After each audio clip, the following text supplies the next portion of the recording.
Ooh, welcome to the Rat Recap, where the opinions are made up and the strikes don't matter. This week was the return of the Titans, as Boys and Raw finally get some convincing wins against serious competition. But before we get to them, we should talk about the only undefeated team remaining, Cosmic Calamities, who had a battle of former teammates and current roommates. Threezy Breezy squaring off against Grimella. Threezy Breezy came out on top, absolutely crushing the Fluffy Bangers. But worry not, Fluffy Bangers, as the season has been saved. The rebrand is here. We're back to Bang Bang. Everything 1 million fucking whatever we lost. I'm not biased. Anyways, next up we have the new Modern Magic facing off against the short-handed Bozo Bunch.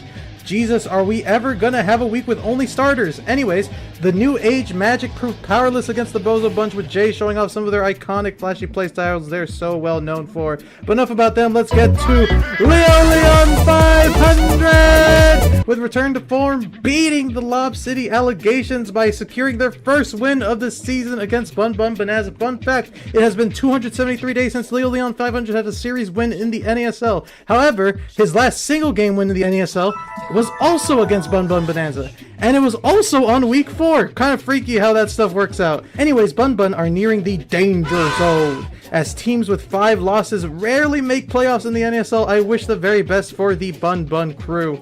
A team not in the danger zone is Demons Raw, who finally got to play with their full starting roster the entire series in what feels like forever. Demons faced an undefeated EKC in an incredibly close series, well, mostly close until Game 3, where Demons reminded us why they are named as such. Fun fact, this was the shortest match of the day, somehow beating an Inkies game. Guys, gals, and non-binary pals, I think it is safe to say they're back! Finally, Sad Boys, not wanting to be outdone by Demons Raw, also won a series and did so in 2-0 fashion against Sionzula's Showtime. Vaughn put up one of the greatest room performances I've ever seen Game 1, but Showtime fired back Game 2, making the boys work for it in a Set 5 Clarion Test Chamber classic. Go watch that game, you won't regret it. That is it for the Rat Recap. See you sometime in the nebulous future, my friends, colleagues, and other benefactors.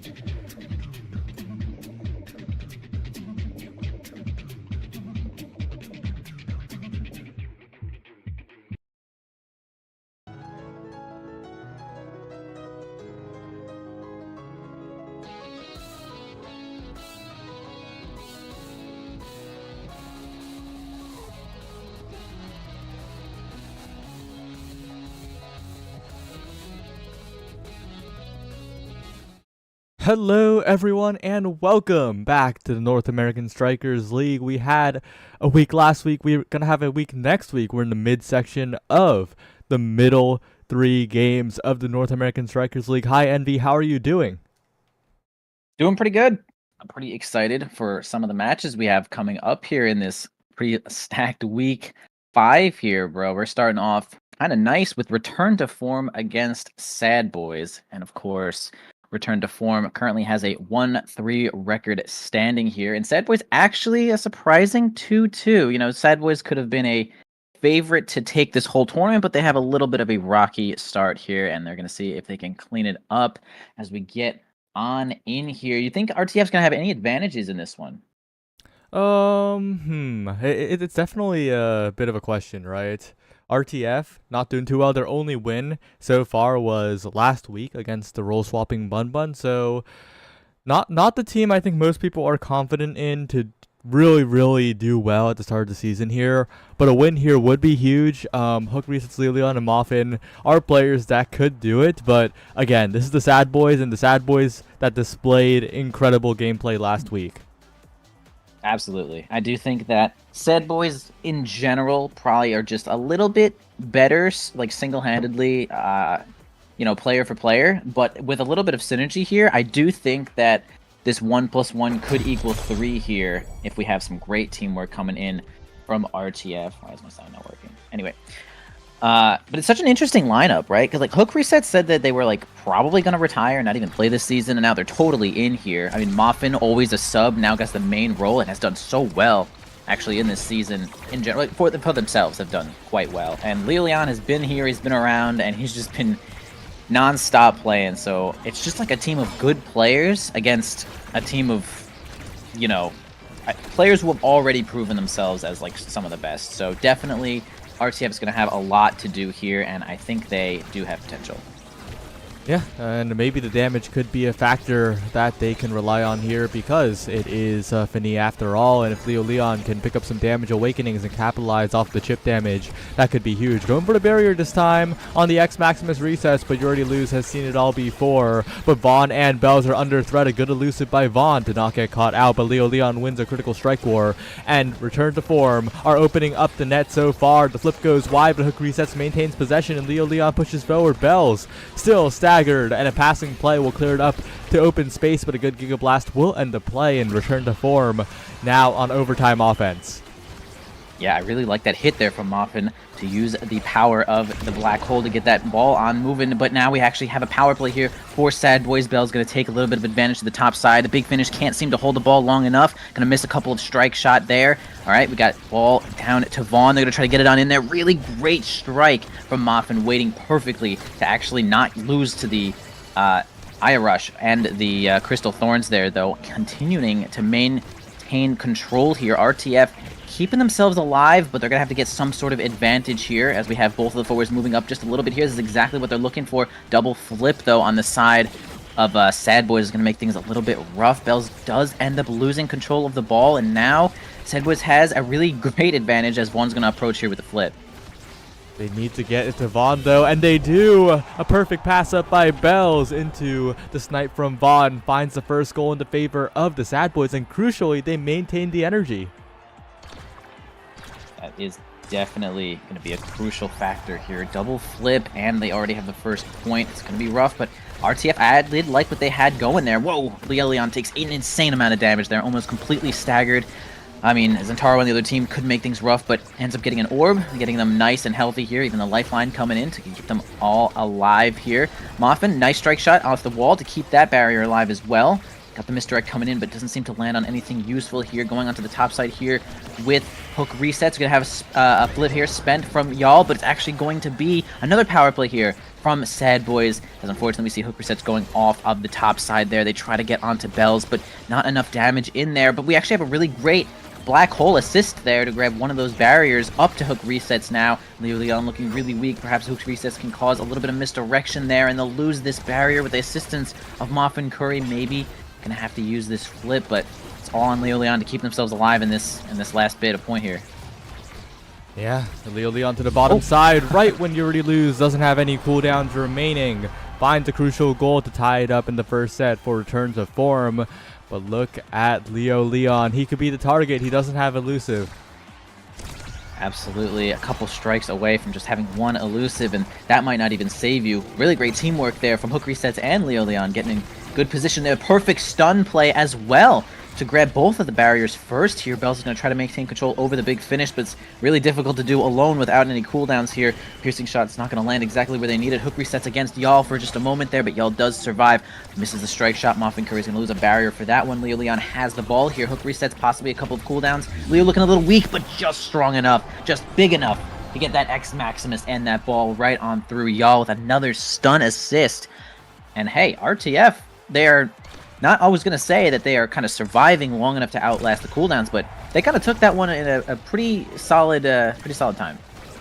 They absolutely did. Their second barrier conversion was incredibly efficient here too, trapping the core with creations, with the Now Mine, and now Sad Boys are well and truly on the back foot. They have just about 3 flips on the board here, but they need to be able to take these barriers. A flip wasted, and they will earn a barrier on the other side with the Crystal Thorns, but Bells is so low and taken out snipe by Moffin.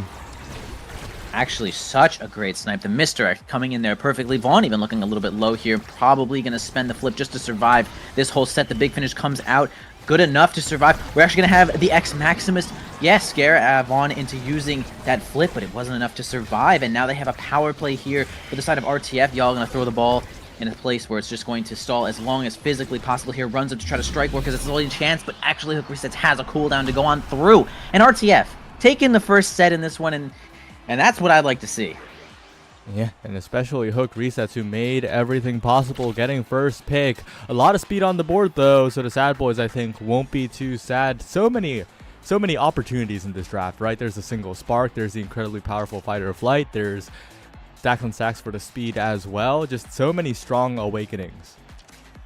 Yeah, this is incredible. Big choice there to make if you're RTF deciding on that Monumentalist. But yeah, as you said, super powerful fighter flight is going to make things super awkward for y'all already lose, as we're going to have now, who's already pretty fast, going to be even faster now at most situations. I mean, it's anytime you hit something. So a lot of speed coming out here from hook resets. We're going to have Leo grab Spark of Agility, try to stack these sparks a little bit later here for some long-term scaling. Moffin getting the stacks themselves, which is just good in general. But the Finny does a pretty solid job of stacking as they're going to be launching those misdirects all over the place there. Bell's happy to take extra special. I've heard Bell's talk about extra special more than once on their stream, so understandable. Vaughn getting a little bit of power and dash awakening distance, so that is all acceptable in awakenings here. Of course, y'all grabbing the chrono boost because it kind of always just falls to Kai whenever he's in the game, in my opinion. Yeah, gonna unlock this Kai to move across the map, but not unleashed because Leo Leon and hook resets are pushing up so efficiently, getting attempt after attempt on the barrier, and the only thing that can stop them might be some damage or maybe a rare missed strike by Yuri Luz trying to read a pass, but the pass never came. But the offense now from the Sad Boys defended away so far, and Vaughn taking so much damage from Leo Leon in the corner. The Finny coming in big, the X with the synergy in the damage department as well. Yeah, really great weight there again from Moffin. Is just kind of super good at sniping out when Bells is trying to make like a double hit play there, but Moffin does a perfect job of waiting it out once again. Some great teamwork there to get it around Bells here. Gonna try to do what they can, but not enough range on the Zentaro right now, not enough speed, no dash awakening of course, but whoa, big bull rush there from Leo Leon up right through y'all. I'm not actually even sure. I guess he did take damage. It must have stunned there, so honestly, great placement from Leo to get that bull rush in there, and they're going to be rewarded with another point in this next set. And that fighter flight is doing so much work for hook resets, especially when popping the secondary. You get both the benefit of the secondary speed and the fighter flight speed, and this now is flying. But speaking of flying, Bells, both barriers go down, and now this open net might be what Sad Boys need to come back in this game. Yeah, Leon's going to have to be a little bit more defensive here. They targeted him for just a moment there, but oh, an unfortunate. Oh my goodness, Vaughn kind of soloing the whole game there for just a moment, getting a kill, knocking off all of that energy, and getting the point kind of by himself. Really great play. Vaughn was clocked in for work right there, but the game is certainly not over here. Got a lot of energy, well, mostly just one flip here from Leo, but that could be a double barrier if you place it correctly. Oh, but forced to use it because of the damage dump coming out from the Sad Boys. So efficient in chunking Leo Leon, and although the X survives, that's an X without flip now. A less threatening opponent as Yuri Luz and Bells cleared away. Vaughn pushes forward, but hook resets. Looking solid on the defense, but too many cooldowns to deal with for the now, and both barriers are taken by the Sad Boys. Yeah, really great play there. Actually just making it a little bit too overwhelming for a character like Finny or a player like Moffin to handle it. Just that moment there. Gonna try to make a play here. Y'all already lose. Does get back in time, but ends up just miscalculating where they were going to be there. I'm pretty sure they could have saved it, but gonna drop it at this point. Whoa! That looked like a misdirection. Was gonna get it in anyway, but we also had the X Maximus to just mix it up there with the redirect. And that was just like perfectly aligned teamwork. They both had the same idea. I mean, returning to form right now, are we not? Yeah, perfect timing too, right? Hook resets was just taken off, and Leo Leon says no to the barrage. A late secondary will send it through, and a good strike shot by Moffin to say no to Bells as well. The offense continues for return to form. They're looking so good in this first game, but Bells, he's done it before, right? He's gotten two barriers by himself before, but this time Leo Leon says no with a simple strike. Yeah, it didn't seem that RTF had the synergy there for just a moment as they had in the previous points, but either way, they're going to keep a barrier up right now as they do have both of the opponent's barriers open here. Sad Boy is going to try to keep themselves alive here. Almost own barriers for a second there, but we got Quick Finny on deck here. We got the big finish holding the ball in place, which is actually kind of an interesting tactical idea here. Keeping the ball forward once again with the triple take. Oh yeah, y'all cannot reach, and it's going to have to use that flip, but whoa, Sad Boys is going to achieve their own angle as is named after them, and they're going to lose. Well, the chance of getting that barrier for now, as the black hole is going to go down here. Moffin going to get up to hook resets. Overtime is in here. Leo Leon just a couple strikes away from this flip. Can Bells land it?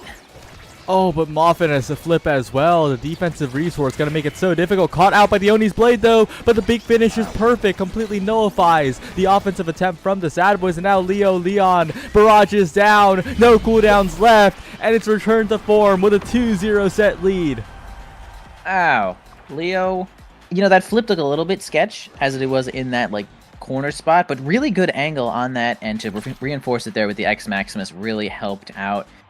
And RTF looking so good right now. Once again, Hook resets. The MVP of this set is going to get their first choice here, taking Super Surge, trying to deny Zentaro all the dash perks as they can, which is going to be pretty effective. No more on the board right now. Estelle looking for a little bit of damage on the Deadeye here. Some damage also coming out from Bells. They're probably going to try to switch their sights onto Leo Leon a little bit more often here, as Leo is, of course, going to take as much stagger as they can here, which is 175. That's really not that much. Twin Drive, acceptable for the eject button goalie there. And Moffin gets Egoist, which is definitely kind of a win condition in itself at certain points in the game. So I'd say, again, no one really got snuffed here in the Awakening draft. Whoa, Leo gets that kill. Big power play already for RTF. Yeah, and Egoist, although very strong, no longer as overwhelming as it used to be, has been hit by the balance changes over time.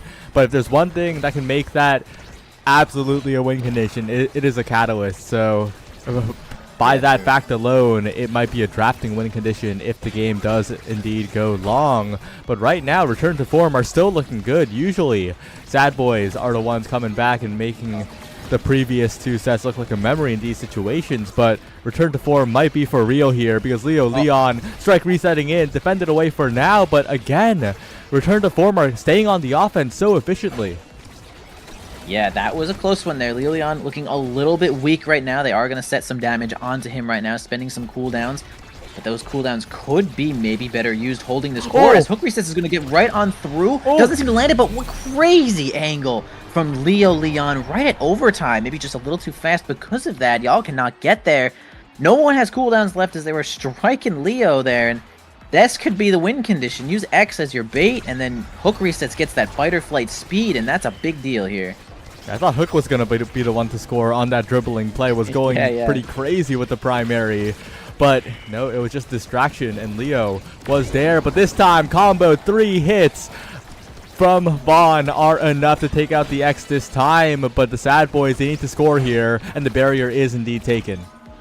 Nice strike from Hook Resets there too as well to stall as long as they can. But it looks like another player here is going to go down. Hook, no life left as they are off the board here, holding the flip as long as possible, maybe to get Bell's flip themselves. But, oh man, Leo Leon does get there in time. Soren angle to try to keep it alive, but kind of rolls on into the Oni's blade, and we do not have enough speed to get there in time. So they're going to take it, mostly due to 2 power plays there, as they have created for themselves. They were like, bro, I'm tired of doing damage to Leo Leon. Get him off the board with this flip. So that could, again, be their win condition. But, again, weak energy here for the side of Sad Boys. If that's their win condition, you know, I'm not seeing a win here. Yeah, Leo Leon might be the one to find the flip first in this point. Might not even need it. Pushing forward. Bell's taking 1,000,000 damage from the bell ringer. And the center explosion needs to be so careful. No meter left. Could be the target now as Bells goes in. Still low on that stagger. Leo Leon with flip available in the corner, but the barrage just defends it away. And now the fates can turn, but the barrier take will make it so different for the Sad Boys. And the secondary from Hook Resets is perfect. Yo, that use of X Maximus was just like crazy foresight there from Leo Leon. Just like knew how to keep that ball in there, knew to keep that pressure up, and that was just like damn good gameplay here. RTF is looking so crazy right now. It's an alarming fact that they're 1-3, although we have Vaughn getting a really great kill there with that Rose Warp. It's going to be a power play here for the side of Sad Boys, but Leo Leon kind of winning a lot of interactions here. They cannot seem to get this barrier. The triple take isn't going to do too much work. They cannot get it out of that Oni's blade. It feels a little random at times to get it out of there, but going to have y'all try to hold this ball here. The lifeline does get Hook Resets in close enough so they can help get that last barrier here. Vaughn look a little bit weak. The Bull Rush is coming in. The X Maximus as well finally gets that power play. Even Bells looking a little bit weak here. I mean, this is the last point in this set. RTF just needs this 1 point, and they take this whole first game home. It's looking very, very likely here with how Hook Resets is playing the fuse to flip on the top side, leading to Vaughn's demise. And now the Sad Boys try to press on the offense, and maybe they can get something going, but Leo Leon is also striking quite well, winning strike wars in the midfield, sending the core forwards. But this time, it is Vaughn and Bells approaching. Moffin, though, having flipped does mean that offense will be really difficult to achieve. Yeah, Vaughn super scary though as well with the dash perk, and just being Estelle in general has the ability to score by themselves. Leo Leon does end up keeping the pressure up just enough to get that last barrier. Again, this is really just game point right now for RTF. Doesn't seem to be able to hold the ball long enough. Bell's looking a little bit weak here. Vaughn gets in there with that Rose Warp to help it through with that Oni's Blade. It's like a pretty classic idea to wait for the Oni's Blade to go off and then do something, but when people hit it while it's in the Oni's Blade, that is usually like a shock factor there. It's really tough to block, and we're going to see it right there as they're going to grab that point. Now again, we're looking at match point here for RTF, or if Sad Boys can really keep themselves in the game. That setup of hook resets was so scary, though. A barrier taken just like that with the sheer core speed of it all. Now redirected to the bottom side. One barrier found by the Sad Boys. Two barriers found by the Sad Boys. Flip in front. But the flip wasn't timed to allow for a free goal there, unfortunately, if you're a Sad Boys fan. And now Leo Leon on a bit of a rampage, but it's defended away this time. Vaughn brought incredibly low as you already lose, pushes forward. Bells with the strike war at the end of it all, and the Sad Boys will survive the first game so far. Oh, man. Heartbreaker here if you're an RTF fan. It could have been game, but now Sad Boys has a chance to bring this one back. One doing such a good job and getting MVP here. Has the ability to grab whatever they want. All three sparks on the board. Leo Leon crying. IRL for sure right now here. What are we taking here? Peak performance, a little bit of health, a little bit of speed, denying health most likely here from Leo Leon as well, which is nice. 1-2 punch. Leo is definitely getting a couple of extra kills here with that X Maximus. Team player, again, another shock factor, possible win condition here showing up for the side of RTF. Spark taken here from Bells, and we have a little bit of missile prop coming out for Y'all Already Lose. Does a lot of work as well, and just a sad little spark here from Moffin. Not too crazy here, getting a little shafted in that one, but yeah, could this be enough for Sad Boys to bring this one home as they start with one of those barriers? That peak performance might be what makes a difference here, because Vaughn has been taking a lot of midfield damage very early, and you can see that they've changed targets pretty significantly to Bells, but the Zentaro has a lot more tools than the Estelle in terms of avoiding damage. Yeah, and right now we do see Moffin is actually the target to be destroyed as they are at nothing, and Finny doesn't really have a lot of good tools to defend herself in general. So, going to take a lot of the brunt there. Moffin's going to almost survive, almost at half here, to just try to make themselves back, as we have Leo Leon fighting on the bottom side here against Vaughn. Okay, we have hook resets moving up at a really fast pace. They finally do get Moffin Curry out of there with that missile prop Giga Blast. Everyone looking a little bit weak here, though, on the side of RTF. Sad Boys is now just doing damage, and it's gonna be this point, most likely. But Leo Leon, what a bell ringer to save it for the moment, but there's the flip, there's the KO, and there's the goal with two flips still remaining. Sad Boys build a massive energy lead and also win the point. And indeed, Bells also has 3 stacks of prize fighter there. Now just a big threat to the health of RTF. I mean, Moffin doesn't have a ton of health in general, and Hook resets playing now with one of that tiny health pools too. Bells helping it on in there, but doesn't seem to end up getting the double. They're now going to switch their sights onto Bells, see if they can relieve a little bit of pressure here from Moffin. Not a bad idea, though, as Moffin's going to try to take a little bit more position here. Y'all getting in as hard as they possibly can, missing the strike. Oh my god, that was actually lit. What a dribble to the top side, knowing that sending it into 3 would not work. So goes for the pass, the delayed pass onto Bells, which no one expected there. That was actually so sick. That was really good. Like, that is like a Sad Boys moment there where you're just like, okay, missed the strike, what a noob. Actually is the best player in the world. What? That was Sad Boys kind of just on it right there.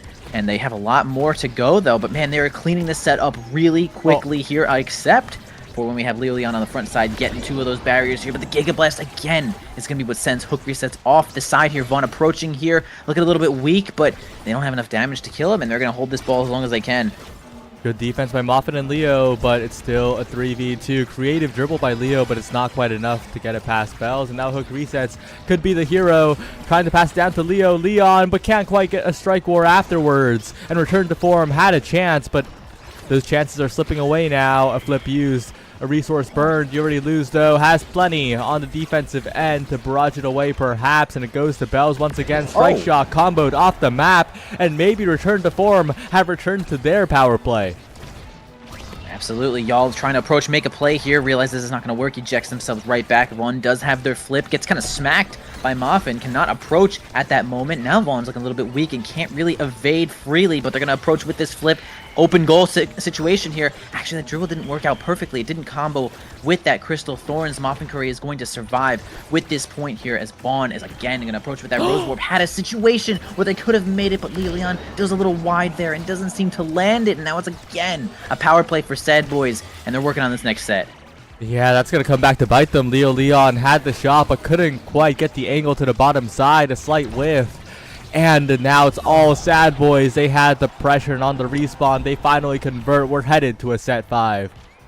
Oh, man. If your heart was breaking in the first set, well, now it is in little, tiny little pieces here as Sad Boys is crawling their way back, and they are good enough to do it. Absolutely. Y'all being the MVP, what is it going to be here? Possibly a hot shot, a rapid fire here. A lot of great things for Kai. It's going to be perfect form deny, and it's pretty solid. So deny from Leon, getting a little bit of speed and stagger as they are taking a whole lot of damage here. The stagger swagger is going to work perfectly for them. We do have what you had mentioned a little bit earlier here. The Catalyst and the Egoist landing on the same player. Muffin Curry happy to get that energy. Prime time rapid fire Estelle shows up here, and Bells does end up getting a dash perk, which could have been the last thing that they were looking for here for Bells. Hook resets, gets unstoppable, which is again acceptable as a perk. Yeah, it's a bit of a draft where there's still a chance for return to form, but I think the Sad Boys are just going to maintain how they've been playing so far, because even if Muffin builds up a lot of energy and gets a flip play, I don't see that really turning the tables in a big way. I think the biggest awakening is actually unstoppable for hook resets perhaps, but in the Kai matchup it isn't too great anyway. So it's definitely something to think about. Yeah, they got a lot more barriers to take here, as of course RTF has an open goal right now. Bell's looking a little bit weak there, see if they can get it through onto the top side. They do. Y'all kind of bailed there, assuming that the barrier was going to go down already, but actually had a situation where they could have saved it either way. Double barrier down here. Bell's almost with a great redirect here. We got Muffin with the flip, but actually ends up getting Crystal Thorned right in the face. Unfortunate there for Muffin Curry, but Vaughn did cover a whole lot of space there, especially with that Oni Blade. It was going to be tough for Muffin. Probably had to do the flip and dip in order to escape that situation, but yeah, we're going to have Sad Boys taking it again. But was that a Giga Blast immediate? No, it wasn't. No, he just used it. What was that? Was that Rose Warp? Honestly, I completely missed it because I missed it. I thought it was Giga Blast 2, but then you already used it right afterwards, as to say, haha, it wasn't the Giga Blast actually. Yeah. And now Vaughn has a flip. The barriers are all open, and the Sad Boys, 2 flips, 1 flip, well, 2 flips technically. If Bells gets back, Muffin an amazing save with the big finish, but it's still an open net. It is very much an open net here. This is really sketchy here, down onto Muffin Curry. They're actually going to redirect it before they get the red ball, which was possibly tactical, as Leon could not get there in time here. The Bell Rigger comes out, does a whole lot of damage here, uses this triple take to try to keep the ball in check here, though. Bells does spend their flip and not getting too much out of it here. Vaughn looking a little bit weak. The primary is going to keep it onto the top side. Bellringer again, but it doesn't look like X Maximus is up to clean up Vaughn, but almost a great redirect there from Leon. But again, Sad Boys keeps himself alive. The Oni Blade making things really obscure, as he's going to Oni Blade directly on top of it here. It's open goal. Overtime is set in. Open goal again for Muffin. Bell's the center stage, and it's going to be just about impossible, even with that speed. And Sad Boys, oh my goodness, the reverse 3-0 in sets could take this one now. Yeah, and with the flip available on Already Lose, they have insurance on the defense as well, especially because both teams have been pretty good against the open net so far. And Sad Boys pushing forward, Bells holding the core. Open net situation now as Leon gets 1 barrier back, but that guy could get KO'd as well. It's a dangerous spot for You Already Lose now, who could get chipped down. If they can focus the goalie, that could be huge, but You Already Lose avoiding all the damage now. The barrier still taken by Return to Form as they pour on the damage as well. But You Already Lose still making the saves, converting onto the KO, and now it's a power play for the Sad Boys. Yeah, humongous Giga Blast there coming in from Vaughn. Gonna have to flip to save it, and does actually have the resource to keep this one alive here. Okay, Triple Take not doing too much favors here. Onto the bottom side, Muffin just has nothing, too low, and the lifeline couldn't get there in time. Sad Boys brought it all the way back from a 0-3 in sets. The scaling didn't even seem to go too crazy, but it felt like they played so much better. I mean, maybe this missile prop here from y'all, getting a couple of extra kills from that Giga Blast, doing just that much more damage. Maybe Vaughn having that perfect form plus that rapid fire. I mean, oh my goodness, that was And they played so good. The second part of this game, Sad Boys was just like, whoa, I'm sorry, what's going on here? Let me just play.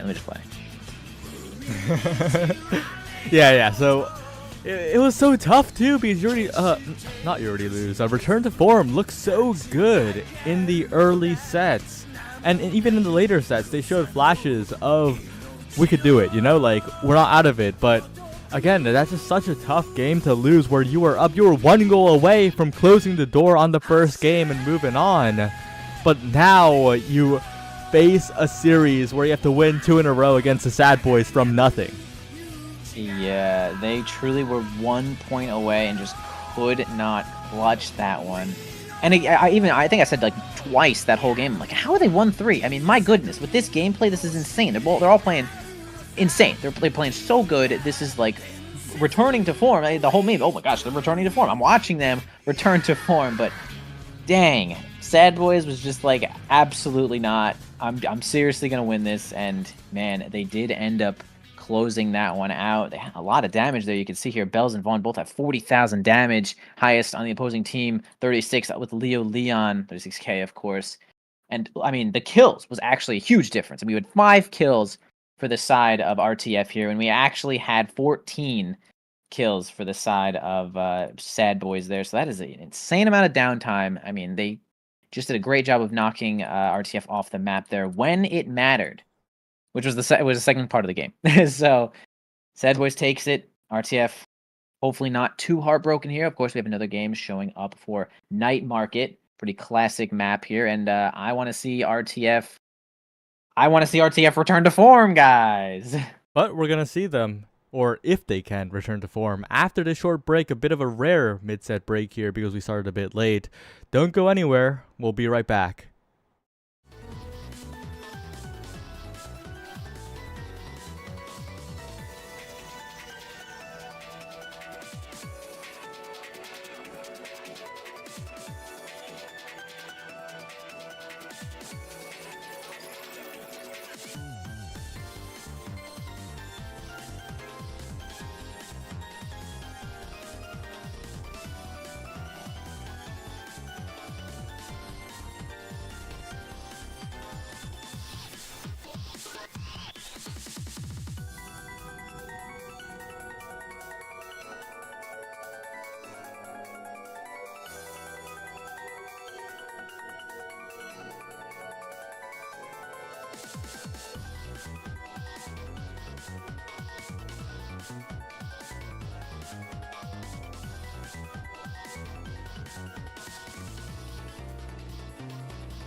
Where the opinions are made up and the strikes don't matter. This week was the return of the Titans as Boys and Raw finally get some convincing wins against serious competition. But before we get to them, we should talk about the only undefeated team remaining, Cosmic Calamities, who had a battle of former teammates and current roommates. Threezy Breezy squaring off against Grimella. Threezy Breezy came out on top, absolutely crushing the Fluffy Bangers. But worry not, Fluffy Bangers, as the season has been saved. The rebrand is here. We're back to Bang Bang. Everything 1 million fucking whatever we lost. I'm not biased. Anyways, next up we have the new Modern Magic facing off against the short-handed Bozo Bunch. Jesus, are we ever gonna have a week with only starters? Anyways, the New Age Magic proved powerless against the Bozo Bunch, with Jay showing off some of their iconic flashy playstyles they're so well known for. But enough about them, let's get to Leon 500! With return to form, beating the Lob City Allegations by securing their first win of the season against Bun Bun Bonanza. Fun fact, it has been 273 days since Leon 500 had a series win in the NASL. However, his last single game win in the NASL was also against Bun Bun Bonanza, and it was also on week 4. Kind of freaky how that stuff works out. Anyways, Bun Bun are nearing the danger zone, as teams with 5 losses rarely make playoffs in the NASL. I wish the very best for the Bun Bun crew. A team not in the danger zone is Demons Raw, who finally got to play with their full starting roster the entire series in what feels like forever. Demons faced an undefeated EKC in an incredibly close series, well, mostly close until Game 3, where Demons reminded us why they are named as such. Fun fact, this was the shortest match of the day, somehow beating an Inkies game. Guys, gals, and non-binary pals, I think it is safe to say they're back! Finally, Sad Boys, not wanting to be outdone by Demons Raw, also won a series and did so in 2-0 fashion against Sionzula's Showtime. Vaughn put up one of the greatest room performances I've ever seen Game 1, but Showtime fired back Game 2, making the boys work for it in a Set 5 Clarion Test Chamber classic. Go watch that game, you won't regret it. That is it for the Rat Recap. See you sometime in the nebulous future, my friends, colleagues, and other benefactors.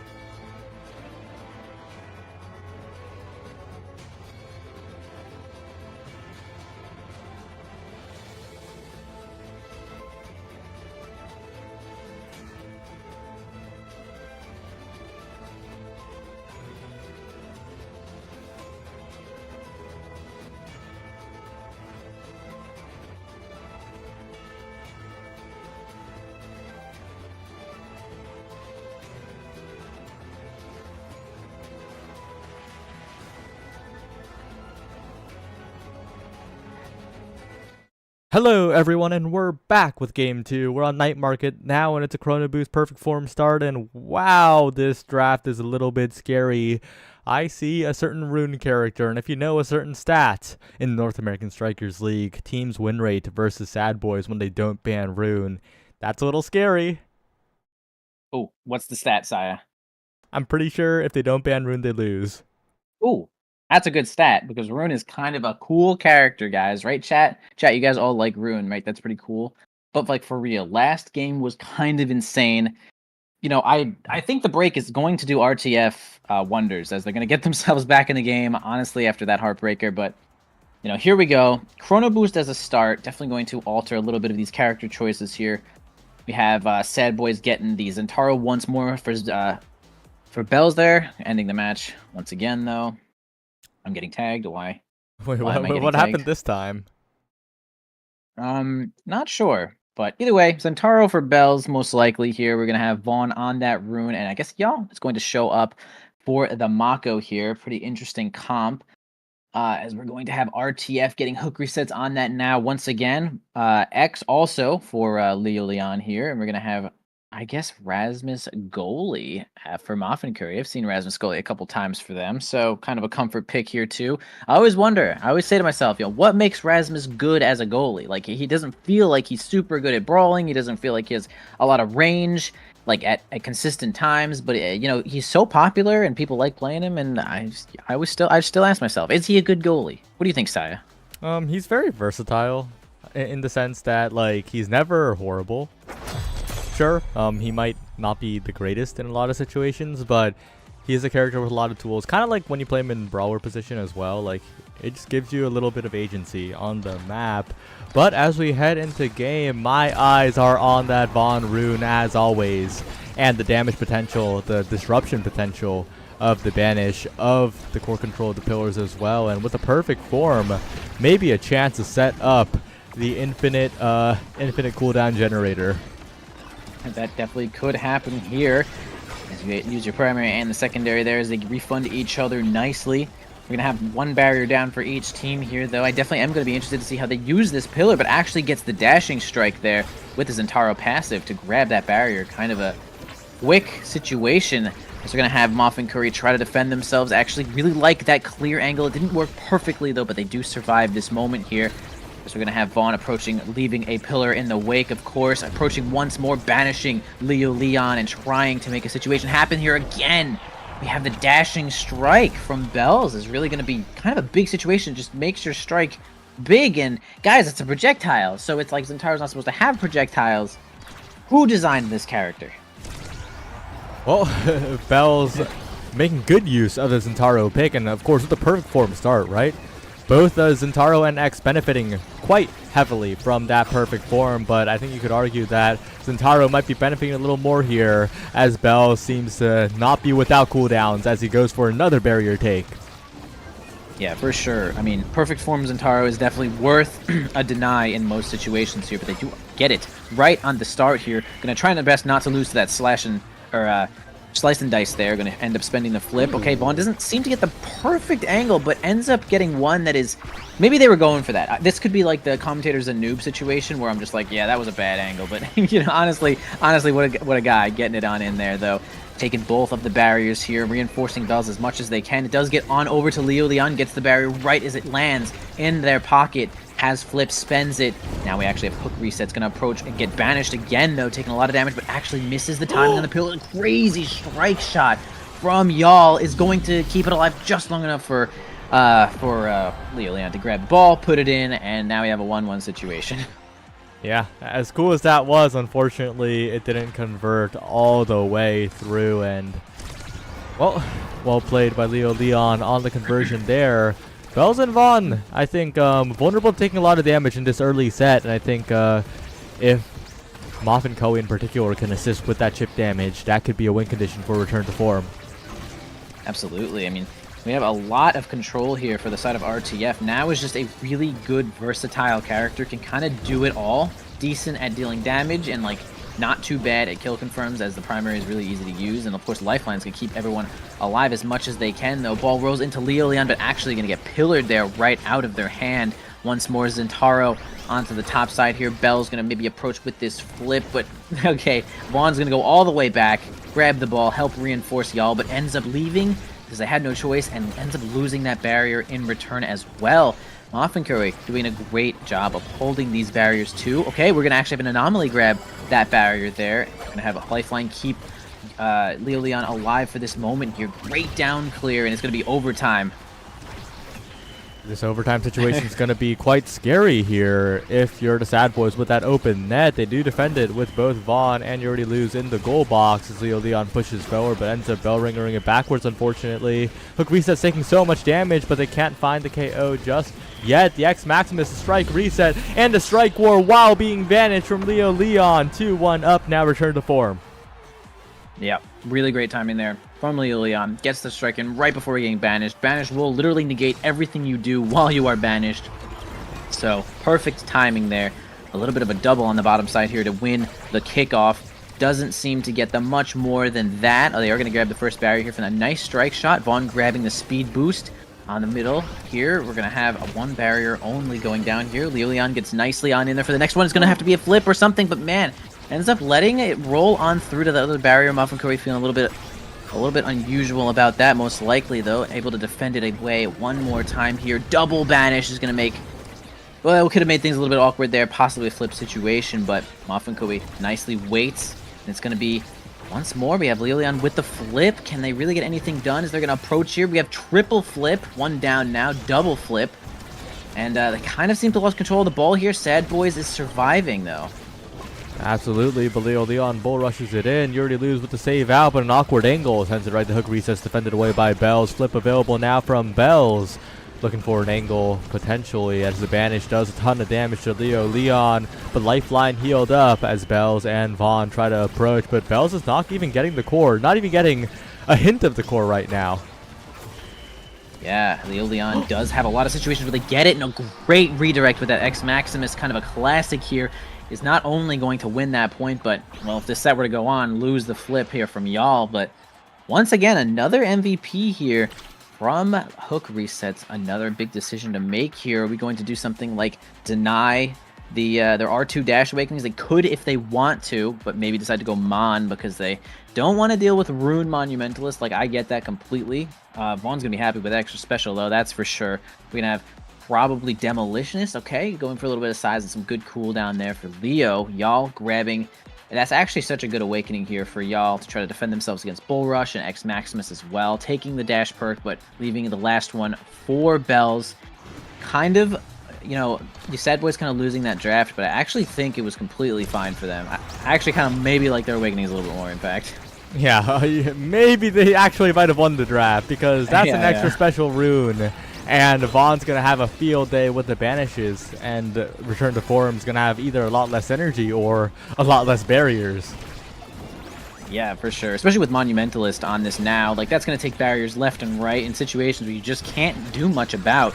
We are going to have to slice and dice, get the ball on through, but not far enough to get that barrier there. Again, Monumentalist just knocking everyone around. Well, I guess it doesn't knock everyone around. It just kind of deals damage now. Man, what did they do to her? Either way, probably a balanced different change, you know, maybe for the better. What do I know? Well, after that, though, Bell's assisted by the pillar. Can't quite get it, can't quite get the core either. Buffers the flip, and unfortunately, that's a bit of a loss for the Sad Boys in terms of efficiency. So much damage onto Leon, but healed right back up by the cooldowns of hook resets, and Bells saving himself with the dash. He probably wasn't dead there, but it looked really cool as Bells running along the bottom edge, and hit stun actually saves him. Bells lives. Bells does keep themselves alive here to keep this point alive. Moffin Cody going to bring it on up over the hook resets. Okay, had a big situation there, but going to have to get the flip to be used. Plants another mine onto Leon. We can see the hook resets is doing that consistently every time that Leon gets banished. Goes for a huge dash play there. Going to get stuffed by the anomaly, though. Okay, and walks it right on over to Leon, who doesn't seem to have X Maximus. Actually, they do here, but didn't get the redirect they wanted. But it's actually going to be Vaughn that helps the ball on in there for RTF. That pillar didn't do them any favors there. Okay, so Army RTF's got this first set. They got this next game, or this next point. I mean, again, they're starting off really strong, and can they keep it up? Yeah, the can they keep it up is always a question against the Sad Boys, though. It's never a guarantee, as Bells and Vaughn only have more scaling to do, right? This rune, as long as Sad Boys can find a set somewhere, can just get out of control. And whoa! What a cage from Yuri Luz across the entire map, taking out the midfielder. And without the now here, this is going to be an offense that is very achievable for the Sad Boys, but the defense of X Maximus is good enough. Wow, nice strike shot as well there to keep their barriers alive. But yeah, the X Maximus, normally used in a really good position on offense, is going to have to be used defensively there, but does get a really great pass there from hook resets to get a double and another great pass, keeping it in. Hook resets, making sure that the pressure is up there, and the X getting it in there, just being so big, right? The Demolitionist onto X is just such a big deal, and there's not a ton of damage to just knock them right off the map. It's going to require like a banish and double cooldowns and everything, and even then, we have now to heal it up, so I actually like RTF's comp here. Yeah, and on the other side of the ball as well, right? The Bells Moffin matchup, of course, getting the barriers here, but usually Moffin having a pretty good time just sniping away the core from Bells and also killing Bells, and also because Zintaro's offense isn't like that straightforward stuffing offense. Rasmus doesn't have to deal with really those hitboxes in the face as much in this matchup, but so far it's Bells choosing to play against hook resets this time, find the goal, and maybe the Sad Boys aren't out of the set just yet. Yeah, absolutely can keep themselves in there, though. It looks like hook resets had to use an evade there. Got kind of stunned by that slice and dice. Either way, RTF still looking solid here with 2 points on this next set, though. Going to keep it onto the top side there, of course, as all three players are there, though, in the hands of Leon again, but now main target for kill. Gets a slashing strike, gets the slice and dice. They do find the kill here, the power play. Can they get more than one barrier here? Can they even get one barrier? Oh, it's going to be really good evade there because I'm going to unfortunately eat the flip from Hook Resets, keeping themselves alive. Both barriers do end up staying up. Oh, nice anomaly there. Vaughn is going to be able to stuff that one, get that barrier here. Zentaro looking real weak here. If we can have Bells, maybe a power play here for the side of RTF, they can make something happen here. And oh, what I don't want to see is this reverse 3-0 again. Yeah, Leon the one who's low now. Maybe a KO for Sad Boys as the brawler is chipped down. Bell is trying to find some crossfire, but Muffin so far. Whoa, what a flip by Bells, getting the midfielder off the board, and Leon so low as well. They could convert into 2 kills here, but Leon bounces off the terrain, but it's still a barrier take. Oh. A double barrier on the backside. Vaughn taking 1, but losing 2, and now they're in a bit of trouble because this open net is so dangerous for the Mako. Absolutely, does have flip to keep himself alive here, though. A lot of pressure here. Doesn't end up getting the redirect on that eye rush. It's going to be a big situation here as X Maximus does come out for the redirect, but doesn't seem to land it here, though. A lot of reinforcement there, especially with the rune pillar, is going to make it happen, but whoa! I feel like Muffin hooked the ball there. Yeah, not the greatest hook, but the Sad Boys will take that one, getting out of the dangerous situation. The triple barrier from Vaughn saved for the moment as Hook Resets is really on point with dodging these banishes now, and that could be a difference maker going into the later sets.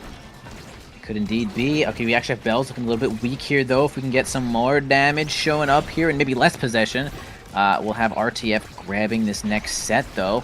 Sad Boys is keeping themselves in the game here.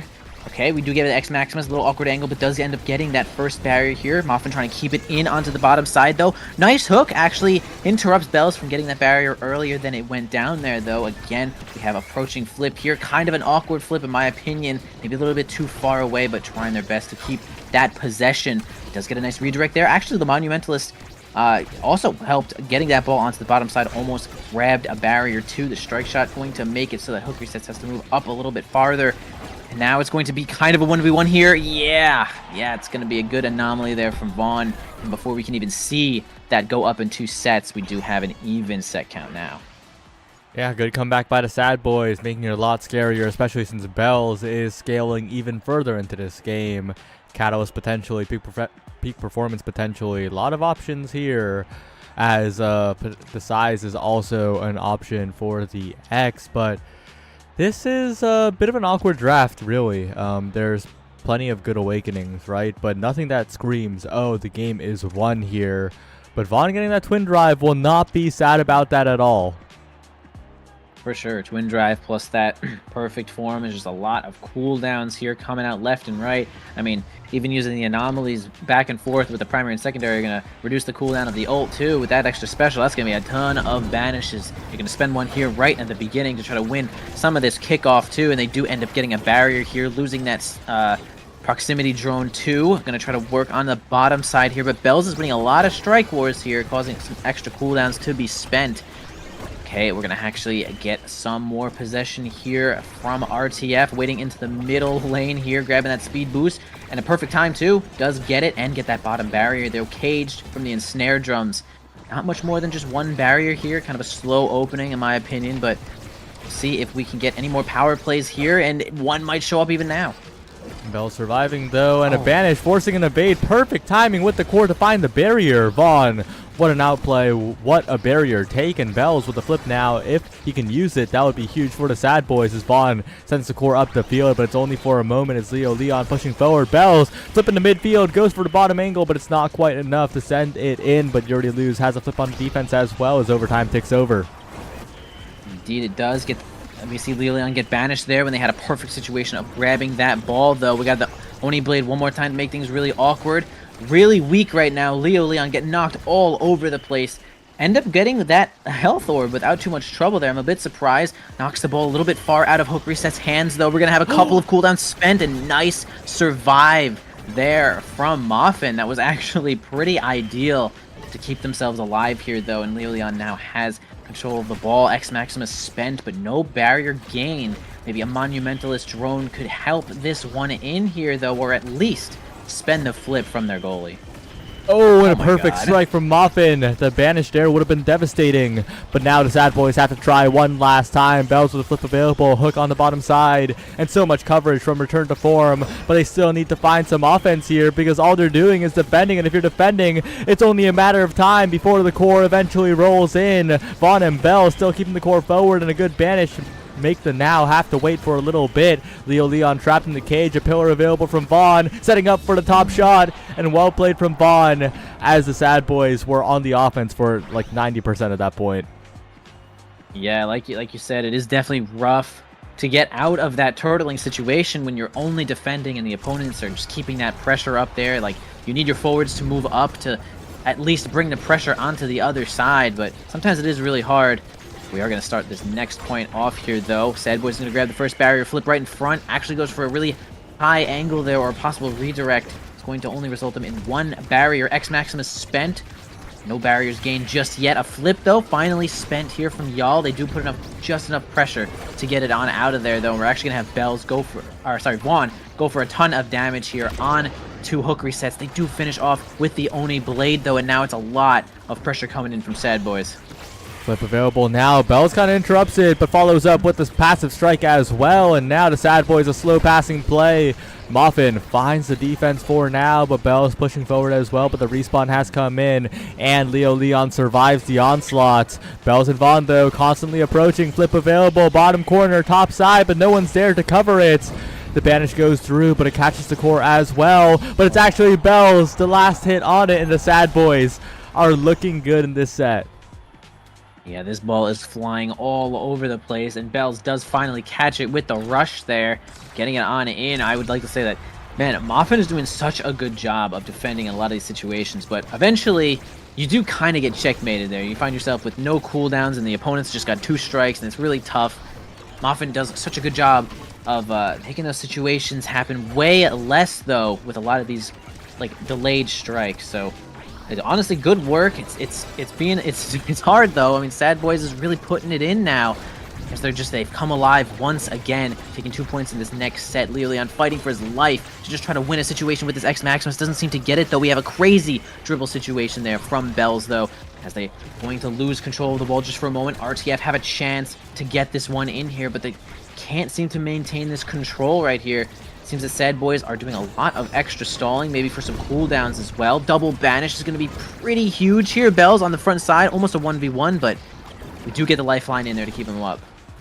Yeah, Leon going for the X Maximus now. Flip out from Yuri Lose to save the day as overtime starts going, and this rune's going to be so much scarier as overtime hits. Yuri Lose could strike to save once more in the open net situation, but it's only a matter of time again. Muffin a little better of a pick in this open net. The Rasmus much more coverage across the entire goal here, but Vaughn is always a threat. That those pillars could be so scary if they accelerate the core at the right moment, and Leo Leon keeping it under control. But once again, it goes to Yuri Lose, defended away. Once again, the Oni's Blade now, but Muffin has a good save, has a good hook, and gets it out of there. Ooh, I really like that pass there from Hook resets there, getting it right to Leo Leon in a crazy situation. Bells cannot get there in time with this flip. It has a perfect center stage dribble. Doesn't seem to land it though, as if the Monumentalist drones are coming out to make things awkward. The bell ringer here from X is not going to be big enough to land that one right on through the speed gate though. See if y'all can land this one, but Bells gets hit right into the ball, but ends up getting killed. Actually, double power play for each side here though, or just a power play for each side. We have Leo Leon to try to get it through here. Vaughn wins a strike war against this huge X right now, and not a lot of pressure can be put up as both players are returning to the board, and man, this has been a long point. Another banish comes out, interrupting Leo Leon for just a moment here. Yuri Liu sends the core forward with so much core speed, the rune pillars as well. Bells advancing up the field, but Vaughn just walks up in front of Muffin and takes the core away, takes the set away, and the Sad Boys now are in the lead. That was the blind spot. That was the blind spot right there, where Vaughn just walked on in there and said, I could use this ball. I could use it. I'm going to walk in. And unfortunately, Muffin gets kind of slain there with a Vaughn strike. And to grab the fighter flight, we talked a lot about how broken this awakening is here for your forwards. And it's going to show up for this midfielder here. We're going to get Stagger Swagger once again for Leo Leon. Deadeye now for for Bells is going to be a little interesting there. They're going to go for a lot of long-range damage here. More size for the Rasmus, lots more defense coming out here. Y'all taking the missile prop also on to Mako. It's actually just straight good on this character here. And finally now gets their second spark. Got hook resets, getting a little bit of health, a little bit of speed there. That's all they need to keep themselves alive, as one barrier is going to go down for the RTF side here. And man, we actually have a duel here between Lilian and Y'all.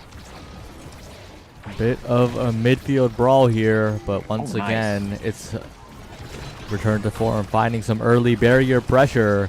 Leon and hook resets getting in there, but a perfect pillar from Vaughn nullifies all those hits, but it goes once again to Leon, defended away by Yuri Luz, and a KO found this time by Leon onto Bells. This is the difference that return to form need to make, and they set up a final passing play to secure the point, and maybe this time for sure they have returned to form. And this could be it. You know, Leon did grab a lot of speed here, though. Stagger Swagger and peak performance. They're going to be kind of all over the board. A little bit of size on them as well, as they become kind of just a big threat in the brawler spot here, though. Wow, cool hook there from Moffin to try to bait everyone to go down there. They do get a barrier for it in return. We have the X Maximus up, fighting onto the bottom side. Hook wins a kind of a big strike war there against Vaughn. And now it's actually going to be Ball onto the top side. Everyone's banished. They can only get one barrier. Couldn't keep control longer than just that. Kind of the best case scenario here for RTF, though, with that situation. Keeping themselves alive, but Y'all has Flip once again. Ends up losing the situation, but flips perfectly in time. And RTF's got a lot of work to do now. Oh, but Moffin, space is too far back. DI's into the blast zone maybe a little bit, as it's a 1-1 set now out of nowhere from Bells. Moffin is doing a really good job of backing up into the goal, basically as far as they could, but they have picked up 2 size awakenings now. They're pretty big. Backing up into the goal is going to be way harder than before, so you're going to have to be just a little bit more careful there, though. A 1-1 in the current set count, though. They actually get both barriers there. Leo goes a little bit crazy. Doesn't seem to land it, though, with the bull rush. Gets a dribble with the bell ringer there. Fighting for their life on the top side here, though. If they could just get Bells out of here, wow, insane, like almost across the board, pendulum swinging. Man, Leon in a perfect situation with X Maximus. Again, honestly, the perfect form is really just bringing up this X Maximus a lot, as you're going to get a 2-second cooldown.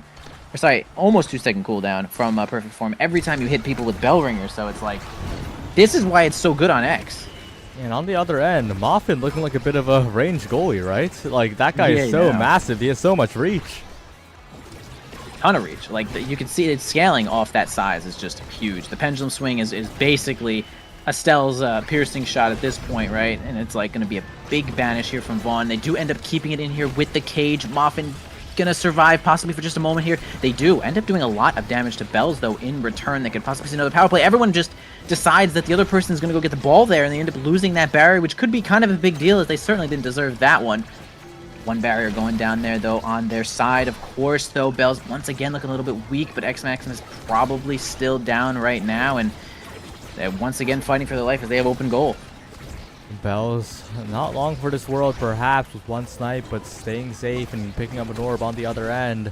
Leon now approaching, but not enough reach to find the barrier, and Bells rushes forward. Again, a little bit off target, but Vaughn and Yuri Luz will just send the core forward, look for an opportunity, as that primary was a little bit scary coming out, but it wasn't quite enough. Definitely scary. That thing timed out right in front of their face there. Super scary situation, but lots of pressure here coming in from blue side, though. RTF does end up bringing it in. The ensnare drums not doing y'all any favors there, helping it on in, though. And now we have a big situation. We're going to have a tied set here, though, and we're going to have the MVP being Leon. What amazing awakenings can they achieve here? Well, there's a lot of potential here in terms of speed and in terms of damage. It really depends on what direction they want to go, but I think they're saving a lot of that speed for the now, perhaps trying to make sure to deny the rapid fire as well. But Timeless Creator is going to be a threat, especially with that perfect form for the rune. So Hotshot on Rasmus goalie, one of the best awakenings on Rasmus goalie in particular, but it's a bit of an interesting draft. Of course, they have to make sure to deny the egos away from Bells, who already has Catalyst. But again, Sad Boys, not totally unhappy with that one.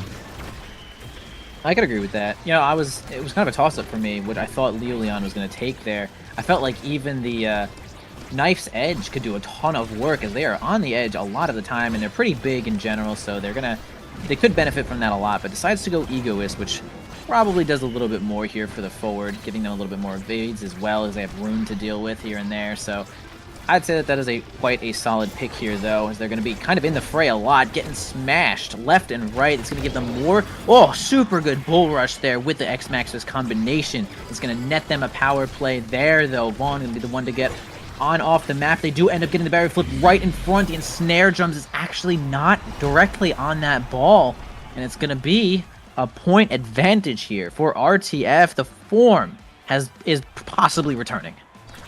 Absolutely, they're going for a little bit more perhaps, as Leon has a flip available in just a few more interactions, and that could really make the difference if these barriers are taken efficiently. That hot shot primary from Moffin is so devastating, so much cooldown refund and so much core speed coming out for the Rasmus. Yeah, I like this dribble play here, what they're doing in front of these barriers here. A lot of mix-ups right now, and a pretty good job of keeping the opponents guessing here. Sad Boys can't maintain too much space here, as we got a lot of passing plays from RTF. Now we have the X-Maximus showing up here, though. Vaughn's going to decide to go for ball control there instead of damage, which is also pretty fair.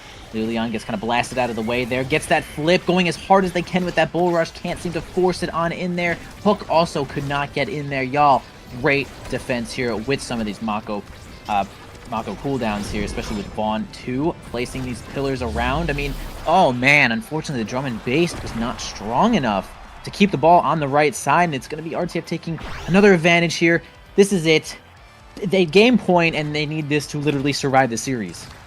They absolutely need this one. Trying to find the secure here, but it's going to be difficult because Hook Recess is the one working on the flip now. Moffin already has one for insurance. The Sad Boys, of course, some might call it a comfort zone when they're down, but it's looking really difficult after the draft. Moffin got exactly what they needed. They're setting the core away so quickly. They're shutting down the Sad Boys' continued offense, and it's just looking so difficult for the Sad Boys to get past this Rasmus goalie.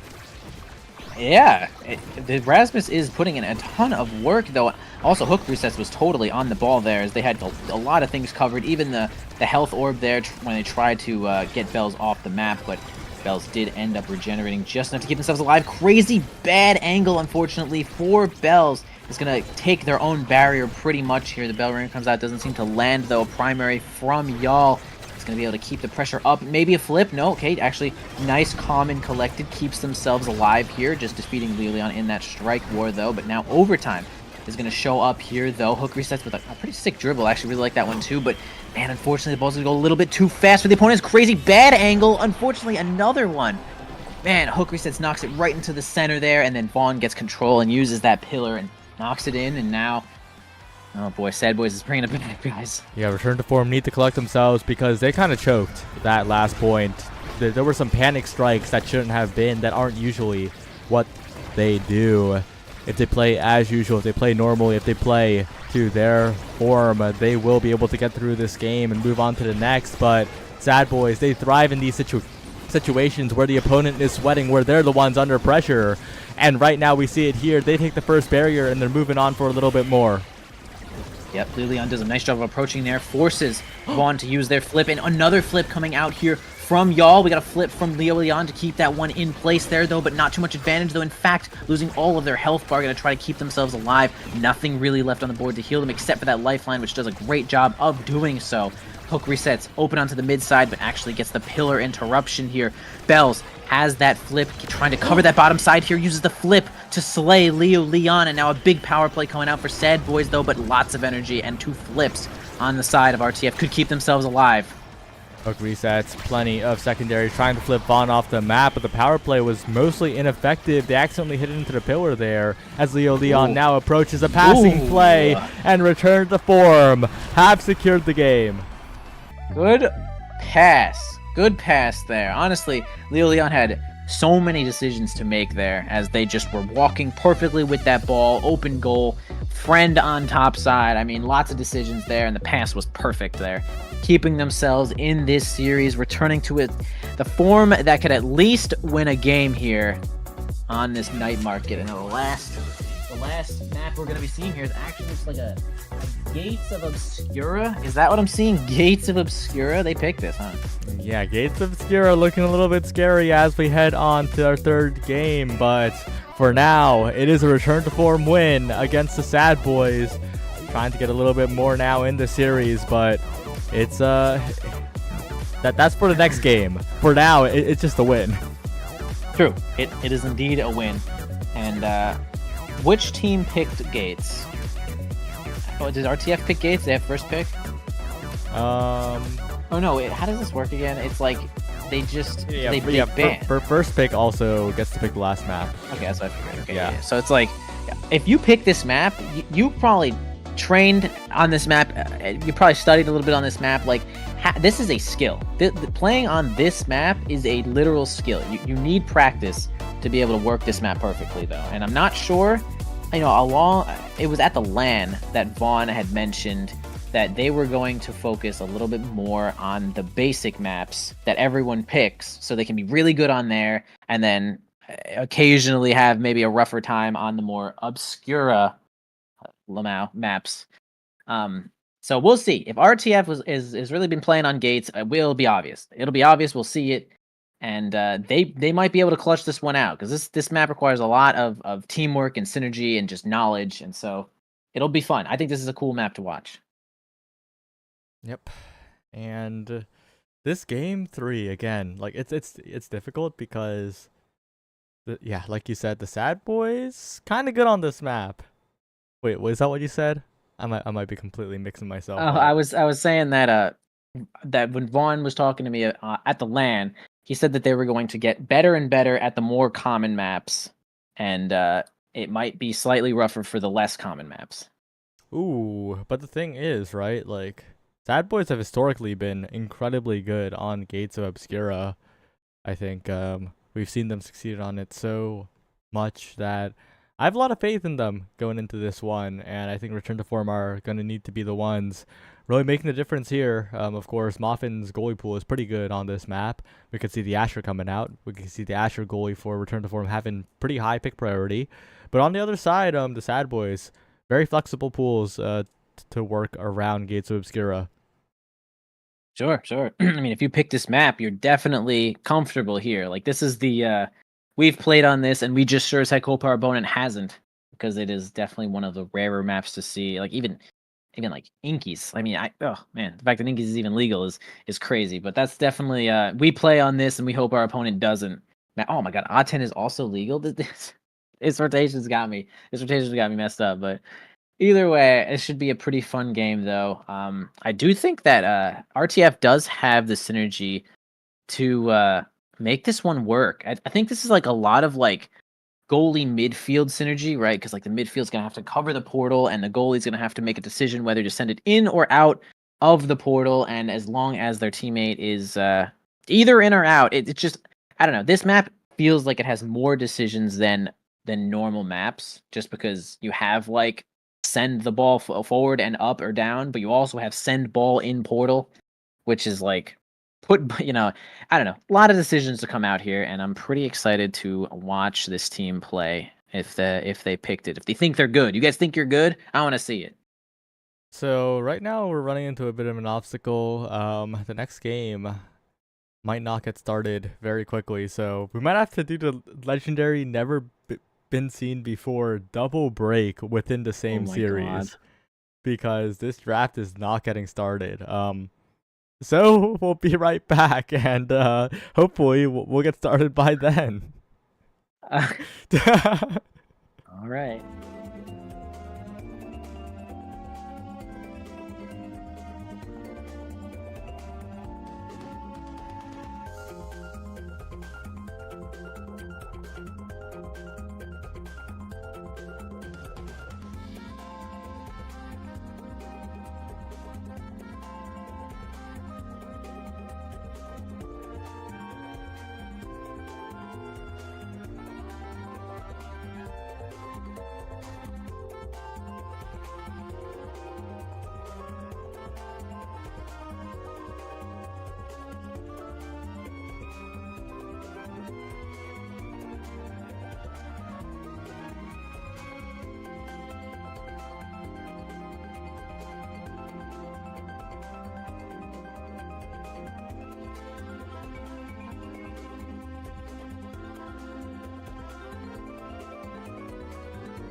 Ooh, welcome to the Rat Recap, where the opinions are made up and the strikes don't matter. This week was the return of the Titans, as Boys and Raw finally get some convincing wins against serious competition. But before we get to them, we should talk about the only undefeated team remaining, Cosmic Calamities, who had a battle of former teammates and current roommates. Threezy Breezy squaring off against Grimella. Threezy Breezy came out on top, absolutely crushing the Fluffy Bangers. But worry not, Fluffy Bangers, as the season has been saved. The rebrand is here. We're back to Bang Bang. Everything 1 million fucking whatever we lost.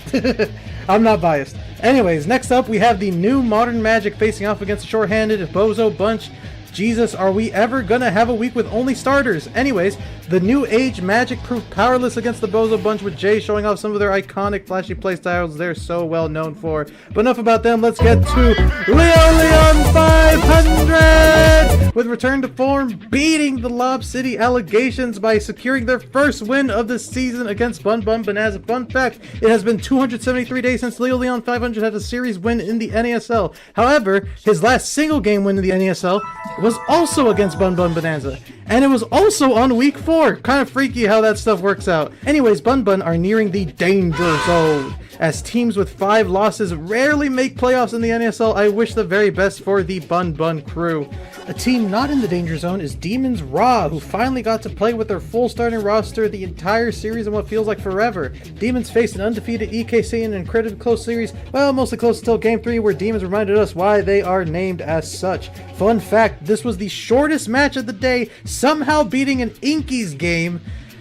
Guys, gals, and non-binary pals, I think it is safe to say they're back! Finally, Sad Boys, not wanting to be outdone by Demons Raw, also won a series and did so in 2-0 fashion against Sionzula's Showtime. Vaughn put up one of the greatest room performances I've ever seen Game 1, but Showtime fired back Game 2, making the boys work for it in a Set 5 Clarion Test Chamber classic.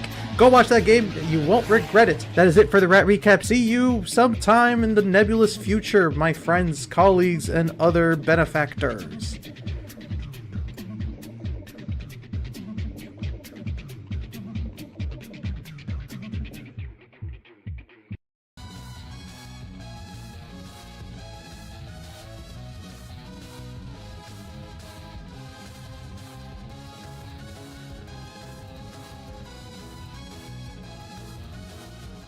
Hello everyone, we're back with the third game, the legendary double break in the middle of the series because of delays, and everyone is ready and return to form has returned and we're ready to go.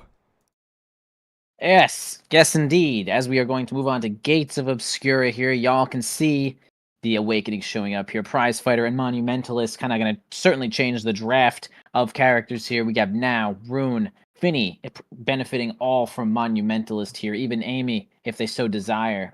And we got Prize Fighter here. X, Juliet. What more could you want? Oh, there's Era all the way back there. Getting that Monumentalist benefit. Kind of insane. We have creation left and right in this game here, though. Man, what comp do we think has the advantage in this one here, Saya? Well, I kind of like the return to forms comp a little bit. Hook Resets made his name on Era originally. Incredibly comfortable with that character. And with the help of Moffin's Finny, this damage potential is quite ridiculous. If they could avoid getting Dash Punch, I think they're the ones who could start snowballing the Prize Fighter here. Yeah, all 3 of them have decided to take Prize Fighter here. Finally, I don't have name bug anymore. But yeah, 3 Prize Fighters, so that's certainly going to be their idea. Getting some damage here, and which is just going to snowball onto more. And a Dash Punch showing up immediately, as you had said.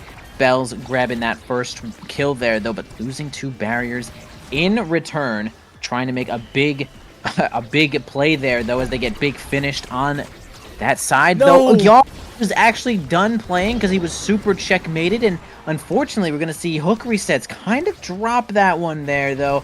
Double barrier still open here for the side of RTF. They're going to lose 1 in return, 2 as well, as 1 gets that nice piercing shot in there. Doesn't seem to go into the portal, but helps it on in there with that strike shot. Leon on the top side, though, but Bell's in perfect position here. Dash punch, strike, just enough to get out of that big finish. And wow, that point was supposed to go, I think, to the other team. I'm not going to lie. A little unfortunate, but the Sad Boys now in a very, very commanding lead. 3 flips basically on the board here, and although Hook Resets had some heroics in the previous point, couldn't quite seal the deal. Yeah, we probably won't see that happen again, though, right? Only really happens once per game, possibly once per entire series. Nice redirect there from Bells, going straight into the barriers there, though. Moffin going to take it off the top there to get it around Bells, though, but we're going to have 2 crazy kills. Insane amount of prize fighter stacks showing up there, though. A flip kill also there from Vaughn. Bells continues to keep their... Man, imagine getting this many kills, this many stacks, and Bells and y'all both still have flip. Okay, really tough situation here for RTF, but they could play good. They could play good to bring this one back here, though, as they're gonna lose all their stuff. Yeah, one very traded on the other side, but right now they're just looking a little bit too weak. The layered strikes will take it, but a strike shot absorbed by Bells. The goalie taken away. Prize fighters are just overwhelming right now, and the sad boys snowball the first set. Oh my goodness. The prize fighter perk has just like transformed into a core control perk, because there's nobody left on the opposing team to control the core. Also, there's 4 Sparks here in this really great draft, though. I mean, bring Sparks back. Why wouldn't you just bring Sparks back? Great awakening. So we're going to have Bells grab Demolitionist, getting some size, getting some cooldown. Missile prop for the Finny, as they should. Dash perk from Vaughn, really scary, though, honestly. Made great use of it in game 1 as well. Health on to Leo Leon, which is fair. You're going to be getting killed. You're going to get killed in the face most of the time here. Spark onto y'all, which is acceptable there. Hook resets. Was that last pick, Castellas? Hook probably enjoying that one. Yeah, Castellas, quite a blessing for return to form as the NATO comes out. But right now, the big finish doing a lot of work. Hook resets, trying to get the barrier, but not quite. And once again, the KOs come through for the sad boys. This might be 3 sets and a handshake here as the prize fighting is happening. Agreed. Y'all did end up getting a little assist there on that first kill, though, so it gets a little bit more damage for themselves. Vaughn with a pretty interesting dribble helps that one out of there. Y'all happy to see that one there. Grabbed right to Bells through that portal there. Man, RTF's having a tough time actually dealing with the portals. Just a little bit more versatility and speed, perhaps, onto a character like Estelle versus a character like Era. I mean, she does have bursts of great speed, though. We're going to have X Maximus take that first barrier, help it on through there, though, but they can't seem to get it into that goal. Hook resets, lose control of the ball with the piercing shot. A flip's going to come out there, though. Actually ends up beating the Flame Flurry, though. Leon has the ball. But Vaughn, the makeshift goalie here, is going to Crystal Thorns that one away, but Leon gets a perfect angle received from Moffin Koei and is going to get the first point. All right. Yeah, and Hook Reset sets that all up by vaporizing Yuri Luz with the Era NATO with the magical Maelstrom, making the goalie of Sad Boys disappear. So maybe if they can do that more consistently, that could be the win condition. But I think we're going to see some dash punches real soon. We indeed might. But, you know, Bells has only gotten that one stack there, though. But, wow, that's going to be an incredible angle there. Leo Leon does have flip there if we can get the ball on over, but nice. Oh, man, that glitch pop was actually perfect. Caused a buffering flip there as well, though. Keeping a lot of pressure on here as y'all does end up moving up there, though, now into the hands of Vaughn, giving it into Bells. Perfect again, right in front. A dash punch comes in. Moffin tries to play around it, but Vinny kind of can't. You have like one move to hit the ball, but you know, Juliet's got 3, and it's going to be a tough situation to block. You're going to probably just try to make those situations happen as little as possible with that strike shot. Bells and Vaughn approaching up the field once again, but it's Leo Leon setting up and finding a barrier on the other side. If Bells can find a good dash punch, that could be the difference, though, as he goes in, but a good clear by Moffin will make sure that both barriers stay up. You already lose now. Leon in front of the net. Not even worth burning flip, honestly, as Return to Form have a very clean goal. Yeah, I do think Return to Form is like taking the barriers pretty efficiently, but they can't seem to close it out, though. Bell's 3 stacks of Prize Fighter versus 0 on Vaughn and only 1 onto y'all right now. So the damage is a little bit it's margin all onto Bells here until they get some more assists. As they do grab the first barrier here, Moffin trying to help it onto the top side hook in a perfect spot to push it right in. Okay, we got the big finish coming out, giving it directly to Leo Leon. Air freight, fastest shipping possible here, and they're going to take the second set. You already lose, completely zoned away by the hook NATO. And that passing play is just into an absolutely open net. And this draft is really, really good for the side of Return to Form. There's so many powerful awakenings here that Fight or Flight might be chief among them. Peak performance picked up this time. I'm pretty sure that's a Spark of Resilience also on that X, as Fight or Flight is denied. But with that team player as well, I think Return to Form have what they need to really advance up the field. Agreed here, though. We're going to have Estelle grabbing the Unstoppable, possibly denying it from the opposing goalie, which is also completely fair. Leon, like you said, does have a lot of extra health here, though. Hook resets, alternate win condition with that team player. Can make a lot of strong plays, taking certain barriers here and there. We do have... Oh, Vaughn gets kind of ducked right there with that magical Maelstrom, losing just about all their health, getting them a little bit off the board here with that pressure strike into strike. Leo and y'all are just at this duel here, though. Moffin with this insane goal right there, but oh man, ends up losing both barriers to the Flame Flurry. And y'all's gonna have to spend a cooldown there, and whoa, ends up losing it with that Cyber Swipe. Good try. Next point. Well, that's a bit unfortunate for the Sad Boys, but Return to Form, you'll take those. You're trying to win this third game here, set your season back on track, and it's not looking impossible at all here. Return to Form might have what they need, but they still have to get past the Bells. They have to avoid the potential snowball. So far, they've been avoiding Dash Punch KOs, but all of that could change in an instant. That's true. I mean, we do have a lot of health on Leo, but it is Juliet. She kills you by just knocking you directly off the map here, though. Y'all comes in with that Fireball Sentry. Doesn't get too much done, but Vaughn certainly does, as keeps the pressure up there, though. Man, Leo does only get one barrier from that flip, but a lot of help here from Hook Resets is going to get the next one, too, and it's just going to be a strike right in between Vol and Y'all. Vaughn and Y'all. And it's going to be good. Good touchdown for RTF. Absolutely. And, one more goal sets them up in a winning position here with a lot of meter available on Hook Resets and Muffin. But Bells once again is always lurking and having to be so careful as Leo Leon near the edge as well. The big finish goes wide. The NATO is good for dribbling it up, and a barrier is indeed taken by Return to Form.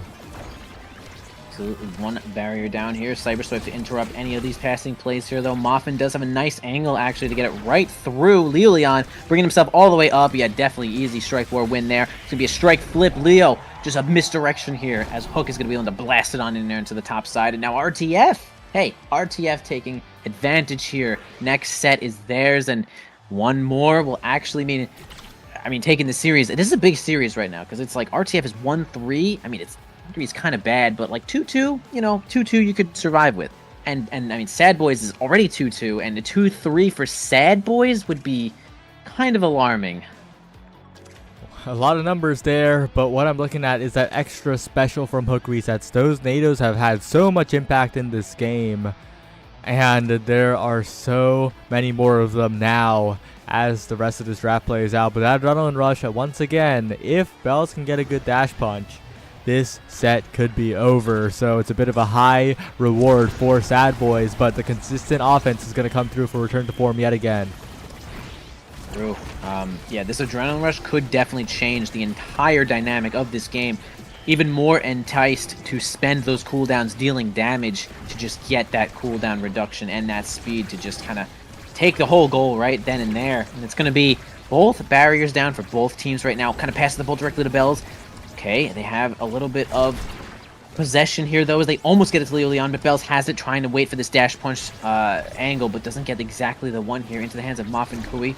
Got it over to Hook Resets, though, onto the bottom side. Leo Leon has a chance to grab the ball, but really great defense, and it's going to be exactly that. Adrenaline Rush activated here. Vaughn making sure the big finish doesn't interrupt any of this, but actually a misdirection first hit is going to be what knocks it right out of Bell's hand. Great stalling here for insane stalling from RTF. Hook Resets is already back, and not too much has happened until it really just does happen while talking. Yeah, Bells picks the right moment, because if Bells didn't score there, then I think Return to Form set up a passing play and you already lose, is forced to burn the flip or maybe even loses the goal. So Sad Boys, thanks to that goal from Bells, are very far ahead in this set so far, but Bells now could be the one on the chopping block. Yeah, definitely they want to get Bells out of here. No threat of this dash punch is nothing but a grace given if you're the side of RTF. I mean, the adrenaline rush is always looming. Even dash punch by itself onto Finny is kind of a death sentence. Really very few tools to deal with dash punch in general. Gonna actually have to flip there, though, as Bells plays the Flame Flurry right in front of the barriers here. Hook resets. Nice speed on and placement there. Grab that first barrier, though, but Hook resets really tight angle, sending it to Moff and Kobe, but ends up own barriering, though. We got the X Maximus to try to get through here, causing a lot of trouble. Leon does end up getting the barrier if Hook resets and grab it over to Leon one more time. They could possibly get this score. Bells approaching, but a passing play to Leon interrupted by You Already Lose, but the dash punch isn't there yet. They're interrupting so many times, but the flip finally arrives in the goal as well, as Return to Form makes it 1-1.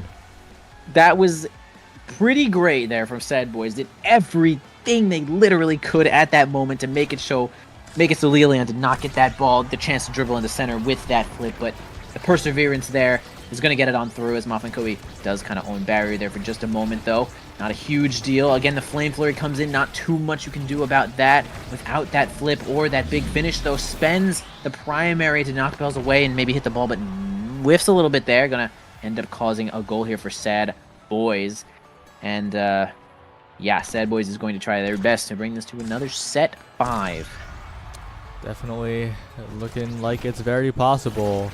As You Already Lose goes in on the defense, but a barrier already taken, the NATO coming through, and that NATO is burning so much meter from the side of the Sad Boys. Of course, it's not quite enough just yet, but this collapse is looking so good for Return to Form. But Bells flying in, how many prize fighter stacks is that? But Boffin on the crossfire brings Return to Form to match point. A misdirection? I think so. Actually, a great placement there, and had the range because of this missile prop. You know, you can't really reach the opposing goalie from your own barriers unless you have some sort of missile distance, whatever, like an aerials or some sort of, like, even the siege machine will get you there. But man, that's going to be huge, though, as both of their barriers is going to go down right now, though. Hook resets does have a little bit of possession, as we have a huge flip there from Leon. Gets the threats out of there, though. Moff and Koei helps it on through there. This could be their literal series point right now, and that is a heartbreaker if you're a Sad Boy fan, as Return to Form returns so to form that they defeat the Sad Boys. Damn. Wow, Return to Form hold on. They manage to secure the set. They shake off the demons of Game 1 and make it happen. Really, really well done from Return to Form. They are back on track to 2-3 now. A lot better than 1-3 at this point in the season, as the Sad Boys drop into 2-3 as well. The middle of the standings is getting quite clogged up right now. Yeah, it is kind of just a rubber band ball of teams that are just trying to detach themselves and make it so they can have a better chance in this playoff, which will show up in a few weeks, man.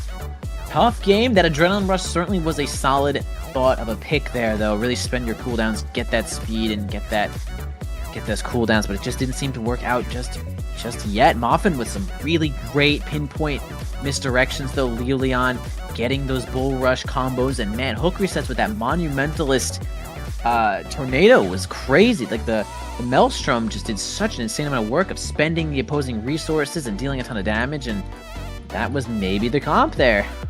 You were right. Yeah. Leon, of course, looking as good as always, making the offensive plays, putting on so much pressure. This team is looking like they're working quite well together. But on that note, we need to hurry up. We need to go to break soon because we are so far behind thanks to that long series. Woo! So we'll be right back, and we will see you soon.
Ooh, welcome to the Rat Recap, where the opinions are made up and the strikes don't matter. This week was the return of the Titans, as boys in Raw finally get some convincing wins against serious competition. But before we get to them, we should talk about the only undefeated team remaining, Cosmic Calamities, who had a battle of former teammates and current roommates. Threezy Breezy squaring off against Grimilla. Threezy Breezy came out on top, absolutely crushing the Fluffy Bangers. But worry not, Fluffy Bangers, as the season has been saved. The rebrand is here. We're back to Bang Bang. Everything 1 million fucking whatever we lost.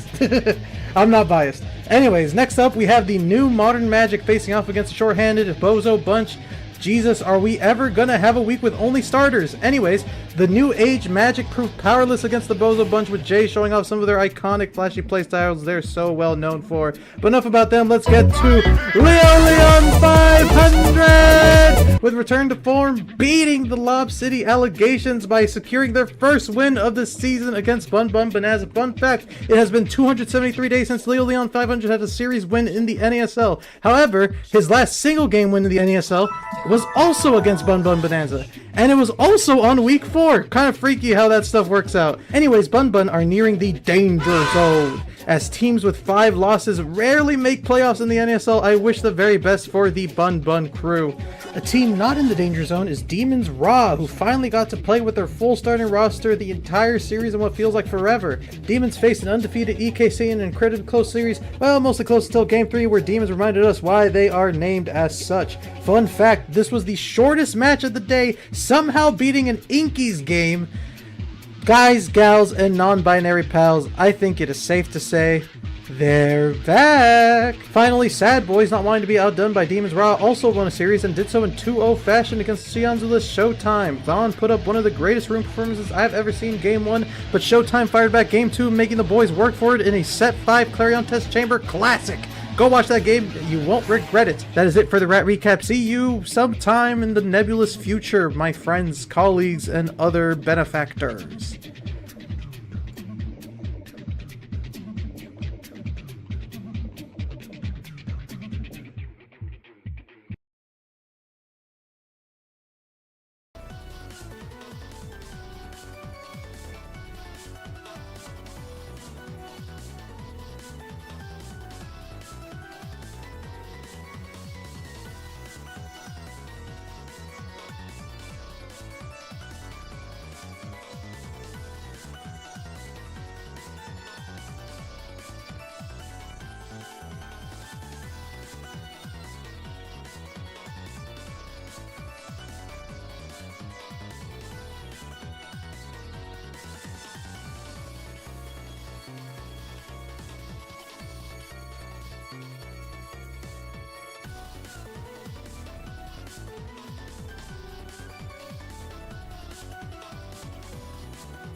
Hello, everyone. We're back with the second series after 2 hours from the start time. Hi, Envy. How are you doing? And are you looking forward to seeing Gates of Obscura once again? Dude, I kind of like Gates of Obscura. I think it's a cool map. I think it does a really good job of showing us who has really practiced on that map there. Um, really crazy games there that we've already seen right now from Sad Boys and RTF. And now we're getting something a little bit different here. Is we're going to get Modern Magic versus Showtime with a little bit of alternate rosters here. We do have Showtime going with Barcode Joker Twisty, and we have Modern Magic with Pensando, Zack Smack, and Carmine. Thoughts on these roster changes? Well, I think the biggest question mark here is absolutely Twisty. She has not played in the North American Strikers League. On the other hand, this is pretty much the new face of Modern Magic, of course. It is not the roster that was advertised at the start of the season, but this is the Modern Magic that you're probably going to get for most of the rest of the season. It all comes down to how well Twisty can really fill those brawler shoes, because Joker will be playing fantastically on the Octavia most likely.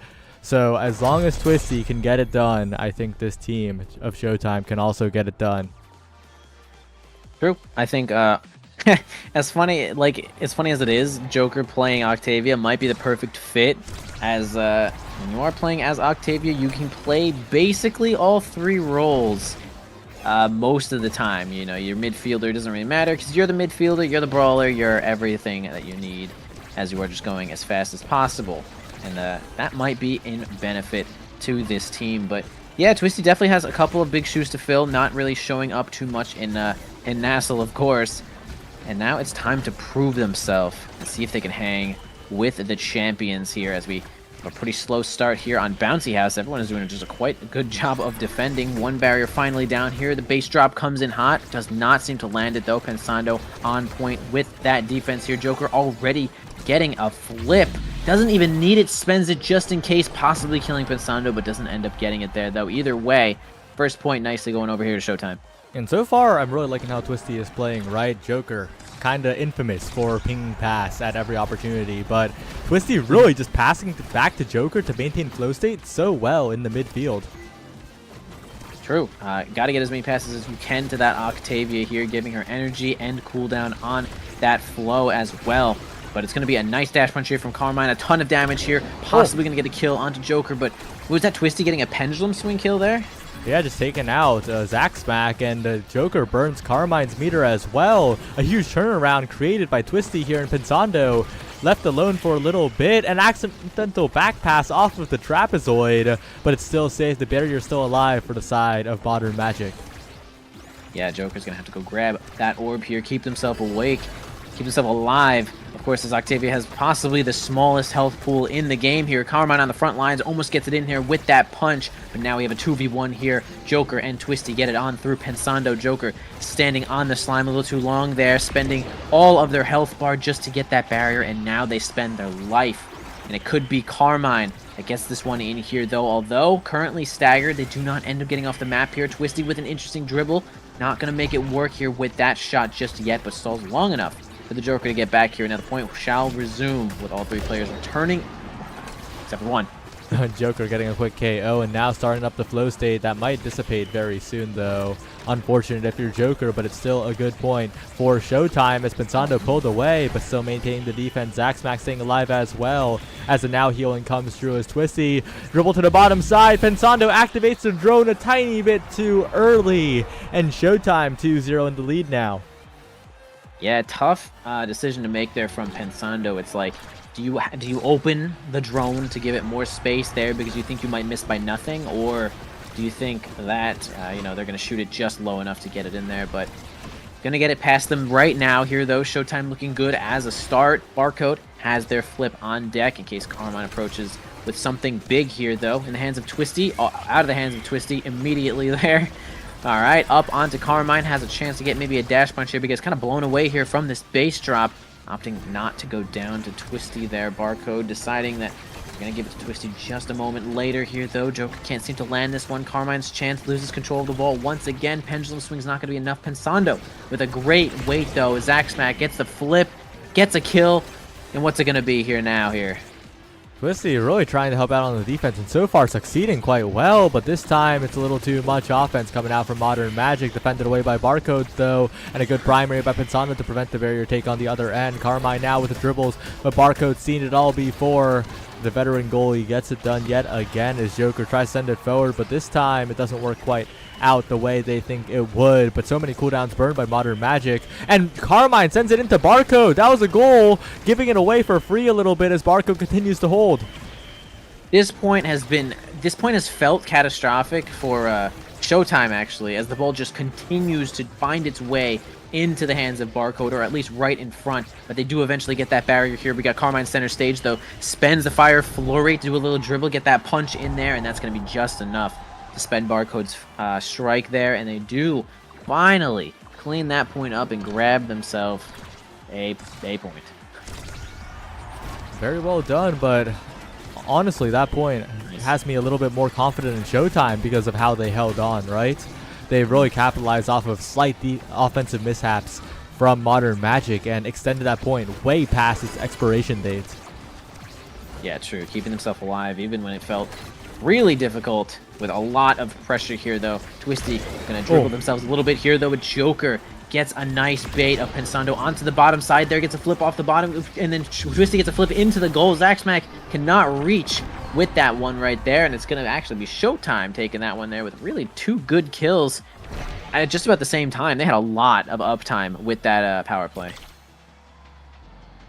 Now with this first pick, Octavia, no Castle Ass, no Chrono Boost, but plenty of other great awakenings. Might have denied the 1-2 punch, perhaps. That Juliet might have Knife's Edge 1-2 punch. If not denied, and that is indeed the choice that is made here. But plenty of size on the board for both the Rasmus and the Julie. Pretty happy draft for everyone involved, perhaps, as all of these picks look quite good.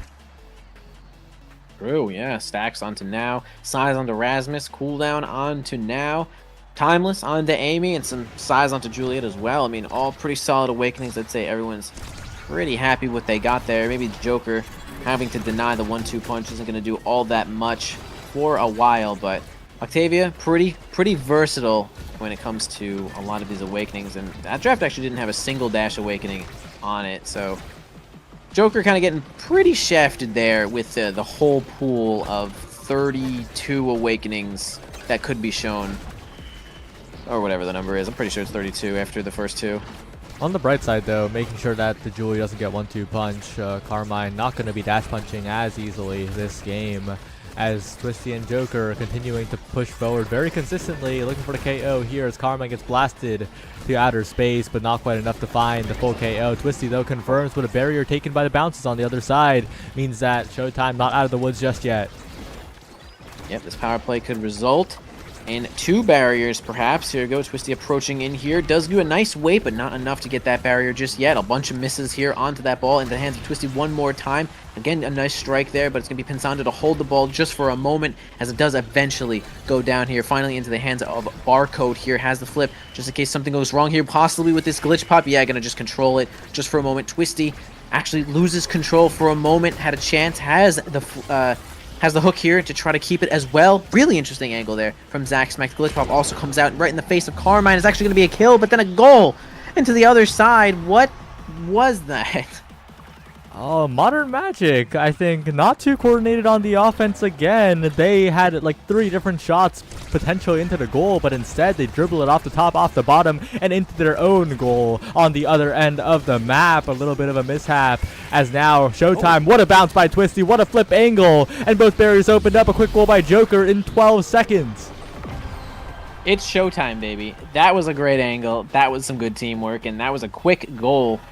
It's going to be Modern Magic trying to pick themselves up off the ground here, as that's what really they need. Get off the ground right now. Get some good offense. Okay, Pensando maybe lagging a little bit, runs all the way to the top side and ends up letting that barrier go down just for about nothing there, though. Yeah, definitely Pensando is getting some rubber bands right now. I can see it, trying their best to keep this internet together, and they are flying into orbit. You can't really stop the point when it has started right now, though, but it's going to be power play for the side of Showtime just for a little bit here, as it does eventually end. The Joker does have this flow state right now. Can keep this ball. Yeah, you're just gonna dribble it to himself tactically. A lot of damage on Twisty though, who is looking very, very fragile for the moment. One more hit could do it, but still staying alive on the other end, and Barcode defending as well, stuffing into the bottom corner. Combo by Carmine, the dash into Flame Flurry does the job right now. It flipped around the map this time as Pensando just sends it forward yet again. Joker defending, but Carmine approaching, looking for a punch in, but once again Showtime managed to hold on and flip it away. Yeah, great hold there. Twisty comes back, grabs that barrier here. Joker's got flow state, pendulum swing right into the face of Pensando with that ball. The size actually making a huge difference here for Twisty, and gets that point. Showtime next set up, and now Octavia MVP once again. All the awakenings showing up here. We got the Chrono Boost, and that's certainly going to be your pick. Yeah, Chrono Boost looking so scary, but it's not all bad for the side of Modern Magic, I think. There are plenty of... Okay, well, now I'm looking at this draft, and there are not plenty of great awakenings for them. Hotshot's fine and all, but overall, that Unstoppable going to do a lot of work against the midfield Juliet, and this Juliet, speaking of, not too many great picks available, might offer the Super Surge even, but just goes for the Spark of Focus. Guys, look, I know everyone's like, oh my god, Dash Awakening on Julie. Yo, I think Dash Awakening on Julie is so good as a goalie. I'm terrified when Julie has a Dash Awakening. I'm just saying now. Again, call me a noob if you want. I don't care, but it has a lot of uses. I think it's got versatility for sure. But either way, a couple of average awakenings here. But Monumentalist landing onto Pensando definitely could make a big difference in a lot of those midfield situations, or even keeping the pressure up on one of the side lanes could help. Carmine does end up getting that barrier here. Zach Smack looking a little bit low, but going to keep the ball onto the bottom side. Pensando has left the building, unfortunately, not due to any will of their own. Joker and Twisty, again, are just keeping the pressure up here, though. Joker flow state once again. Okay, Pensando and Carmine do end up holding that barrier here. We're going to have Zach Smack showing up one more time, though. Joker looking a little bit weak. And hopefully Pensando can keep himself connected here, though. It's so rough when the internet is a factor in your Nassau game. Yeah, and Joker and Twisty pushing forward now with the barcode speed, but Joker taken away. Modern Magic holding on just barely, but the KO onto Carmine is huge. The back pass, the forward pass, trying to find a dribbling play. And the glitch pop, the last moments of it will do it as Barco gets caught out. What an outplay by Zach Smack. Yeah, wow. Zach Smack decided to go for the far angle with that glitch pop, and it looked like it did wonders, as Barcode certainly was sending the ball down there in order to land that glitch pop. But really great work there from Zach Smack, keeping themselves in this game, though. They are down 2 sets, which is a little bit rough here. Can't even get that barrier from the bouncy house, which is also a little bit rough. Carmine trying to spend all their cooldowns to get some of these barriers, but the defense from Joker, the midfielding from Joker, and the defense from Barcode is proving just a little bit too overwhelming, though. Nice redirect from Carmine, though. Joker looking a little bit weak, gets the evade with the orb. And it's really just Carmine and Zach Smack on the front lines here in a 2v2, but can't seem to make it happen as Joker does return. But wow, great bounce. It's going to land another barrier here for the side of Showtime, and rough spot here for Modern Magic. See if they can hold. Rough time to lag for Pensando, No. as this time it's especially brutal. The goal scored from across the map by Twisty. Showtime just 2 goals away from putting this one in the bag. Yeah, this is definitely a router reset moment here for Pensando, as I believe the rules are you get 5 minutes of like a timeout or something like that, but that's it. Yeah. 5 minutes total. Tough spot for Modern Magic, but we've seen good points from them, right? This is still a very winnable game if Pensando can get the internet locked in somehow. But yeah, it's just tough in this situation to make it happen. Twisty and Joker are very good at capitalizing and getting it past consistently and getting a lot of consistent attempts, especially with the Mako speed. So really that internet inconsistency is even more brutal against this team in particular. Yeah, for sure. I have seen some good stuff here from this team. Like, Carmine is doing as much as they can on the front lines, but a little bit of help from Zach Smack, and they can get these barriers. And, I mean, just doing damage to Joker or getting, like, a dash punch is super huge for Carmine. Although we have seen Twisty get a couple kills by themselves as well, so it's just feeling a little bit even right now as far as, like, I don't know. plays, although we do certainly have Showtime with more of those good plays right now, and Pensando kind of lagging, which is certainly not doing them any favors. So we'll see what happens when Pensando gets back here. I don't think they've done anything, as they haven't disconnected yet. I don't know. Yeah, They should have disconnected. Speaking a little bit about the game state, though, Barcode and Joker are having a lot of meter, while the entire team of Modern Magic is very, very far away from a flip, right? And that meter advantage is going to be huge for the side of Showtime in this point, as it's going to be able to deal with the overtime a lot better and might just lead to quick barriers and then a goal. On the other end, that insurance is not there for Modern Magic, so this could easily be a 2-1 lead and match point for Showtime very quickly. Yeah, I think Showtime is certainly in an advantage here. I mean, a couple of strike war wins will knock those barriers down, and even one flip from Barcode to get a red ball in the right spot will be a goal, and maybe even the next point Joker will spend his flip to get the next goal, or maybe a double barrier, and it's just a big advantage, kind of a snowball situation here for Showtime, as they are certainly already in the lead by a lot. But you know, can't count Modern Magic out just yet, though. We might see some internet gameplay at some point as they try their best to return. I almost said return to form, but I guess that kind of works. They need to create some Modern Magic here. Yeah, let's go with that. They need to revive the internet out of nowhere somehow. They should try to revive the internet. That's like a pretty good idea. Oh? All right, Pensano's moving. Here we go. We're back. Using some of these emotes here. Everyone's ready to go. Joker starts off nice and hard, but actually Pensando ends up defending Carmine's the way. one disconnecting. Wait, is that what... Wait, Carmine has the virus now. Well, one Modern Magic player disappears and the other flies across the map with no internet, but all good, as Carmine has returned now. It's one barrier for each side. That was definitely maybe some less than Modern Magic, but certainly some magic here for the side of Modern Magic, as well as they're going to try to keep this one alive here with one of these barriers just on the opponent's side here. If they can put up a little bit more pressure here, Carmine gets on in there, spends the dash punch, misses though. Twisty has a chance to do a little bit of dribble here. Now on to Joker, the base drop comes in. Pensando lagging some more, but doesn't end up falling off the map. Really tough situation. The Monumentalist doesn't make it happen, but Zack Smack certainly does. Doesn't get the pass over to Carmine. The Fire Flurry going to keep the ball in spot here. Joker going to send it into the farthest reaches of this map. Carmine waiting for this dash punch to show up one more time here, though. Zack Smack with an angle off the middle. I'm pretty sure Barcode hit the ball, though. Am I wrong? Yeah, just barely missed and hit it back into the goal instead of getting the vertical angle, unfortunately. Tough spot, but Modern Magic looking good after that point. They weather the storm, they survive, but that dash punch goes a little bit wide. Carmine, though, doesn't overcommit, doesn't fall down off the map, but Twisty has built up a flip, and that's going to be pretty scary. Yeah, Twisty almost getting a kill onto Zack Smack there, though. It really is just maybe a matter of time here for Modern Magic, though, as Pensando is kind of falling off the map here, but nice Monumentalist to help get that barrier. These drones are really becoming a problem here, though. Twisty, the size of a skyscraper, does not end up getting the barrier onto the top side, though. Lots of energy, though, on the side of Modern Magic. We can see Zack Smack coming in here with a Cyber Swipe to help it on through there, though, as well as Pensando getting that Monumentalist drone in there as well. Though gets the ball directly past Twisty with a couple of good cooldowns, though. Pensando moving up as much as they can. Joker escapes the fray, but the team is left to die as Modern Magic does end up taking this set. Good one. Good one.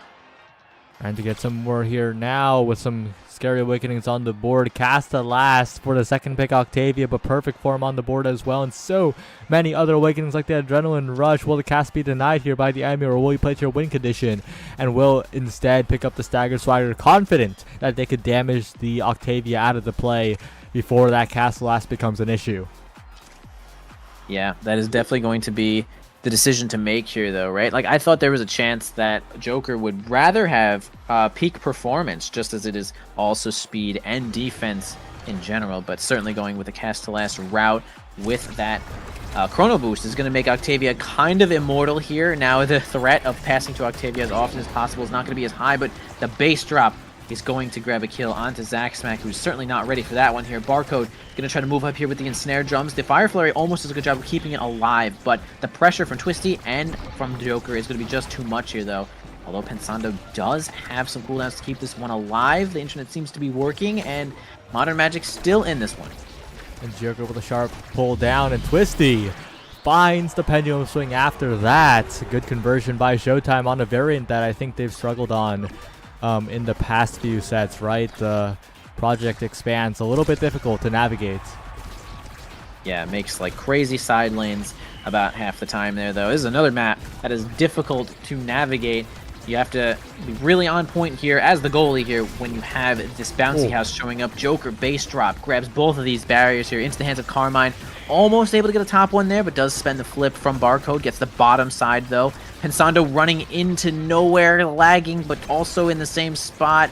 Visually making things kind of just disarray as the ball is flipped from Joker directly to Twisty. Great 45 angle redirect, keeps that speed, and it's going to be Showtime on their match point here. All it takes is one more for Showtime to close this out and really just advance in the lead in this series. It's not going to be too difficult, I feel, if they can really get that flow state going, but notably Joker doesn't have any meter available to evade with, so this point might be a little bit difficult. Ooh. They do end up dealing a ton of damage to Carmine in that corner and end up getting that kill.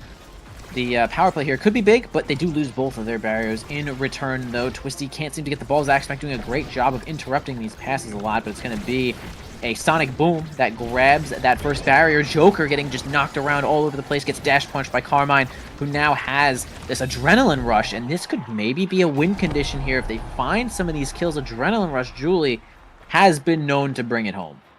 Dash punching in the corner with the second cooldown. The reset coming through for Carmine, but it's still Showtime needing one more to close this out, but with an early barrier loss, that's going to be a bit harder as Barcode has a lot less to fall back on here. Joker goes through with a ton of damage as Twisty becomes absolutely massive, but it's Carmine who wins the flip war in the end, and Twisty combo but not taken out.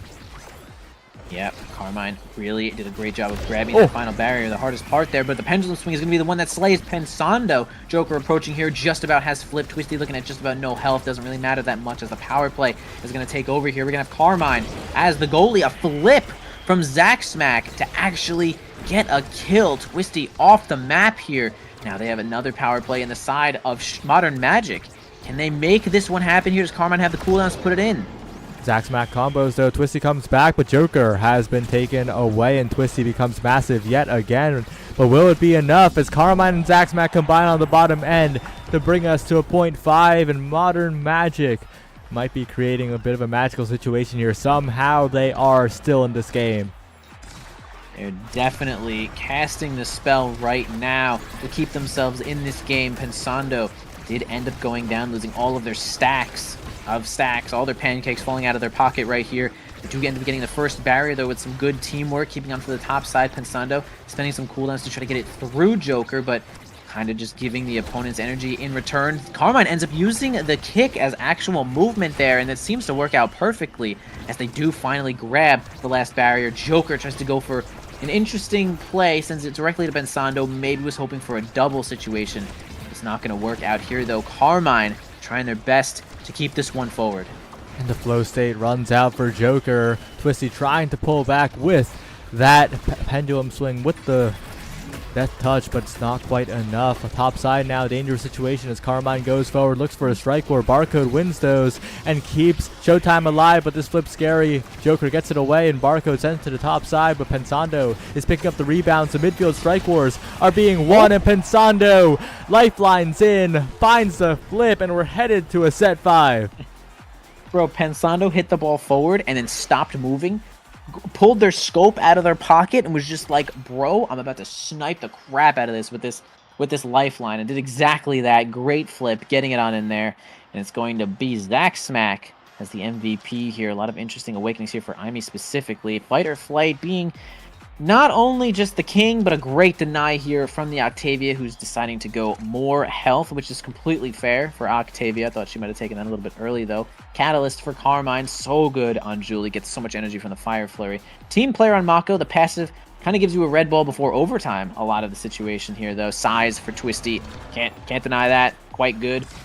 And finally, Pensando gets Egoist. Though this is like the 4th or 5th time you see Egoist land on to the goalie here. And so we'll see how these awakenings will affect the rest of this match. Twisty and Joker need to be a little bit more efficient on the scoring plays, because if they don't, Pensando is collapsing so comfortably, and this energy generation is going to be a big obstacle to deal with. But on the bright side, right, Twisty is absolutely massive with the multiple size awakenings, and the Joker has the tools always with the cast last chrono boost. But if you're dash punched off the map, yeah, you have no tools to work with, so it's going to be tough. Yeah, I mean, you don't even really lose dash punch there, as well as the adrenaline rush is going to make things so difficult for the enemy team. Both barriers down now. Joker finally returns, though Pensando ends up losing their barrier, possibly to a glitch pop. Really interesting situation, though. We're going to have a flip from Zack Smack, but Barcode defends that one nicely. The Monumentalist doesn't seem to hit it there, but the speed certainly does. Joker chasing after the ball as much as they can, ends up losing flow state, has flip, though, in the hands of Barcode. Okay, spends the ensnare drums there to try to jail both of the opposing players. Twisty, a little bit of a passing lead here for Joker, who, as we've mentioned, has no energy there and is certainly susceptible to these dash punches. A big strike shot from Barcode, but on the second try, Zack Smack with a hot shot overtime glitch pop on the bottom end will snipe it to the top side.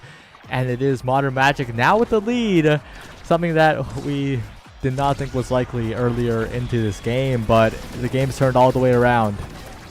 This game actually has turned around completely.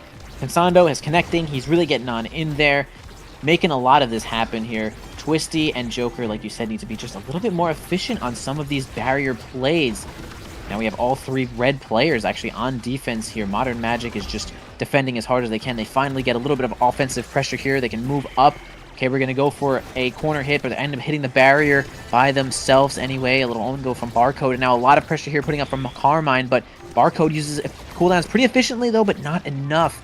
And it's going to be just too much pressure to deal with as a goalie, and they're going to lose their final barrier here. Carmine approaching with the flamethrower. Got the flip, got the kick, got the punch, but a great defense from Barcode. What a guy. And now Twisty converts onto the barrier, and this could be what Showtime needs, but they can't keep possession just enough. Carmine now sending it forward. Zack Smack has been the MVP for Modern Magic, has been the one keeping possession, but can't quite do it this time as Twisty converts with the pendulum swing. 1-1 now, and this game has gotten incredibly close. I gotta say, Zachary Smack. Okay, I'm sorry, I don't really want to say it, but his glitch pops this game have been pretty phenomenal. Just perfect placement, has the good awakenings to make them empowered here. And that's kind of some of their win condition. I wouldn't say that Zack Smack is even placing like Cyber Swipe insanely well, but it's really the glitch pops that are standing out to me. The glitch pops and the strikes coming out from Zack Smack as he advances the core up into the midfield once again. Carmine waiting to burn the cooldowns from Barcode as it's kept in the corner.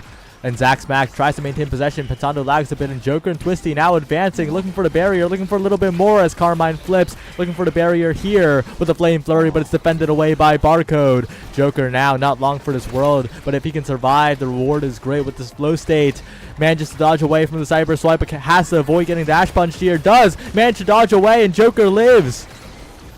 Huge situation here from Joker, and now it's Zack Smack that's looking really Death Touch. Death Touch is going to be the one that's going to take him off the map. Twisty, extra cooldowns with that Whiplash is going to be just enough to have a double strike to get it on through here, though. An evasion comes out, but it's not enough because you kind of still have to time everything else, and I still think that there's a chance that there's a checkmate position there with the size of this Rasmus.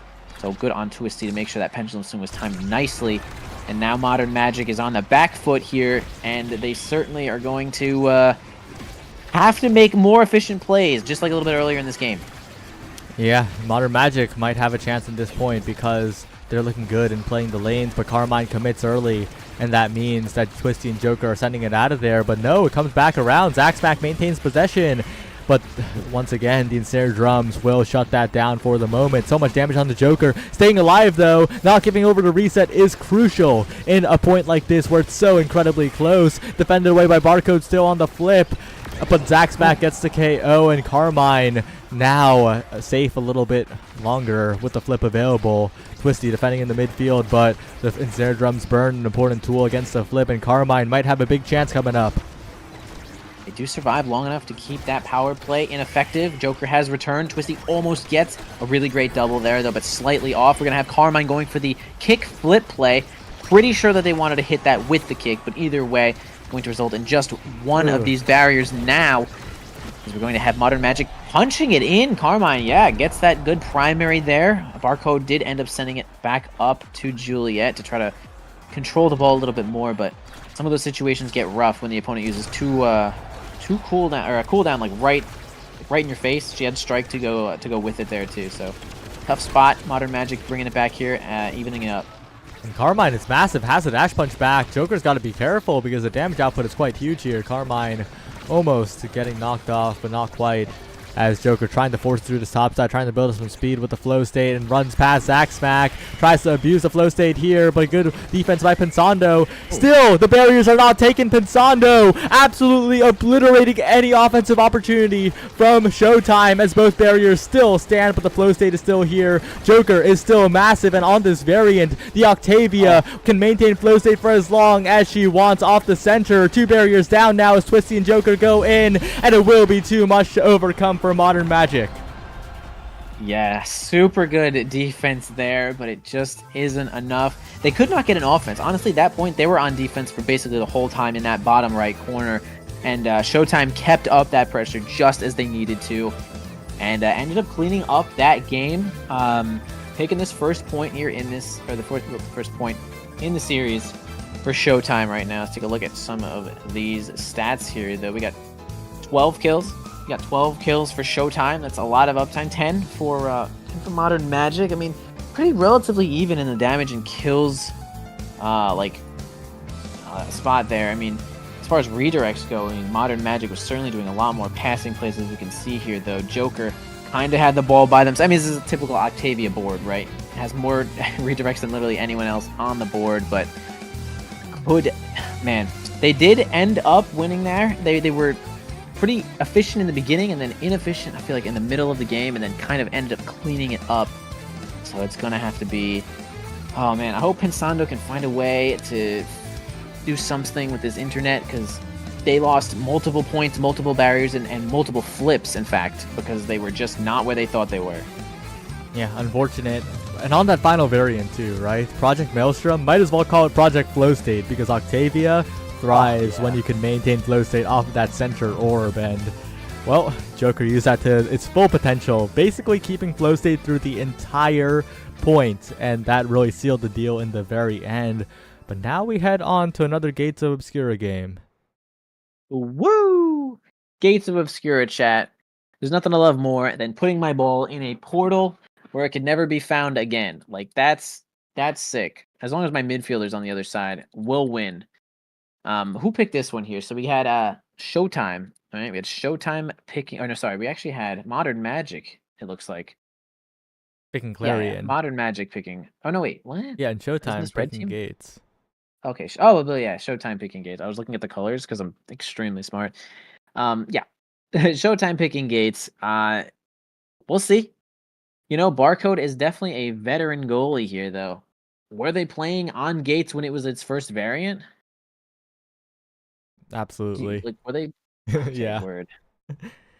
I thought they played a lot in the beginning and then took a break. Oh, that's true too, actually. But they've I feel like definitely seen both variants of Gates. Okay, word. Something just is telling me that they might have missed most of the first variant of Gates, and now they're like, "Oh, Gates, gotcha." We'll see. We'll see. They picked it. They must be at least comfortable on this one. So, yeah, interested to see what kind of synergy we can unravel here as Modern Magic's gonna have to bring this one back here. We could take a look just for a second here at their current season record here. Showtime currently 2-2 right now. Again, kind of sketchy. If you lose this one to go to 2-3, it makes obviously the playoffs get a little bit more awkward. Modern Magic already, or actually also 2-2. So really big advantage right now. You definitely want to be 3-2 if you're trying to get these playoffs here and maybe put yourself on equal footing here with EKC and Bozo Bunch. Yeah, you kind of really want to win here to get ahead from that middle mess of standings. Since 6 teams enter the playoffs, those spots will be hotly contested this season with how close everything is here. And any win is so valuable right now. But as we get into the picks, Showtime has locked in Octavia once again, and I think they're going to be very happy with that kind of playstyle, taking away the Juno from the side of Modern Magic, not letting Pensando get in the goalie slots, and wow, I mean, Showtime, pretty much the same game plan as last game. Yeah, I mean, it's not that I think Octavia like whoa, but like they would rather ban this Atlas from Barcode. I know he's a Atlas main for the most part, but like from what had happened last game, do we really think that like letting this like I guess they really think they could just beat this Octavia again? Like it's so rough. It feels a lot like RNG sometimes when Octavia is just like in the draft. Like if she does well, then she's just like gets something that's sometimes just too good. Banning Octavia felt like I don't know, just a more fair game can transpire here, but either way, we'll certainly see what happens. We'll have Carmine on this Rasmus. Looks like maybe a Kai goalie here. Actually, Pensando's probably on the now again, so we'll have Zach Smack on this Kai. And for Twisty, we'll certainly have the Kazan. Twisty pretty good with Kazan, honestly. One of their more picked champions as far as I know. I said champions. Am I? Wait, these aren't champions. What are these? What are these? Are these characters? What is it? What are these? What are these? Are these champions? These aren't champions. Are these heroes? Oh God. Sorry, I'm Chad. I don't know what happened there. Chad, that was crazy. But you don't really call people strike. Okay, everyone's spamming strikers. I get it, but it's like with strikers. Yeah, strikers is not a good name because strikers is like the name of like like the people in the forward position in soccer, right? But like when all three players are strikers, you have to call the striker a brawler. But what if the brawler isn't violent? Then are they a scorer? Yeah. But scorer is like the lamest sounding thing in the world. So it's tough. Names are names. I don't even play League. I don't know what happened, guys. For real. I like don't have League brain. I don't even play TFT, guys. I don't even play TFT. I don't even look. I look. Whatever, dude. The champions are coming, and it's gonna be a good game here as we have team players start and aerials. Mako, happy to see a lot of team player action, and we're probably gonna have a bunch of aerials showing up. Oh, I'd like to see team player on one of the midfielders. Okay, we actually have Joker taking team player, so that's cool. Oh wait, Barcode took air. Okay, fine, acceptable with that with the drum and bass. So that should be interesting here as we're going to get on into it here. On to Gates, woohoo! Saya, you'll have Gates with me. Yeah. Alright, cool. Yeah, but the one thing that I might not love is Pensando's now goalie. That's a pick that's a little scary on Gates, right? Because when the corners are being stuffed, it might be a little difficult. But so far, the offensive duo of Rasmus and Kai are getting a lot of work done with the speed they have immediately, unlike the Octavia. And whoa, what a perfectly placed barrage. Barcode can't quite get it in time. That was a good barrage there. Definitely the aerials helped that barrage for sure. The projectile range was just enough to reach from where they were to get all those barrage bullets on in there perfectly, and that was a good setup here. Yeah, I think back when Now had the hard hit or strong hit secondary, like fighting in the corner was like basically a no problem for her, but now things have certainly changed a little bit. I do like that she can set up the drone at the portals though, for sure, closing at that for just a short time, which is certainly helpful. But yeah, in some of these scuffles here now with the light hit, things get really awkward. And so far in this first set, it kind of feels like, oh, Carmine, you went for a way too creative of a flip there. Could have just hit the barrier like directly. It probably would have worked. But on the crossfire, they still get it done. And I think this composition from the side of Modern Magic does have a lot more immediate power here. So unless Twisty can make some crazy plays, I think for Showtime it might be a little bit of a go next. But they do find a KO, but Zach Smack immediately capitalizing with the aerial speed.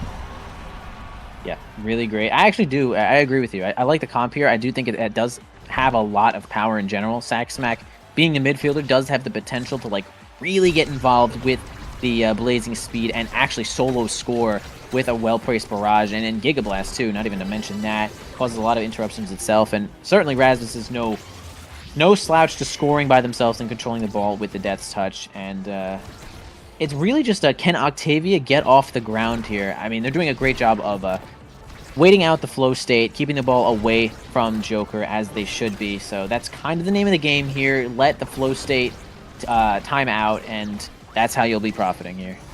One barrier down. Maybe Showtime have something here, but Joker is so incredibly low. Could be taken out at any moment, it feels like, if Zack Smack wishes. But the barrage goes wide, and Joker regens quite a bit, but the flip chunks out Joker, who is once again forced to retreat, and Carmine approaches. The barrier taken, and Modern Magic might have this one in the bag. But Twisty and Joker not giving up by any means, pushing the core forward. But the portal is perfect from Pensando. The accelerated core sneaks its way right below Barcode as Modern Magic 3-0 first set, but given the characters that were picked, this was a bit of a foregone conclusion. Yeah, that was definitely a rough spot there for Barcode. Had strike shot up, but thought they could get there in time. It's understandable. The Awakenings here will be unstoppable, probably. I mean, just a good awakening, and also a great deny against the opposing goalie here. If you're Rasmus, Fight or Flight actually taken on the goalie to deny Octavia. It's just too good here, though. Spark of Strength for Barcode, not too much here, but peak performance for Octavia is just quite good in general. Twisty get a little bit of speed from Stagger, Swagger. Zack Smack has Knife's Edge. I mean, I feel like Knife's Edge could be an underrated awakening on this map, is when you're pushing onto the corners, I mean, you are just knifed. You're knifed up. You're knifed up, bro. And right now, though, it seems like Showtime have gotten exactly what they needed, because they're pushing up in the corner so efficiently. Twisty finding the barrier along with Joker, but they still do need to convert as Zack and Carmine converge and get a quick barrier take of their own. Now it's some portal passing plays, but Twisty to Joker trying to pass back, but it doesn't work out. Carmine trying to do the thing where you dribble off the corner with Rasmus and hit it in, but doesn't angle the primary and just dribbles it twice. Now Carmine looking for a mind game, strike shot, hook, and Carmine will score the first goal of this set. I'd be so mad if I was Barcode, bro. It's like, what? You have no evade. You can't not get hit by this. There's a lot of hit stun there. But good use of the death touch there from Carmine, knowing that it would have just enough hit stun to cause that many problems for Barcode. Starting off this next point onto the top side here, though. Got the base drop coming in with the Joker. Has flip. Almost got pendulum swing off the top, but ends up getting both of the barriers instead. Yeah, the crooked leverage is going to cause a flip to be used here. Carmine making sure that it doesn't go in that portal kind of nicely. Joker going on to the defense as well. Twisty has control of the ball here. Ends up losing it, though, to a sentry drone, proximity drone. It's a proximity drone for sure. Pendulum swing doesn't seem to land it, though. It passed to Zack Smack. Yep, right into the portal to Carmine, but actually Twisty there with a good press the point. It's going to interrupt that pass and see if they can land this score here. Trying to push onto the bottom side, but the base drop doesn't quite send it the right direction. Flow state still being maintained, though, but the core sent through the portal once again, and the passing doesn't quite come through for Showtime. As the core drifts around into the hands of Zack Smack, it kind of feels like Modern Magic are more comfortable on this map. It makes you wonder why Showtime was the team choosing this one. Yeah, Modern Magic is playing pretty well. I like what they have going here, though. Man, nice setup from Pensando to get that sentry drone right on the mid there, making it so that Barcode's clear angles are near null. And they're going to take a point, well deserved for that one. Modern Magic looking pretty good here, though. They are down a game. This is going to be a good game for them to take as long as they want to even this set up. As long as they keep playing this well, I mean, I like it. Great flip, by the way. Oh, goodness. Twisty pushing forward now, trying to find a dribbling play with Joker, but it's not quite enough. A lot of meter built up, though, but they're not really being able to make use of this power play as Joker in the corner trying to send it forward. But Twisty still not at the flip yet, and of course, no barriers taken. Yeah, no barriers just yet, though. Pensando moving up quite a bit. I like it, though. I like that Pensando's getting real involved. Gets the lifeline. Flies on in there, though. Not a great position to use their own flip, but Twisty gets a great flip of their own. Grabbing another kill. A power play here for Showtime. Could result in possibly both of these barriers here, though. But great stalling as they're defending perfectly. Twisty, unfortunately, misses the shot there to grab one of those barriers. Crooked leverage. It's going to be just enough to get that one here. A lot of pressure coming up from Twisty. Those going to be enough to get the next barrier here, though, on overtime. Tries to go for a stun play. Doesn't seem to work out, though. Barcode 1v1 here with Carmine. It's not enough to win just yet there. Another try, another bounce, but Twisty barely bounced the shot off the bottom corner, but this time, with the pop-up, will secure it. 2-1 now. Showtime might have a way back, and they would really like to win this one. Yeah, look how awkward things get in overtime when you have the midfielder hitting those team player red balls to the forward. And especially Kazan, though. If you hit a red ball into Kazan with the team player and he gets 20% more speed, it's like basically catastrophic, unstoppable situation to deal with. So I do like that team pick start here from Joker. Even though they really had an aerials decision with Octavia start, so kind of a big choice to make, and it seems to be working out in some situations, though. They are kind of down right now. It's set and 2 points. So we'll see if Modern Magic can clean up this game, or if we're going to have Showtime bring this one back and maybe scale a little harder. Trying to get a little bit more on the bottom corner here as Twisty not able to get more than one barrier, but one is enough for the moment. If they could stall to overtime as well, that would be even better, as Zach Smack barrages in for one. Barcode in a lot of trouble now, trying to defend this barrier against Carmine, and will successfully do so. But another flip comes out. Zach to the bottom side of the barrier, taken by Modern Magic, and they might even score before overtime hits. Yeah, definitely would be huge here, though. Of course, overtime is now showing up as well, giving Mako a red ball, too, with that primary. Twisty covering as many options as possible here with that slip into the pop-up. Oh my god, huge Giga Blast from Zach Smack to grant themselves a power play. Nice Pensando not finding himself in a strike war with Kazan. Good passing play, great stun. Yo, Modern Magic was just on one for that point there. It did everything right. Absolutely. Made it so efficient, so quick, and made sure that Barcode couldn't even get a Hail Mary save with that pendulum swing. And now as we head on to another pick, Castles and Chrono Boost still not showing up, but there's a Monumentals perhaps for the now. But there's still some solid awakenings for that Octavia anyway, right? Sure, yeah. We get Twin Drive is good for the uptime. I mean, if one falls off, the other one will probably be up by that time. It is indeed up. Catalyst here showing up for Zach Smack. A little bit more energy there. Size Kazan, my grave nightmare to ever see ever, is maybe going to be just enough that they need to win this whole freaking game, though. We do have Rasmus grabbing Size as well here. Barcode getting more ensnare jumps with that extra special, and Pensando, of course, grabbing the first pick, which was Monumentalist, who has pretty much gotten it every single game here and is making quite good use of it. Honestly, Pensando's now in general is impressing me with some of these lifeline plays. Yep, going for a little bit more on the Monumentalist here as Carmine pushes forward, but one barrier still stands for the side of Showtime. As he sneaked it around the corner, managed to get it away, but Joker unable to maintain the flow state, unfortunately. And now this corner is really dangerous. A flip available for Zach Smack, defended away by Showtime, but they have no barriers left. Ooh. Tries to go for slip crooked leverage there. Doesn't seem to work out just as much. Barcode spends their flip defensively. Going to get the ball out of there, though. Joker spends it offensively. Does end up getting the barrier just by nothing. Passing play interrupted by Twisty. Up onto the Joker here. Carmine has the ball. Open goal. Has double strike hit. And it's going to be just enough. Barcode. Maybe no cooldowns left in that spot. Carmine keeping the flip as well, which is pretty big. Pensando working on one of their own. A little bit low energy here for the side of Showtime. This could be what Modern Magic needs to close this one out. Dribbling play on top side as Twisty looks to convert. Finds one barrier very early, but they need to find those more consistently if you're Showtime and trying to get back into this game. Another flip in front of the net, this time defended away by Showtime, but their health bars are looking a little dangerous. Barcode and Joker could be on the chopping block.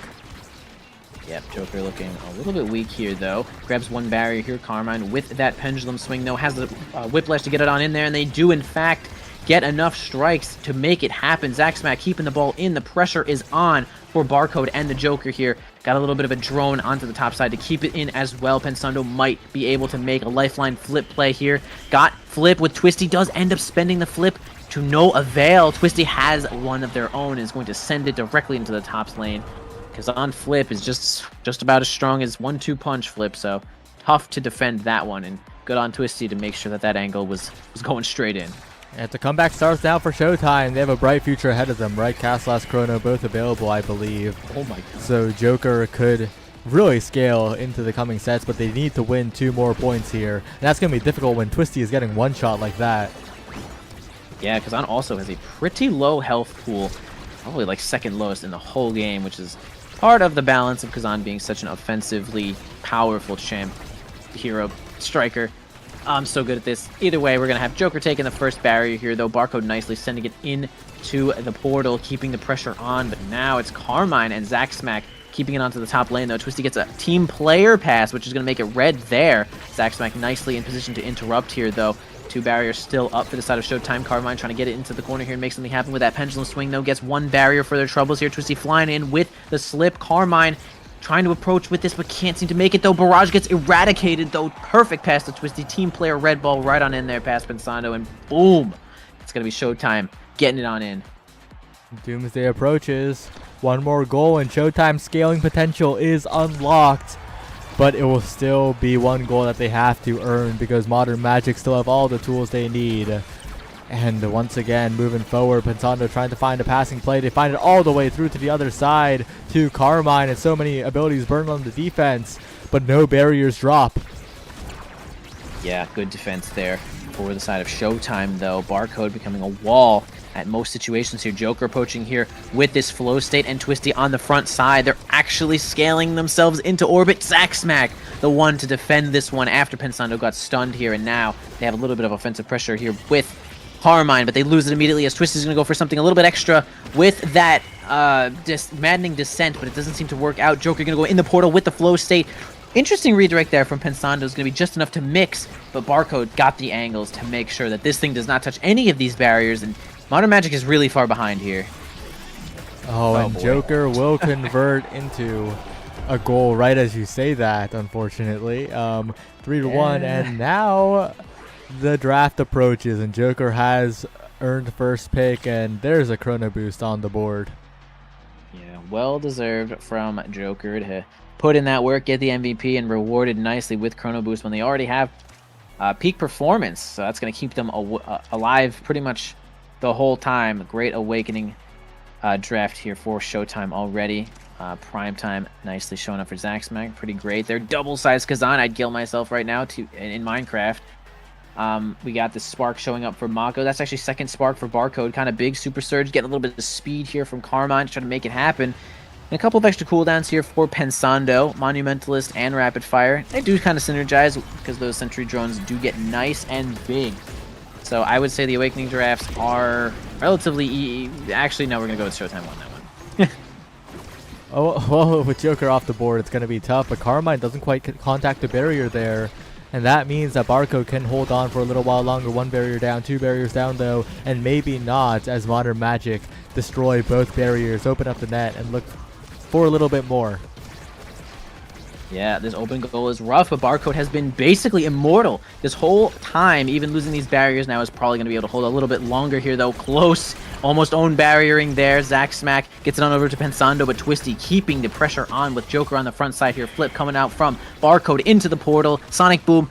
Flow state, but no base drop to go with it here. Zack Smack making sure that it doesn't go in that portal again. Over to Twisty, up to Carmine. Not big enough to get that strike onto the top side. Getting kind of mauled here, though. 2v1. Yeah, Pensando ends up saving it. That was kind of lit from Pensando to hold that one here. And now the point will continue. And Barcode, no cooldowns left. Not enough capability to cover the entire net as Carmine converts. Modern Magic might be able to play around this Chrono Boost Octavia just enough. Yeah, this would be a good win for Modern Magic to keep themselves in this game and possibly taking the series from Showtime. It'd be a really good win to take the series here, though. You have Zack Smack taking a ton of damage and spending that flip and just using it defensively here. Pensando making sure that one of these barriers stays awake with that flip of their own, but now really low energy. Carmine kind of standing around trying to wait for this ball, maybe hang out in a portal or two. Joker has a lot of offensive pressure here, but my god, Pensando with this to save again, and now Modern Magic rewarded here with a power play. Amazing defense, but here once again over pushing into the corner, and the midfielder goes down on the other end. A bit of a mirror move here. Modern Magic though still have Carmine, who has a lot of agency on the map, trying to secure this one as Pensando solves the core as well, and the respawn has come through. The flow state has been shut off, and once again Modern Magic are looking good.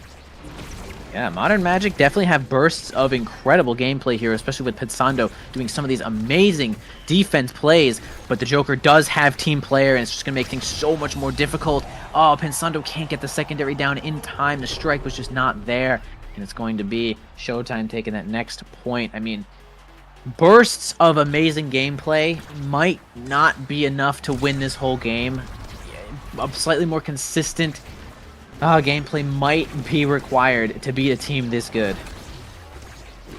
Trying to go a little bit further here as Twisty trying to find a dribble here. Flip available for Joker. Carmine pushing forward as Twisty converts. No! Pensando once again gets there right on time. And Showtime, although they have had good offensive pushes, it's been Pensando's excellence that has been stopping it time after time. Yeah, Pensando is just Pensando and Barcode has just been like incredible goalies this whole game on such a tough goalie map. In a lot of situations, like the ball will just go right into the hands of the forward most of the time, and then you're left to defend 1v1, and they're both doing such a good job here.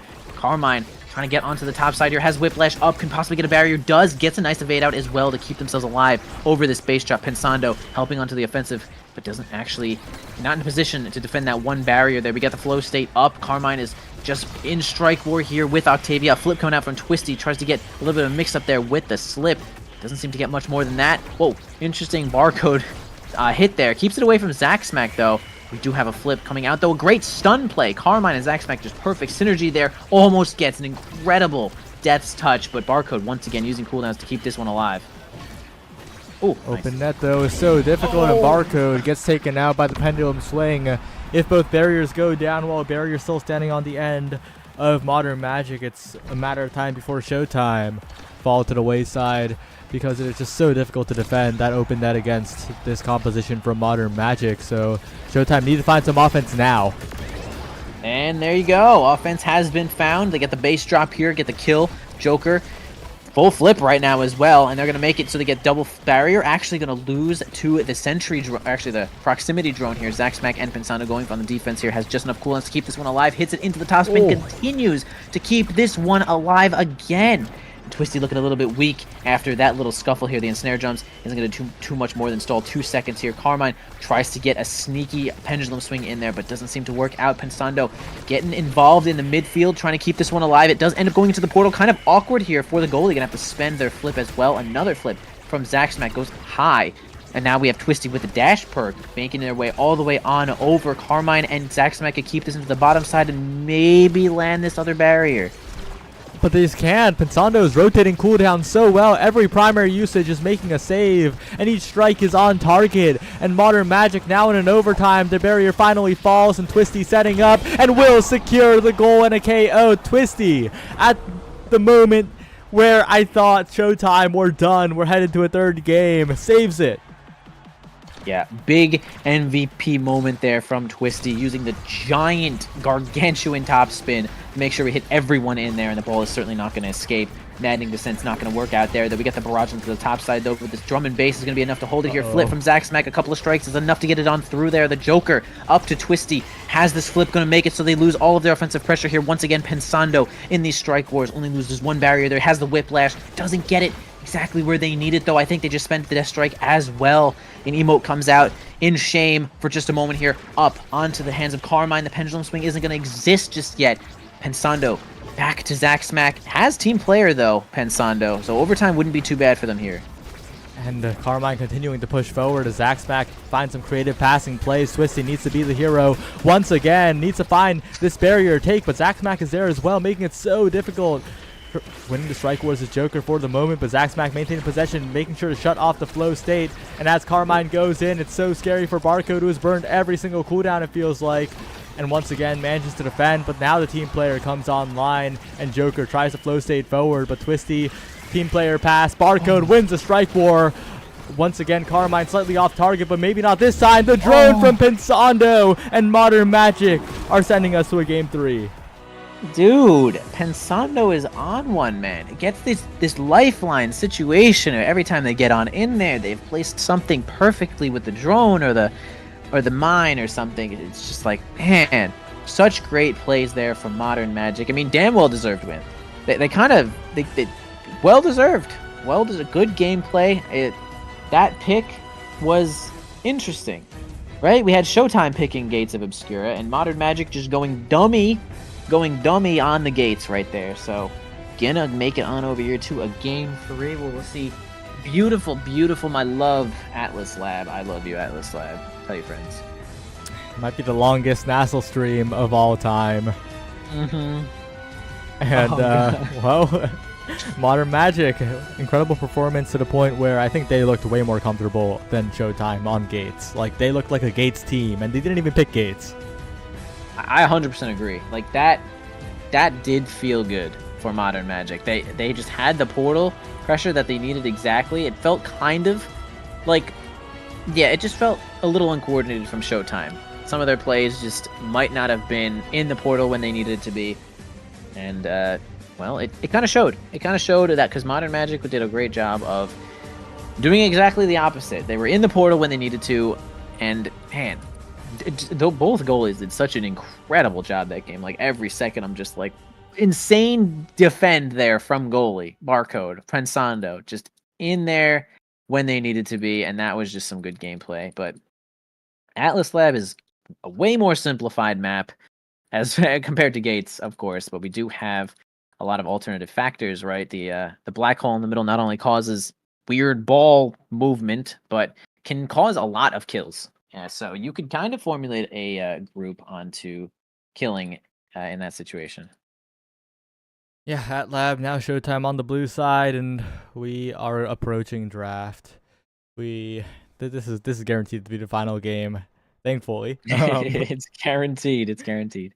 And as we head into draft, it is explosive entrance and a prime time, and prime time might set up for a long game as well, as so many defensive cooldowns are available for both goalies. And oh no. Sure, we could say that, but both forwards will have an extra cooldown, and goalies will only have one extra cooldown. So let's go with maybe that actually makes a quicker game, right? Like, imagine Estelle shows up in this game. How are you going to deal with double piercing shot that quick, right? Yeah, right, guys. Am I right? Perhaps the scoring potential will be enough here. As I don't think the Juno's gonna be let through though. Like, Showtime have been pretty consistent in not letting Pensando get the signature Juno, and as well as Pensando's playing on the Now, I think they would be even more activated on the Juno. So probably a good idea. But wow, we're 3 hours into stream, and woo. yeah, we are not even through the second series. Yeah, it's gonna be a rough one, but yeah, interesting ban thought, right? Because Pensando's been playing like a pretty damn outstanding on this Now, and it's like, it's almost like, man, is this Now just insane? Like, do we just let the Juno go? Like, what do we do? Like, what are you more afraid of in this situation, right? Because Pensando is certainly feeling like the ban, and yeah, okay, we do see it. They're like, okay, no Juno, we're good with this now. No Juno. I am a Juno believer, though. I'll say it. Yeah, I agree. Juno gives you a lot of agency. Well, we're probably gonna see a repeat of the Now goalie if this comes through, and making sure to take away the Atlas, our Modern Magic, not letting Barcode get that particular pick. And oh, okay, Rasmus locked in once again. Twisty playing Rasmus and Kazan this series so far. Good characters for Twisty, and good characters in general. Like, these are some of the more common characters I've seen Twisty play, so definitely gonna show up in full here. See what else we'll get here from Modern Magic. I mean, Zach Smack maybe will jump onto the Kai again. I mean, Kai with both of these is completely acceptable as well. And then maybe they pick what do you guys pick? What are you picking here? We got this Now showing up for Pensando once more. But really good. Really incredible Now gameplay here. If you guys want to play Now, watch this guy. This guy is playing Now. And I think the most interesting thing about the Now pick is that it could really be a flex pick, right? It could also go to the midfield. That could be an IME in the goal box as well. We don't know until they lock it in. Both picks are picks that Pensando has succeeded quite well on, but if I had to bet, I think it would probably be the Now goalie again. Like, if it ain't broke, don't fix it type beat right here. And that's what Showtime think as well, as they are returning to the same composition pretty much for the third game in a row. Yeah. What do we have game 1 here for Showtime? For this comp. For Modern Magic. Who was the brawler here? Modern Magic? Oh, that's. Was it Rasmus? I'm gonna check the sheet. We have an info sheet for a reason. It was. Was it Julie? Maybe it was Julie. Modern Magic, it was Julie, but Okay, it we was got X Julie, now. but We got now X. X. Yeah, the rest is the same. Interesting. I'll go with definitely now goalie. Definitely Zach Smack IME. Zach Smack felt pretty good on the IME as well. And well, we'll have a new one here. X showing up for Modern Magic. Kind of interesting here with this comp. I mean, it's pretty solid, right? Like now does a decent job of supporting X with some health. And we'll have Mako support Octavia and Rasmus with speed that way. So give the ball to your brawler.comp. Yeah, we'll see. We'll see what happens with some of these awakenings. I mean, explosive entrance starting off with a dash awakening usually makes things really, really awkward sometimes. Well, as we are going to load into game here, another game 3 approaches in the dawn of the Nassau day. How many hours remain? We don't know, as we should be getting into game any second now on AtLab, a bit of a classic map as we are loading in now, well and truly. We are now truly loading in, chat. I see it for real. Don't worry, Si. I'm pretty sure that every match, they told me that every match is 3-0 from now. Not pre-recorded. But yeah, Atlas Lab, super happy to see Atlas Lab. Such a good map. Just like basic fundamentals of the game, like for real. And so we'll see the picks here. I mean, pretty much got them solved already, but yeah, we could see that everyone is doing their thing as they were. The X is certainly going to be the black sheep in this one, and Carmine has big shoes to fill I don't really remember the win rates of X that we've seen already today. We saw it once. I'm not sure if it won because I'm just such a good commentator that I record all this information. But yeah, let's start off this one here with Modern Magic taking a little bit of damage off of Twisty there, though. Carmine on the top side, keeping it on in. Pensando reinforcing it with some of these drones. They do lose control for just a moment there, and in fact, they lose a whole player of control there. Power play for Showtime. How many barriers is it going to be?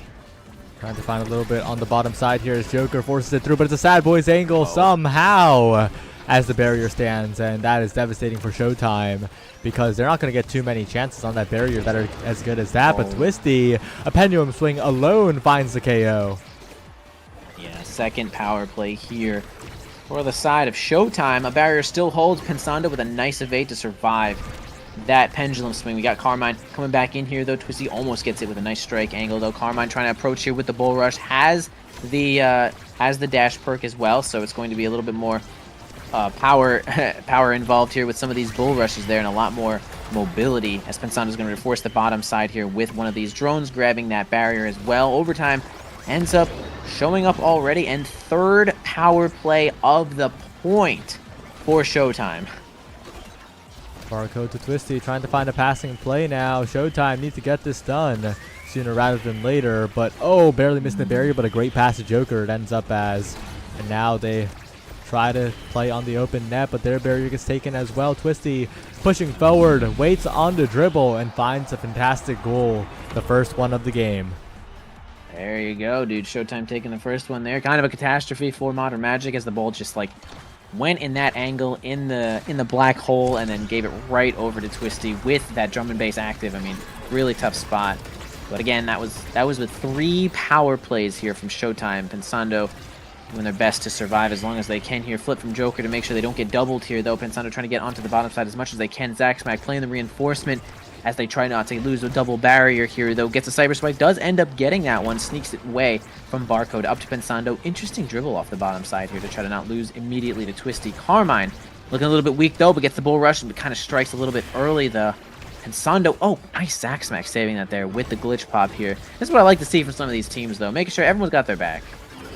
Pensando to Zach Smack now, looking for a push on the top side. Has so much damage onto Carmine now, as if the KO is found, that could be huge. But Twisty looking low as well as Joker, who takes the barrier on the top side. And now Twisty converging onto the core, baiting out abilities from Pensando, but the strikes are good for the moment. Pushing forward still are Twisty and Joker. Energy used, energy a little bit wasted as the passing plays don't quite come through as well. Open net, scary situation now, but Twisty has the speed necessary to push on forward. Finds a shot to the top side and uses the hook perfectly to set herself up for a goal. Yeah, nice one there from Twisty. Again, kind of a catastrophe for Pensando, as some of those dribbles went directly over to Twisty and then right into the death's touch there.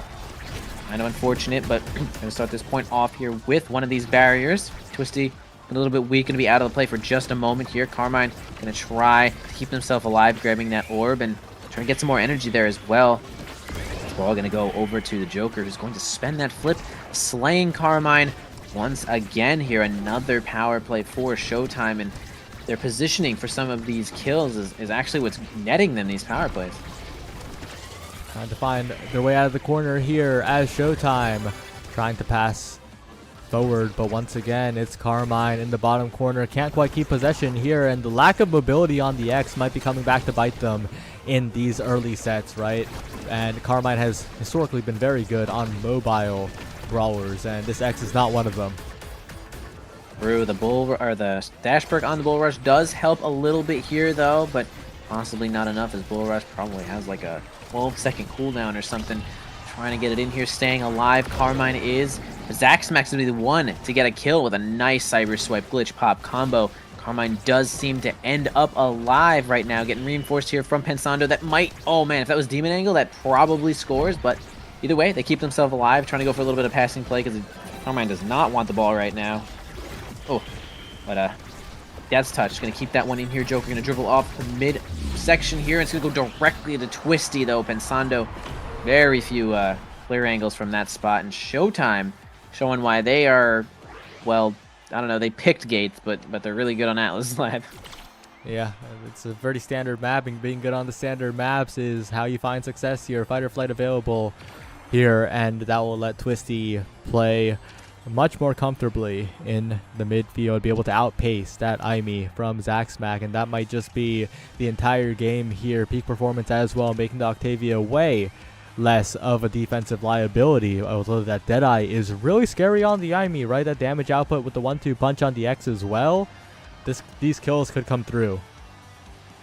Yeah, Zaxmack definitely known to do the cyber swipe glitch pop combo here, and Deadeye is only going to make that even more powerful here, even if it's not just for damage, but for knocking you off the map here too, as the Firewall Sentry is going to help try to get this bottom barrier. Barcode holds, but does end up missing the ensnare jumps here, going to lose the barrier in return. Up to Pensando, who's ready to keep this one alive here with some of these drones, gets the dash in there. Carmine cannot seem to find the barrier though. Joker going to do a little bit of self-dribbling there, as Octavia does get to. Okay, it's actually going to be Bellringer's going to whiff a little bit there, up into the black hole. Pensando trying to keep this one alive here. Twisty does not seem to land. The pendulum swing glitch pop comes in there, but Joker does a nice job of waiting it out. And a lot of flips are about to be online here for these teams. Pensando, Zaxmack looking for some meter build-up here, but Joker also out of flip now, and Zaxmack needs to be very careful, manages to navigate away, and now a flip forward for Joker to avoid any dangerous situations on the defensive end, but Joker could be flipped off the map if not careful here. Zaxmack might be approaching. So much damage coming out from Carmine as well, but Twisty's remaining healthy, accidentally damages Joker, who is in a bit of a dangerous spot here. Yeah, Joker definitely a little bit weak here. Barco trying to keep it alive here with that strike shot, but man, Carmine ends up getting a boy's angle, but does end up getting the barrier eventually, though. Flip from Zaxmack, great hit there from Carmine is going to be enough to keep it in. Not even X Maximus, just a good strike. And now we have Modern Magic on the board with a point. On the board, looking to convert into some more with that flip available on Pensando for some defensive insurance. Zaxmack and Carmine pushing forward, utilizing the glitch pop to its full potential perhaps, but not quite here, as Carmine once again setting up a hard strike situation versus Barcode in those pockets. Ooh. We've seen that multiple times before as barriers earned by Modern Magic. Yeah, Carmine dashing on into that orb as well to keep themselves alive. I kind of like that play here though. About to be in the hands of Pensando. Is going to be a 2v1 with Joker too as well with Twisty, and they do end up getting that barrier. The glitch pop's going to cause a little bit of interruption here, but not too much. Back pass over to Pensando. And we get Joker with the flip, and it's going to be good. It's just fast enough to get it on in there. Pensando's only cooldown was the proximity drone, but can't get it out quick enough. And Showtime, next 1 point for them. Showtime trying to make this one a faster game than the ones before. It's been a slog the entire day, and Showtime would rather take the victory and go home with it. But Modern Magic trying to make that not easy in the slightest, as once again Pensando setting up the offense. But this time, Twisty might have enough speed. No, accidentally hits it backwards. Oh no, it all falls apart for Showtime as Modern Magic take both barriers and convert by catching the pass from Joker. It's funny, you know why? That's why they call it death touch. Is someone dies either way, and it's gonna be killing themselves. Unfortunately, Barcode cannot defend against such a gameplay from their teammate, but no problem. A lot more points to go here. Drum and Bass is gonna hold the ball into the corner side. We're gonna have 3 players on the top. Yeah, they're gonna have to go ahead and forfeit that barrier there. That's just a little bit too much pressure here. Joker trying to approach here with the Sonic Boom. Zack Smack teleporting across the map. That's what happens when you have a midfield with a great mobility tool, though. Getting the Firewall Sentry to try to block some of these clears, giving it into the Carmine a little bit more often. Zack Smack keeping it in the midfield, though. Honestly, Joker is losing health in these situations as they're on the front lines, but now they're going to have Barcode here taking it. Okay, it's going to be Zack Smack with the flip, and the assistance from Carmine is going to be just good enough to take it here. A flip to stun Barcode and simply hits it just forward F. And it gets that one here. Modern Magic even more on the board than before with a set this time. Set on the board, Carmine looking for some scaling here and a chance to deny the Cast Blast perhaps, or even all in on the damage, but something tells me that the Cast Blast is going to get denied here to prevent Joker from flying across the map, and it is indeed. That is what the choice is, but there's still plenty of Great Awakenings to the point where there's so much falling down. Catalyst perform 2 incredible threats all the way down, perhaps. The size denied, and Catalyst probably picked up here. Yeah, as you say, these are the things that have transpired here, though. I do kind of like the Wind Drive pick there for Aimee. I feel like it's just kind of good on Aimee in general. You don't have to be the goalie as well. Zack Smack making better use of the Cyber Swipes this game than earlier before, but we'll see if the Glitch Pops can catch up, as we have Joker spending the base drop to try to get a kill onto Carmine. Doesn't seem to happen there, though. Back pass right over to Pensando right here. Kind of stuck into the top side. They have to get this ball out of here to get some pressure, but we do have a big fat kill, which looked like, was that from Zack Smack? Am I seeing this correctly here on a boys angle? Oh my goodness.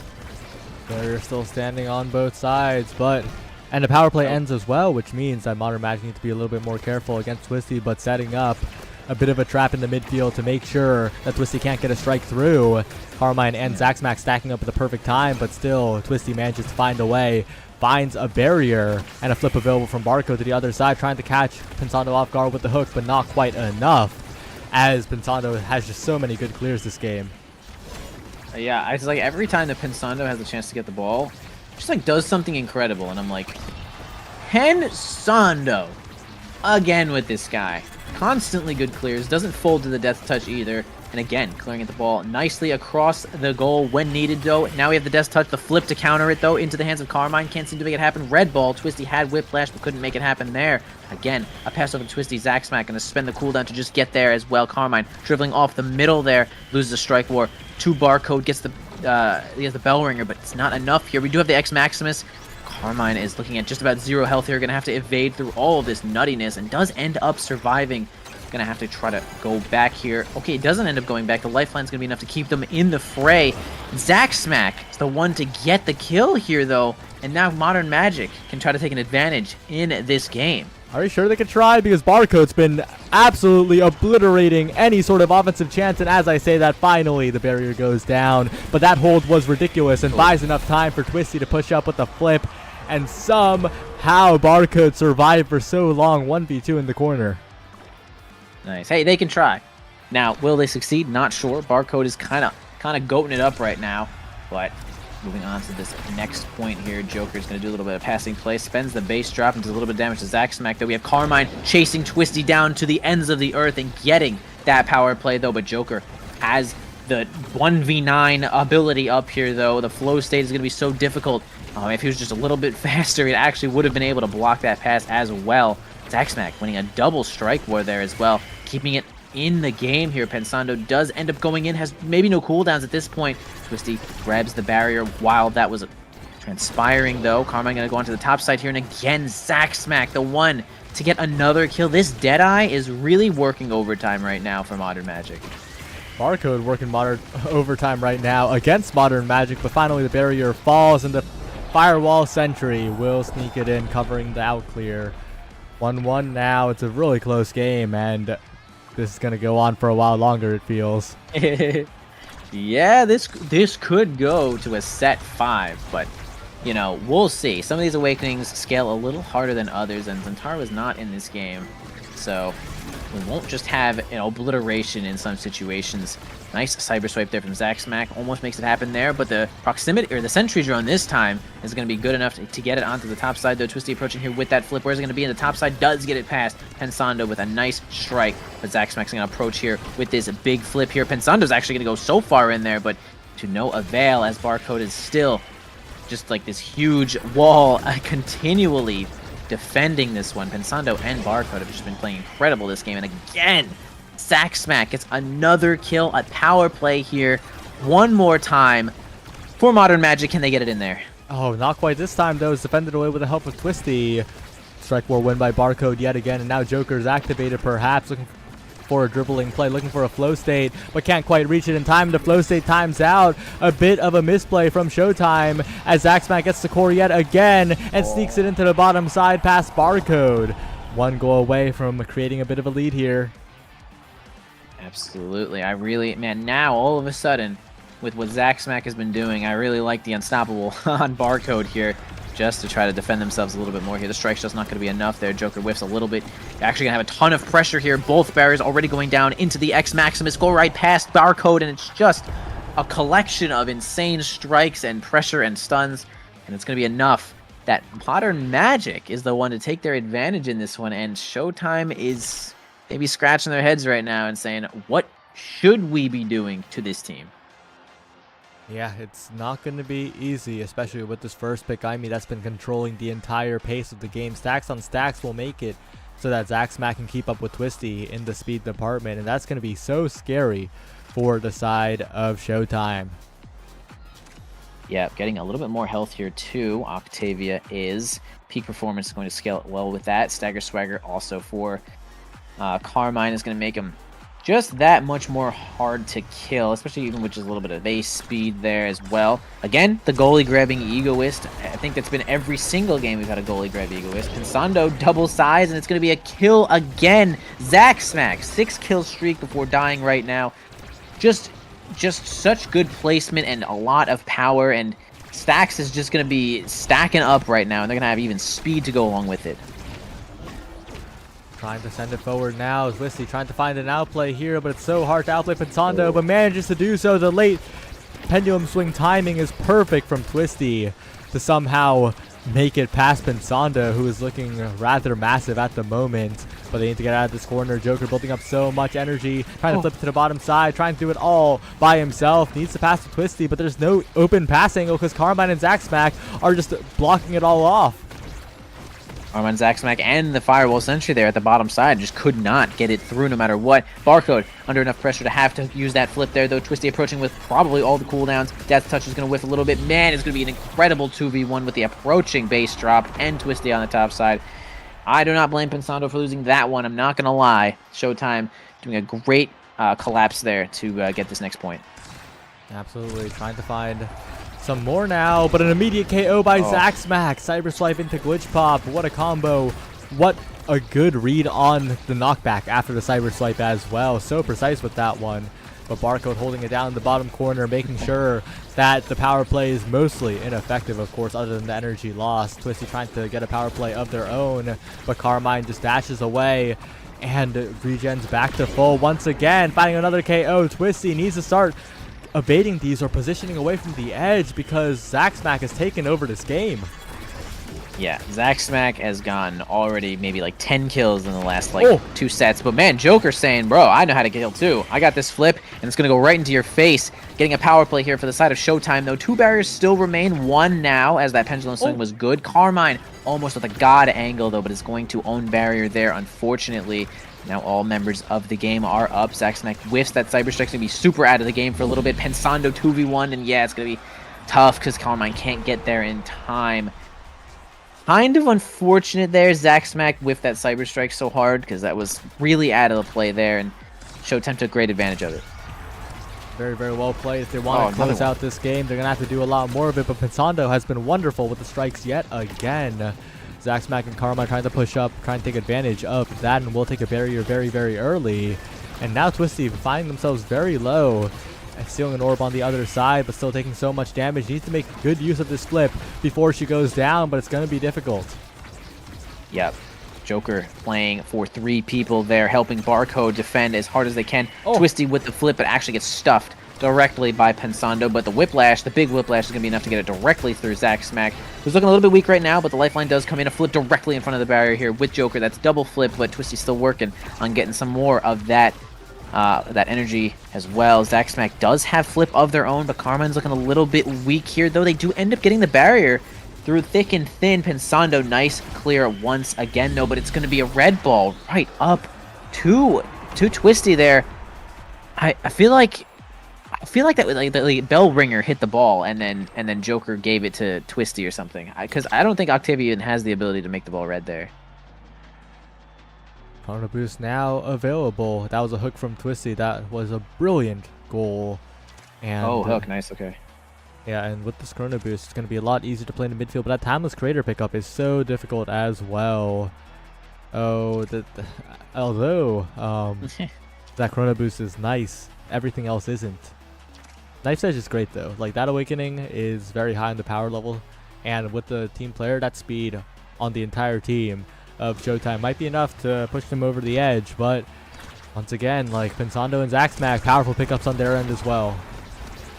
Yeah, for sure. Even this team player, Pensando getting Monumentalist again, doing a really good job of using it too. We're going to have one barrier down for the side of Modern Magic. We're going to have Big X Maximus trying their best to get it on through there, and they do, but man, just simply too strong and blasts it all the way into their own goalie. But nice combination there with Zach Smack is going to be enough to get that one there, and it's going to be a tough 1v1 here for Pensando, but with the help of Zach Smack does survive that situation here. Again, a really tough clear, the Death's Touch, not enough to get it through here though. Joker is just everywhere all at once. It's such a tough situation, but the proximity drone is going to be enough to get it in. A flip from Twisty. Pensando had the read, but it stuns you, and you simply don't have enough time to do that with that now's primary. So Twisty, nice angle there with that flip. It was perfectly placed. Every single point matters. Even more now. 2 remain for Showtime to take the series, and 3 for Modern Magic. Zach Smack picking up a lot of energy, but Joker's actually the one taking so many hits, so that's a lot of energy as well. Twisty sneaks it around Pensando. Not a regular occurrence with how well Pensando's been playing, but that is crucial for the Showtime offense. As Twisty on the breakaway, looking for some more, but a win strike war from Zach Smack will send the core away for the moment. Twisty now another chance, looking for a dribble, looking for a shot to the bottom, looking for Joker, who will send it forward with the base drop, and Showtime 1 goal from finishing this up. Yeah, okay. Typical situation here, though. I gotta say, though, this Knife's Edge has been doing insane work for Twisty. Just being able to put on so much pressure and so much power. It's actually just changed the game every time Twisty gets this ball. And now Modern Magic is certainly on the backside. Here's those. Joker's going to put up that flow state. Pensando now in a tough spot, though, but does eventually get the ball out here. Crazy read from Barcode with that strike shot. Flips by themselves.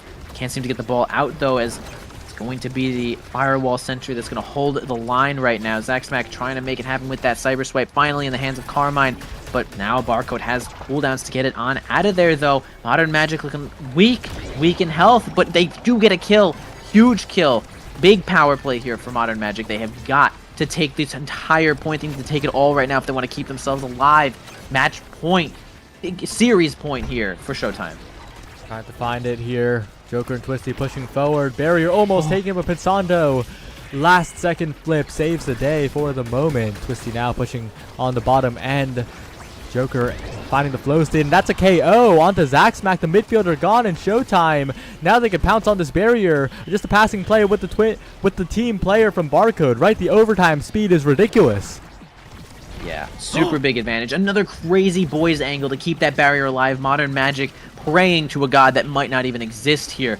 But we're going to see what happens as Carmine's going to try to approach here. Gets base dropped so hard that they get knocked right off the map. Joker taking perfect advantage. One strike away from getting a flip of their own, and they might be able to approach with it. They spend it, kind of a mid-range section, but they do end up getting it. Zaxmac has control of the ball now, though, but the Black Hole is going to make things difficult. A Strike War loss to Twisty is going to make it so that Showtime wins this series, takes it over Modern Magic, and moves up to 3-2 as a record.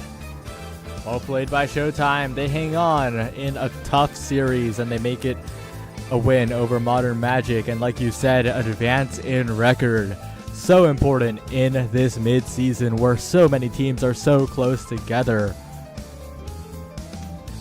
Ooh, yeah, all of them a little bit squished here, though. Trying to make their own breakaway to get some of these points ahead. A lot of play. The Gamers already having 2 losses right now. And things are getting a little more difficult. So many more matches to come up today. Well, only 3 of them, to be fair. But Most of them. most of them, in fact. True. And we've only just begun, chat. There's so much more to see from Nassel. Again, congratulations to Showtime.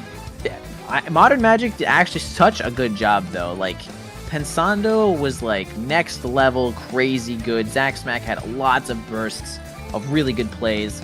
And Carmine with the X, I mean, just the way X is, you don't really have so many situations where you make like a mind-boggling play, but positioning yourself nicely and getting like a good X Maximus situation is, of course, what we were looking for there. Didn't unfold perfectly, but yeah, like you had said before, Carmine is definitely maybe more versatile on some of the more mobile brawlers there with some more options. But again, either way, really good games there. All left back and forth, all of them really good games, good plays.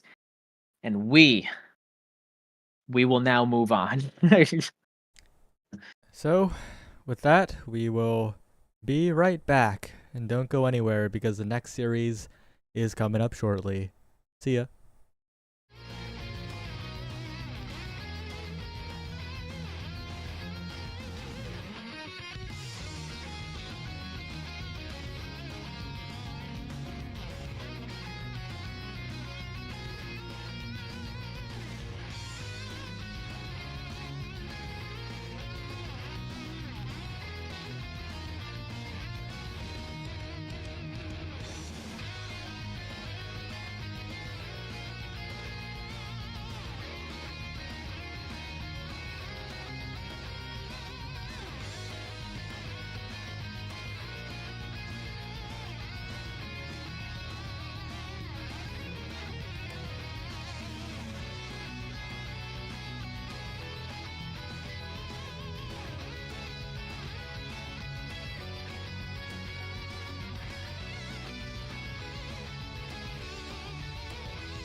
Welcome to the Rat Recap, where the opinions are made up and the strikes don't matter. This week was the return of the Titans, as Boys and Raw finally get some convincing wins against serious competition. But before we get to them, we should talk about the only undefeated team remaining, Cosmic Calamities, who had a battle of former teammates and current roommates. Threezy Breezy squaring off against Grimella. Threezy Breezy came out on top, absolutely crushing the Fluffy Bangers. But worry not, Fluffy Bangers, as the season has been saved. The rebrand is here. We're back to Bang Bang. Everything 1 million fucking whatever we lost.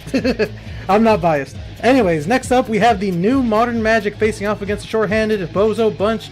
Jesus, are we ever gonna have a week with only starters? Anyways, the New Age Magic proved powerless against the Bozo Bunch, with Jay showing off some of their iconic flashy playstyles they're so well known for. But enough about them, let's get to Leon 500! With return to form, beating the Lob City Allegations by securing their first win of the season against Bun Bun Bonanza. Fun fact, it has been 273 days since Leon 500 had a series win in the NASL. However, his last single game win in the NASL was also against Bun Bun Bonanza, and it was also on week 4. Kind of freaky how that stuff works out. Anyways, Bun Bun are nearing the danger zone, as teams with 5 losses rarely make playoffs in the NASL. I wish the very best for the Bun Bun crew.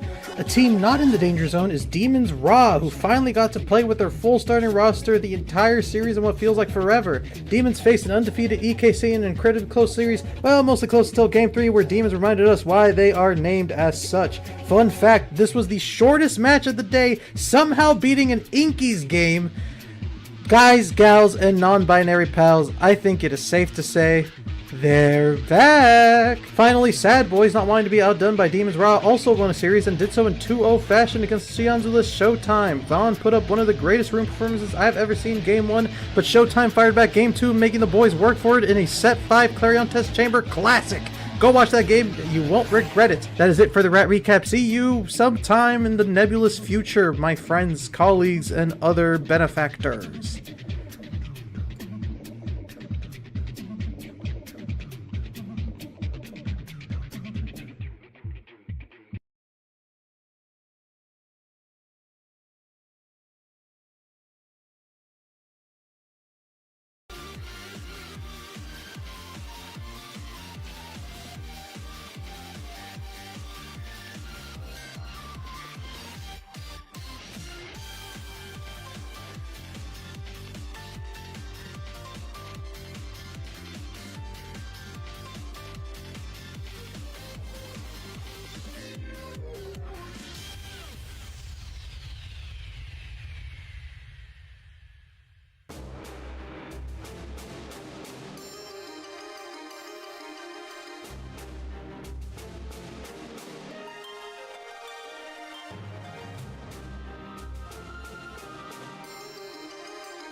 Hello there, everybody, and welcome back to the North American Strikers League. You know the two of us. We don't need to introduce ourselves. Whatever, that's that.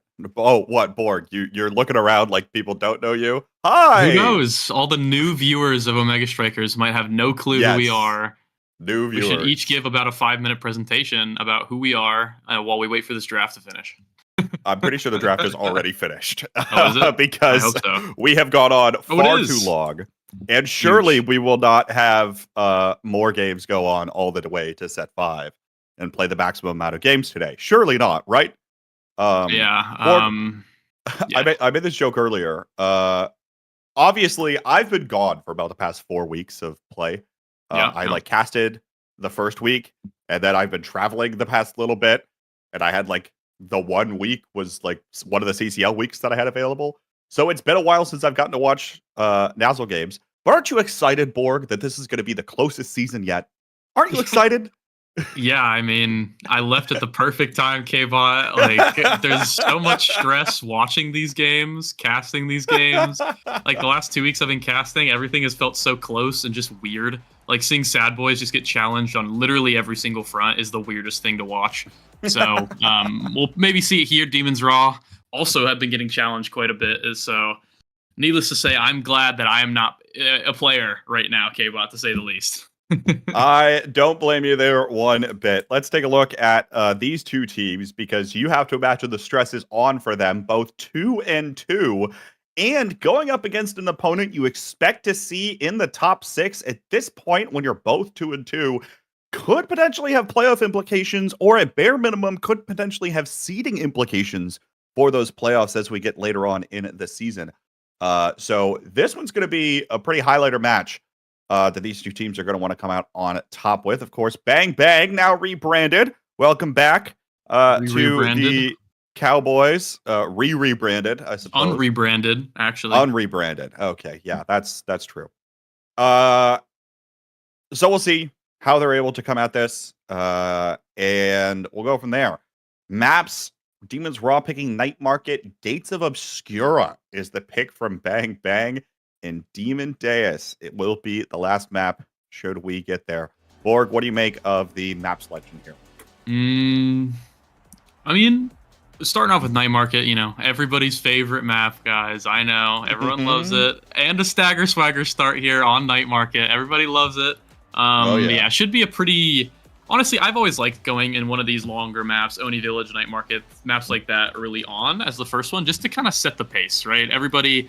It's a little bit slower. Games tend to take a little bit longer. People can get their footing. And then the next two maps, possibly after that, tend to be a lot more on the ball, a lot more on point. Players are a lot more locked in. And as we're getting into the game now, we got a little bit of a battle of concepts here, K-Bot. Prize Fighter on the entire Bang Bang roster. Fudgy Waffle flies in there with no avail. And Stagger Swagger on the entire Demons Raw roster as well. Yeah, two very opposing strategies. One trying to stay alive, pick up the extra speed. The other trying to KO them as fast as possible and snowball the game out of control.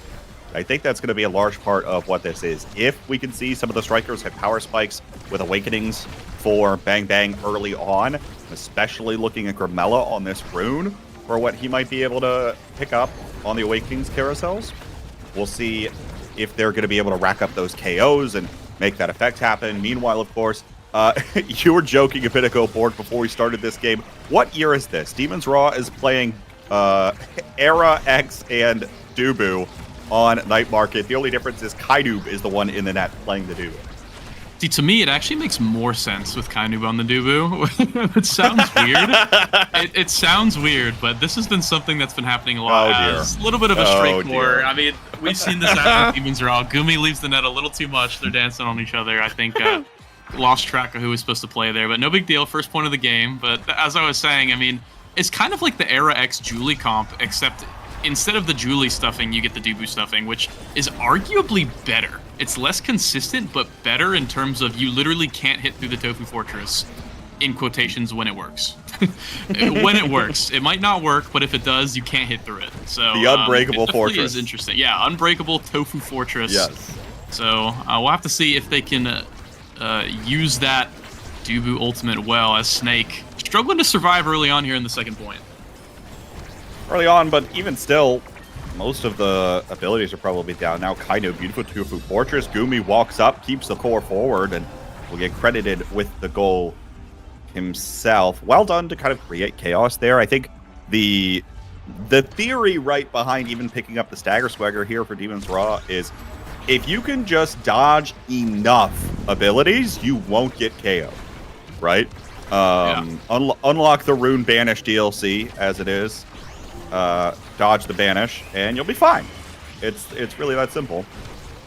And of course, Demons Raw able to do a decent amount of that. Great chaos towards the end here. Grimella anomaly, weird angle that one's going to get sent on, and now we see a KO happen, but this time it's not against the team who was looking for it. That'll be a prize fighter stack gone off of Drew. Yeah, and more, as we're saying right here, the Dubu, I mean, just keeping it forward for so long and so easy, too. Just pressing one ability, and you basically can't clear there anymore. And the problem with Bang Bang's comp is that they have that Luna Goalie, which is not really known for its defensive prowess, right? It does not have a lot of really any creations or anything in order to get it past any creations on the side of Dubu, an X in your face, which X historically has always been a very, very good pick into Luna. So, I mean, this game really for Bang Bang depends on if Grimella can be on the ball with his pillars and kind of help out the Luna on that defense, keeping things out of the net when things start to get dicey, as right now Demons are all trying to bring the core forward. A little bit of a strike whiff on Kainu, not going to mean much, but with as you see on both sides, you think the prize fighter one's going to be doing damage. Look at their health bars here, K-Bot. Yeah, it's not looking as good for this Bang Bang lineup. Of course, you say look at the health bars, but the entire point of Stagger Swag is that you can heal that stagger back, right? So no surprise there. It'll be just a matter of finding their footing. Energy burst exchanged here. Keeping the core neutral. Snake lunges forward, goes for it here. There's a bell ringer. Now the X Maximus's pop goes off the goal barrier. Once again, everyone goes forward, creates some chaos in front of the net, and the core finds the back of it. Demons Raw will take set one. Set one, go into Demons. I mean, not really too surprised. I think with a damage comp, especially when you're going against that Stagger Swagger start, you really need more than just Prize Fighter, right? Unless you get super lucky and get a couple kills right off the bat, you're not really going to be doing too much. And like I said earlier, Rune is the only character that's actually good into any of these characters on Demons Raw. So I think I'm expecting Demons to win a lot of these early points and sets here. Perfect Form going to be helping Rune a little bit longer, as well as the hot shot on the Luna, just keeping abilities up at all times. But one thing I'm a little bit worried about is the Catalyst on Snake, who has been getting bullied pretty much all game and creating a lot of chaos, but now is going to be getting rewarded for it, for getting hit over and over again with that Stagger Swagger Catalyst. So a little bit worried for Bang Bang early on, but it's not over yet. Now walk me through this one, Borg, because I was under the impression that the X-era composition is the composition that's going to scale the most, right? There are so many times where an X-era composition or X-era Mako or what have you ends up not doing as hot early on, but then picks up Awakenings towards the end, and it's like set 3, suddenly it's a different team because you've got so much more speed. The X can be have more agency on the map. Does that mean that Demons Raw is not only going to win the early game, but also continue winning in the late game once they pick up the Awakenings? Like what? Yeah, so you're not wrong. That is normally how things work. That is normally how things works, but that's with Era midfield. You're forgetting things here. Era midfield is usually a little bit weaker early because you're not. I mean, you are a mobile character, as wow, Snake just gets absolutely obliterated by the entire Banish into Luna combo plus Dash Punch. That's what we want to see from Bang Bang here. The Alpha Strike combo coming in here on this power play.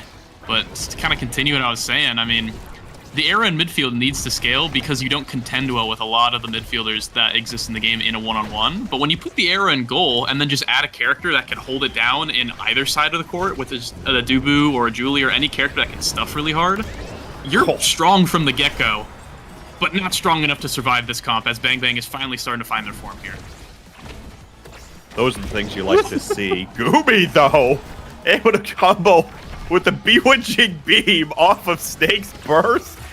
Takes down Drew before things get too far out of hand.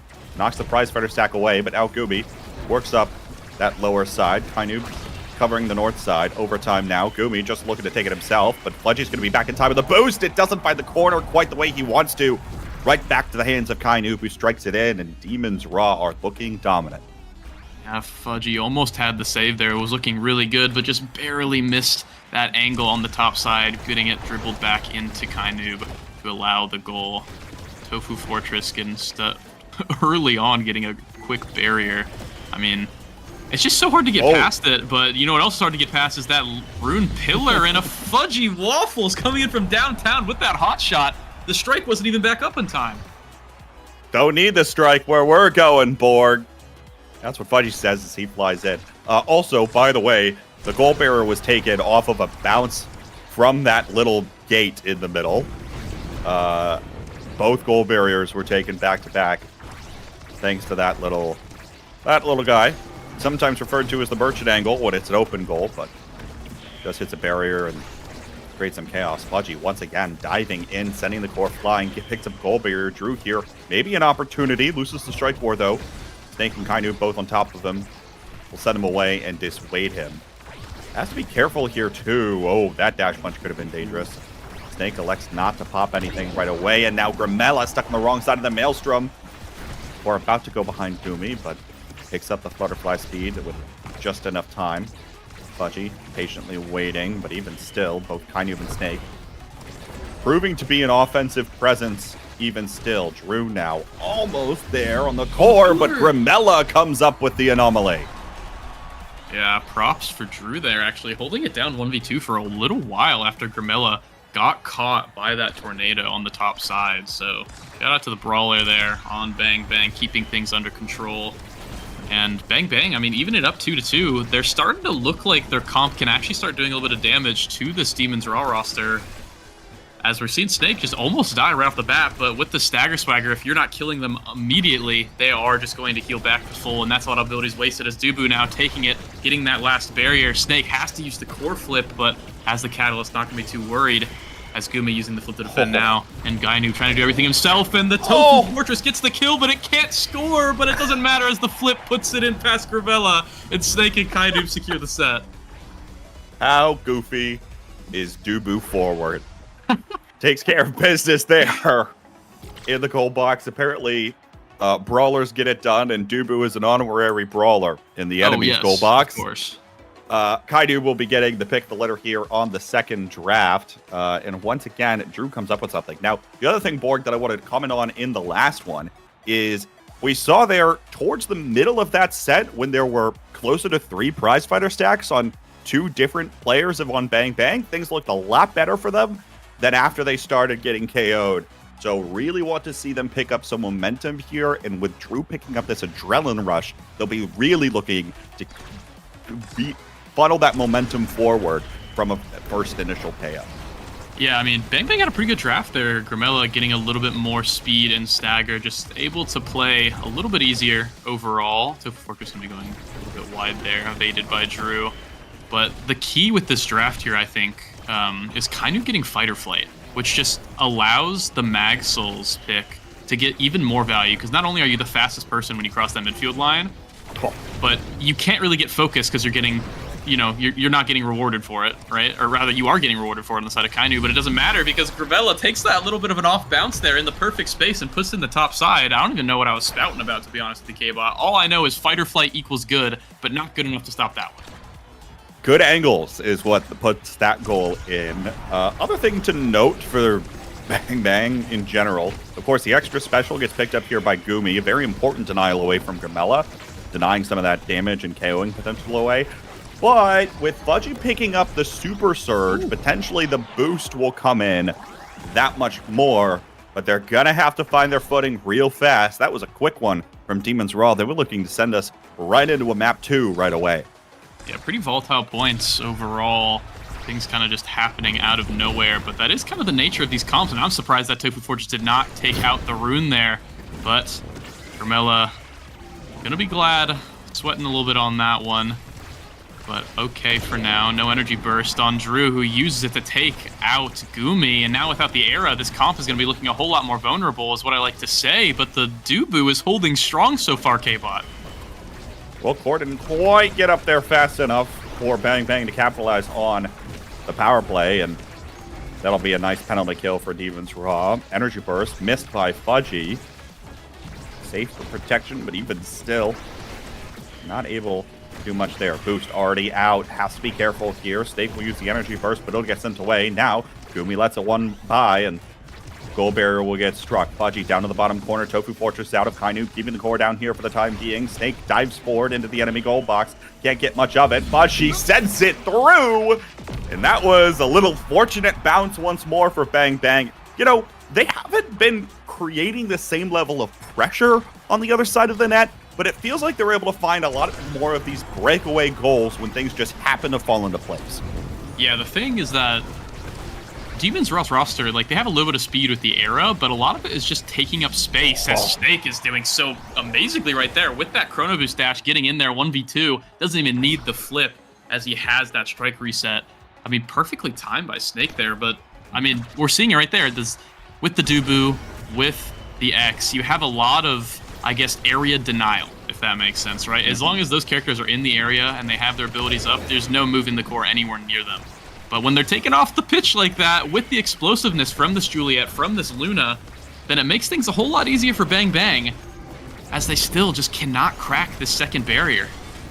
Anomalies up, it'll try to prevent that energy burst from getting out away from them, and Demon's Raw won't be able to quickly take the core back the other direction. Snake even low again. Drew could be looking for Dash Punch the second that it comes back online. All right, not anymore, thanks to the Stagger Swagger healing that comes up.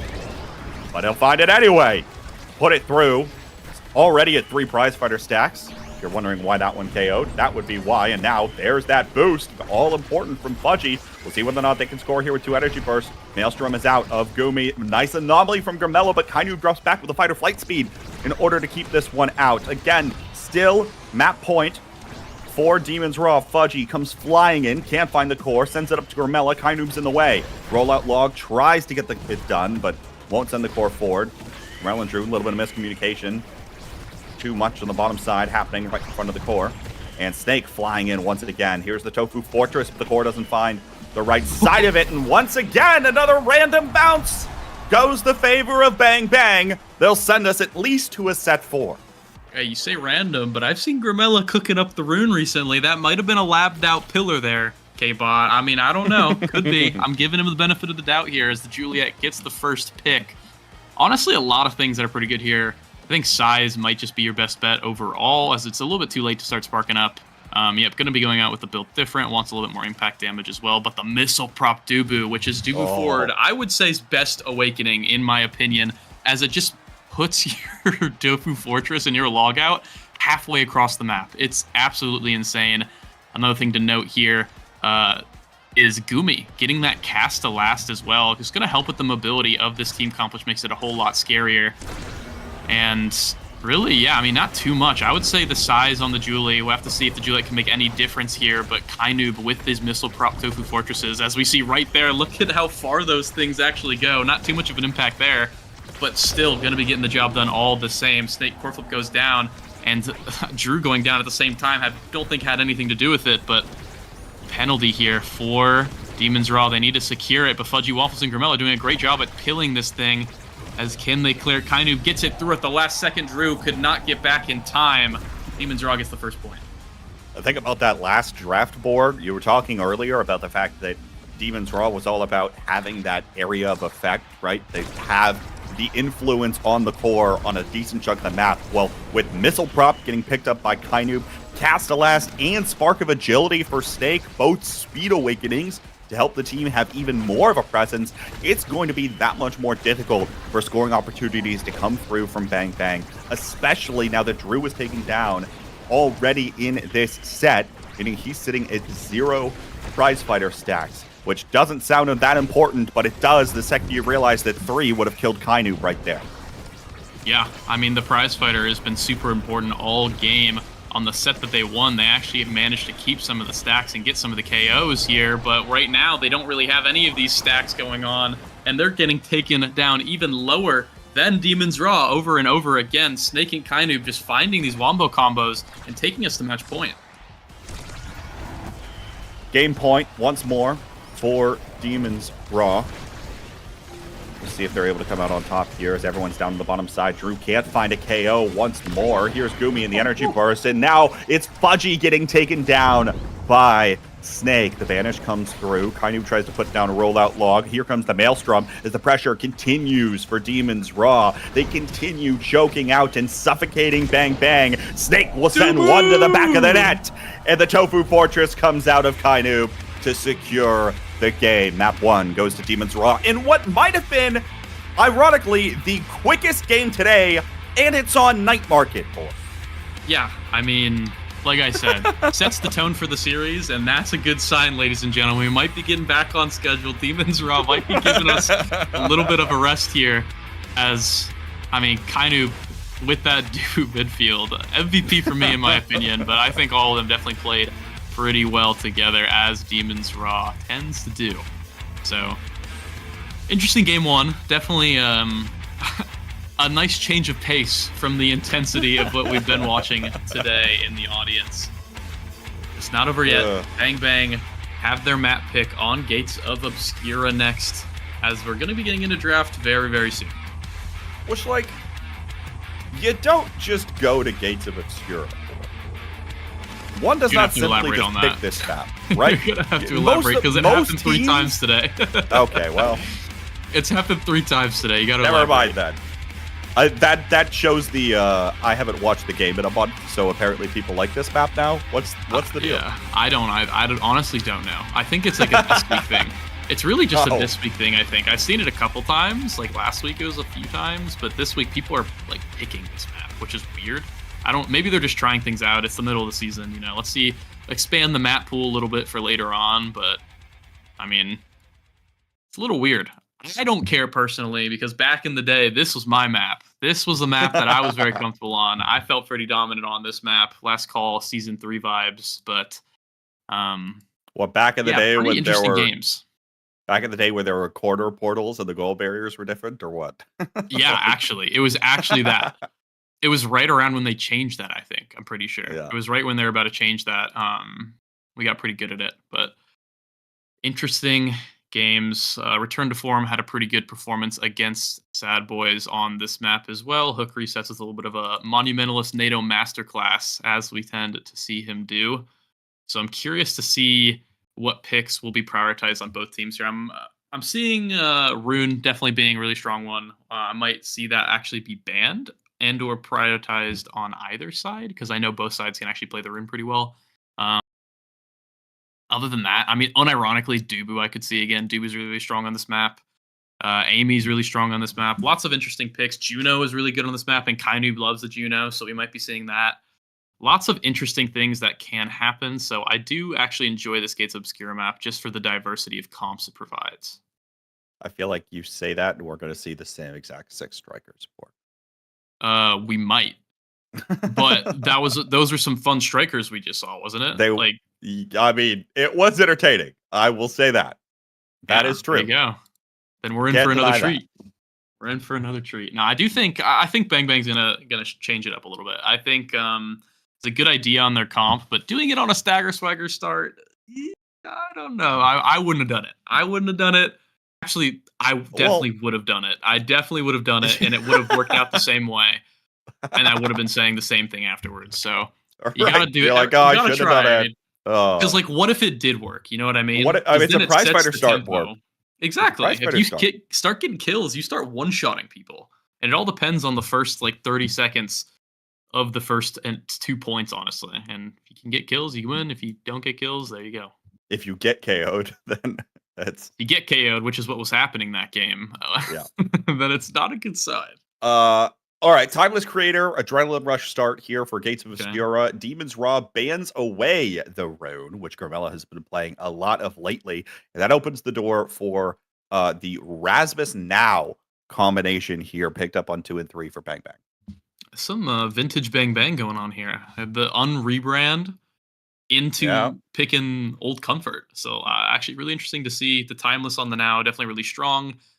With both the bands also being the second strongest Timeless characters, actually the first and second strongest, I would say, right next to Now, with the Rune and the Amy being gone. Definitely a good way to shove things through. The Dubu getting picked for Bang Bang, definitely going in the net here. Fudgy comfortable on that pick, really strong on this map. But there's the Juno as well, on to, I assume, Kainoob, and then Snake just so comfortable on the X, as always, going to be making Fudgy's life a little bit hard in this game. But I actually like both these comps. I think this is going to be a really good game, a lot closer than the last one in my opinion, and we'll just have to see what's going on. I think the interesting thing here is there aren't a lot of strikers that really like either of these starter awakenings, right? Like Rasmus is picked here. Sure, Timeless Creator, you're like, okay, sure, it makes your ult bigger. Adrenaline Rush, okay, sure, if you can pick up a kill, but you're not really trying to do that on Rasmus all the time, right? Yeah, I mean, 1 second cooldown is always nice. And also, you tend to get at least 1 or 2 random KOs, just like during the match, you know? Things just happen. And with Adrenaline Rush, those 1 or 2 random KOs turn into point wins because you get instant cooldowns, instant speed. It actually, can end up winning a round for you. So it's definitely not a bad awakening. I would never really be too sad when I have to pick it up. I am going to guess that it's going to be Dubu and the Now with Timeless, and probably the Juno as well with Timeless. I don't see... I mean, I could see Kainoob honestly going Adrenaline Rush here too, just because of how insane this guy is in general. But I'm expecting to see 3 and 3 Adrenaline Rush in what's it called? Timeless Creator. That's the other thing. What Oh. you're probably going to see the Kai come through and just like barrage away, Yeah. right? Like that's the goal. But actually, no. In Striker Select here, we're actually told it's the opposite. Gumi is No playing way. the Judo Oh goalie. my gosh. Kai Why Noob do is they playing keep the doing Kai. this? Now, It's just so hold that annoying. thought. Well, actually, no. Yeah, Gumi did select the goalie position in the lobby, so he does have the eject button here.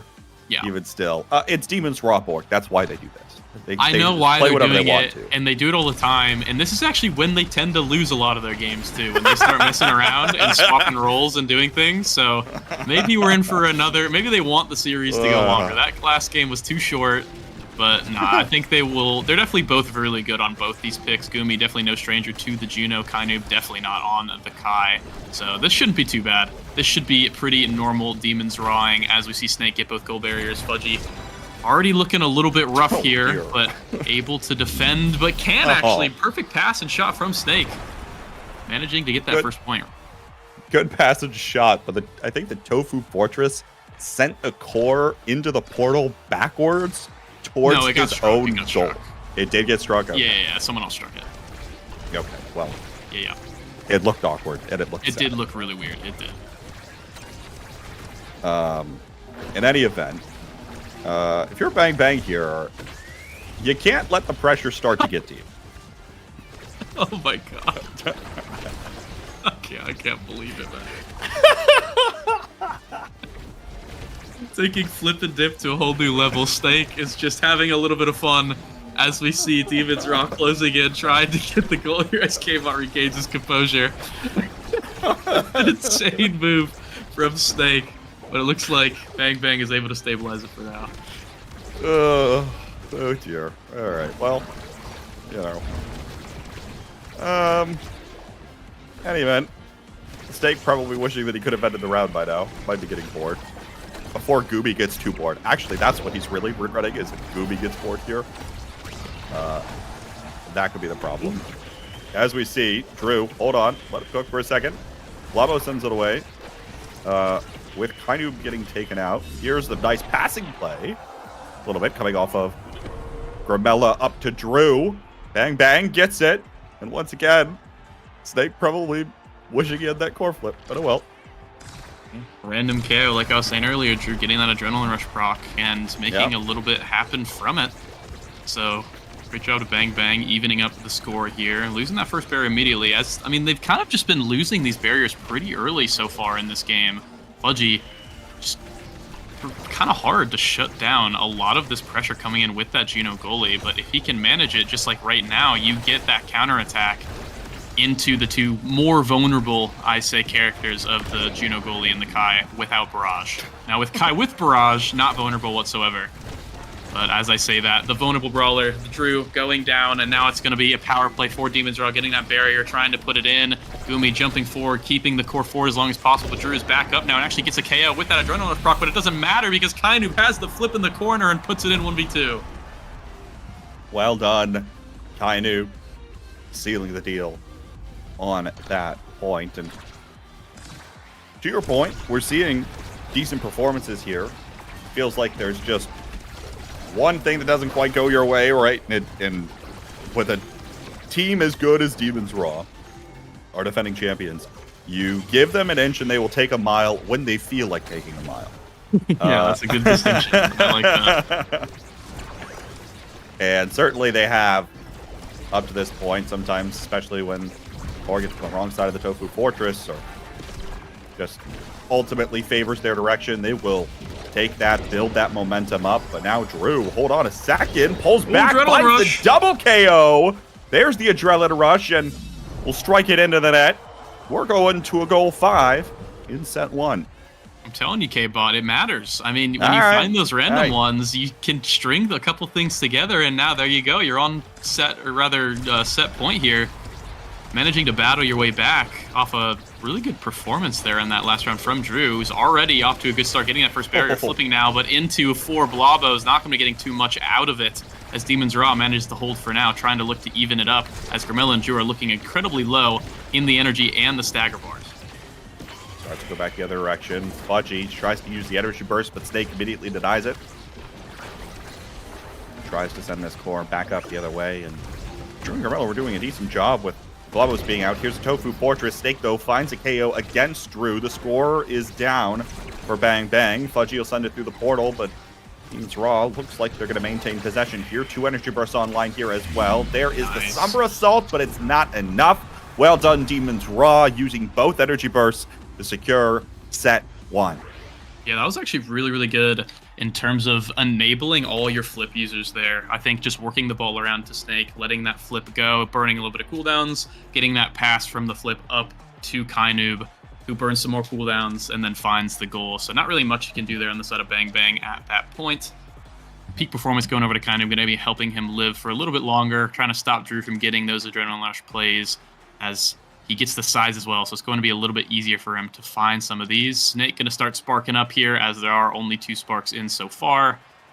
Looks like just a lot of survivability for Demon's Raw, and the Missile Prop Dubu coming in. Not as good as it is forward, but it definitely still is a pretty good awakening, as you're going to be able to push things forward, and possibly if you can get it on the bottom side, or rather the side with the portal, push it into the portal and just keep it there for as long as the Tofu Fortress is back. The other thing, too, is that it is Timeless Creator, so the Tofu Fortress will be there for a long while.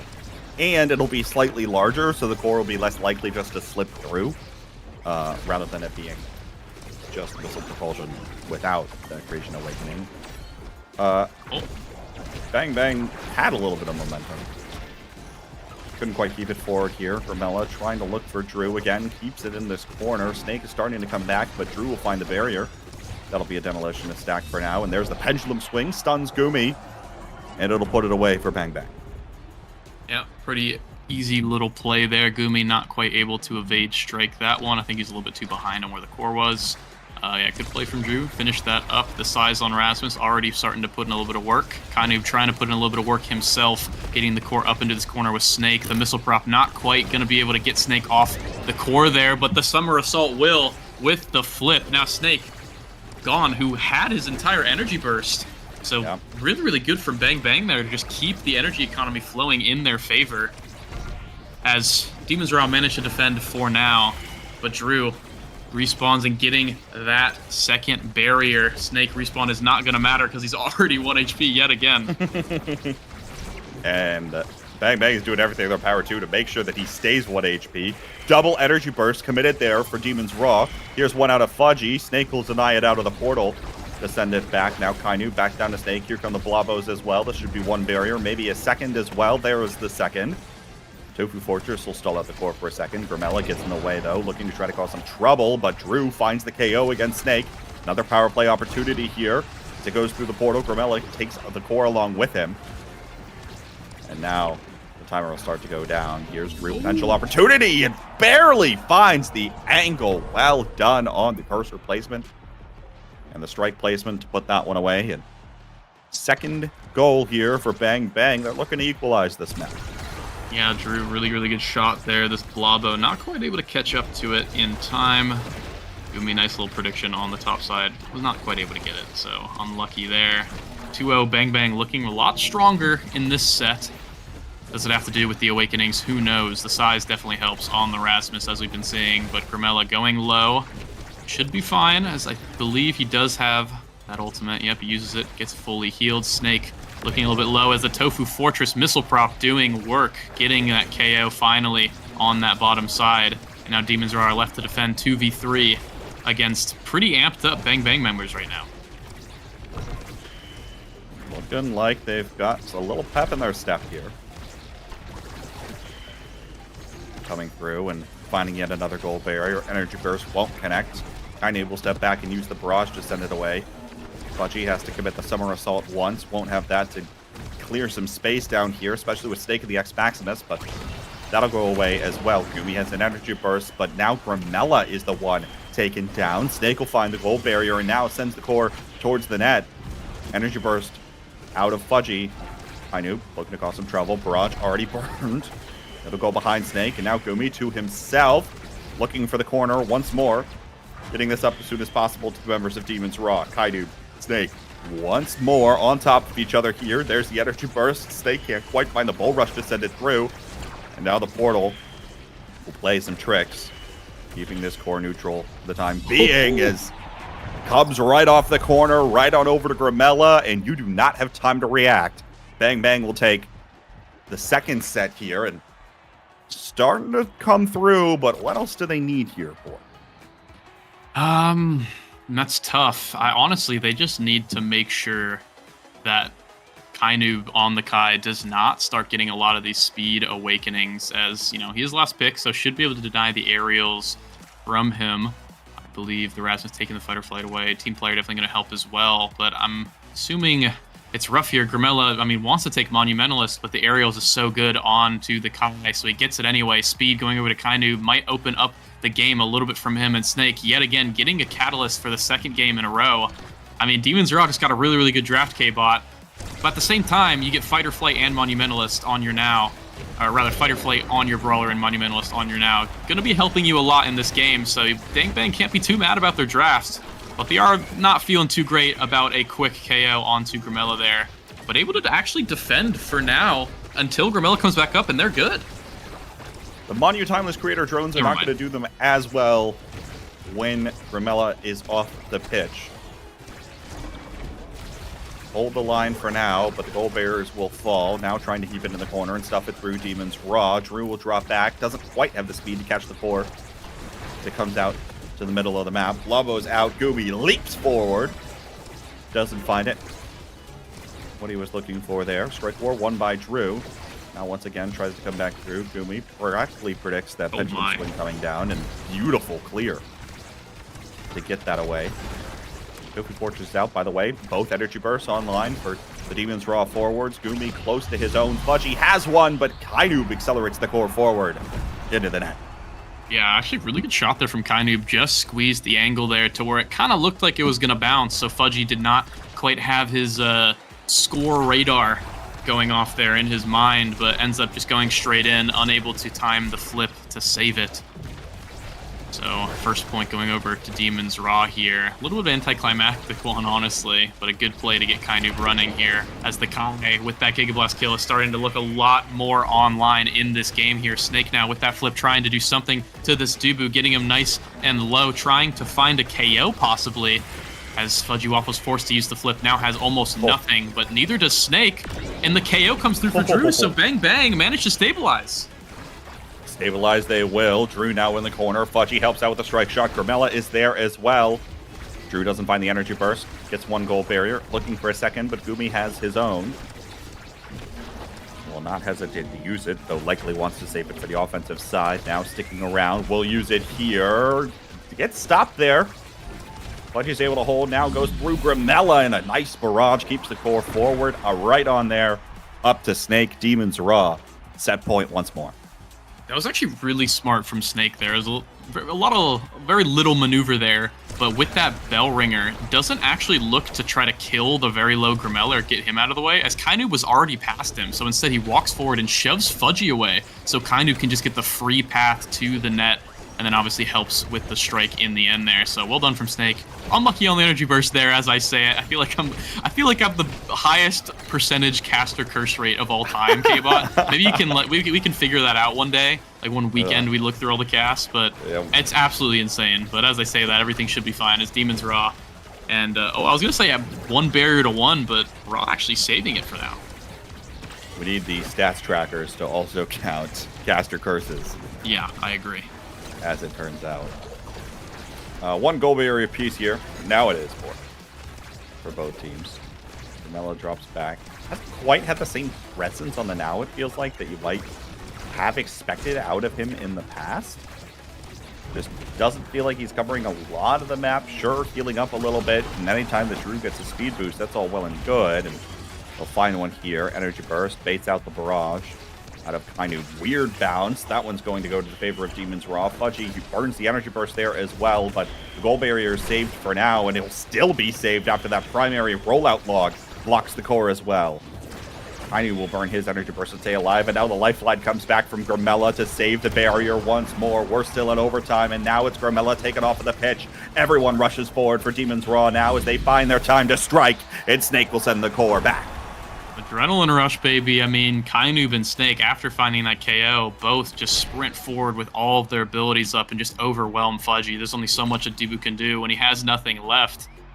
And now Kai getting rewarded with that Chrono Boost. I think this match is going to be a lot harder now for Bang Bang as the Kai is completely online. And there are plenty of other awakenings here for Snake and Gumi to take.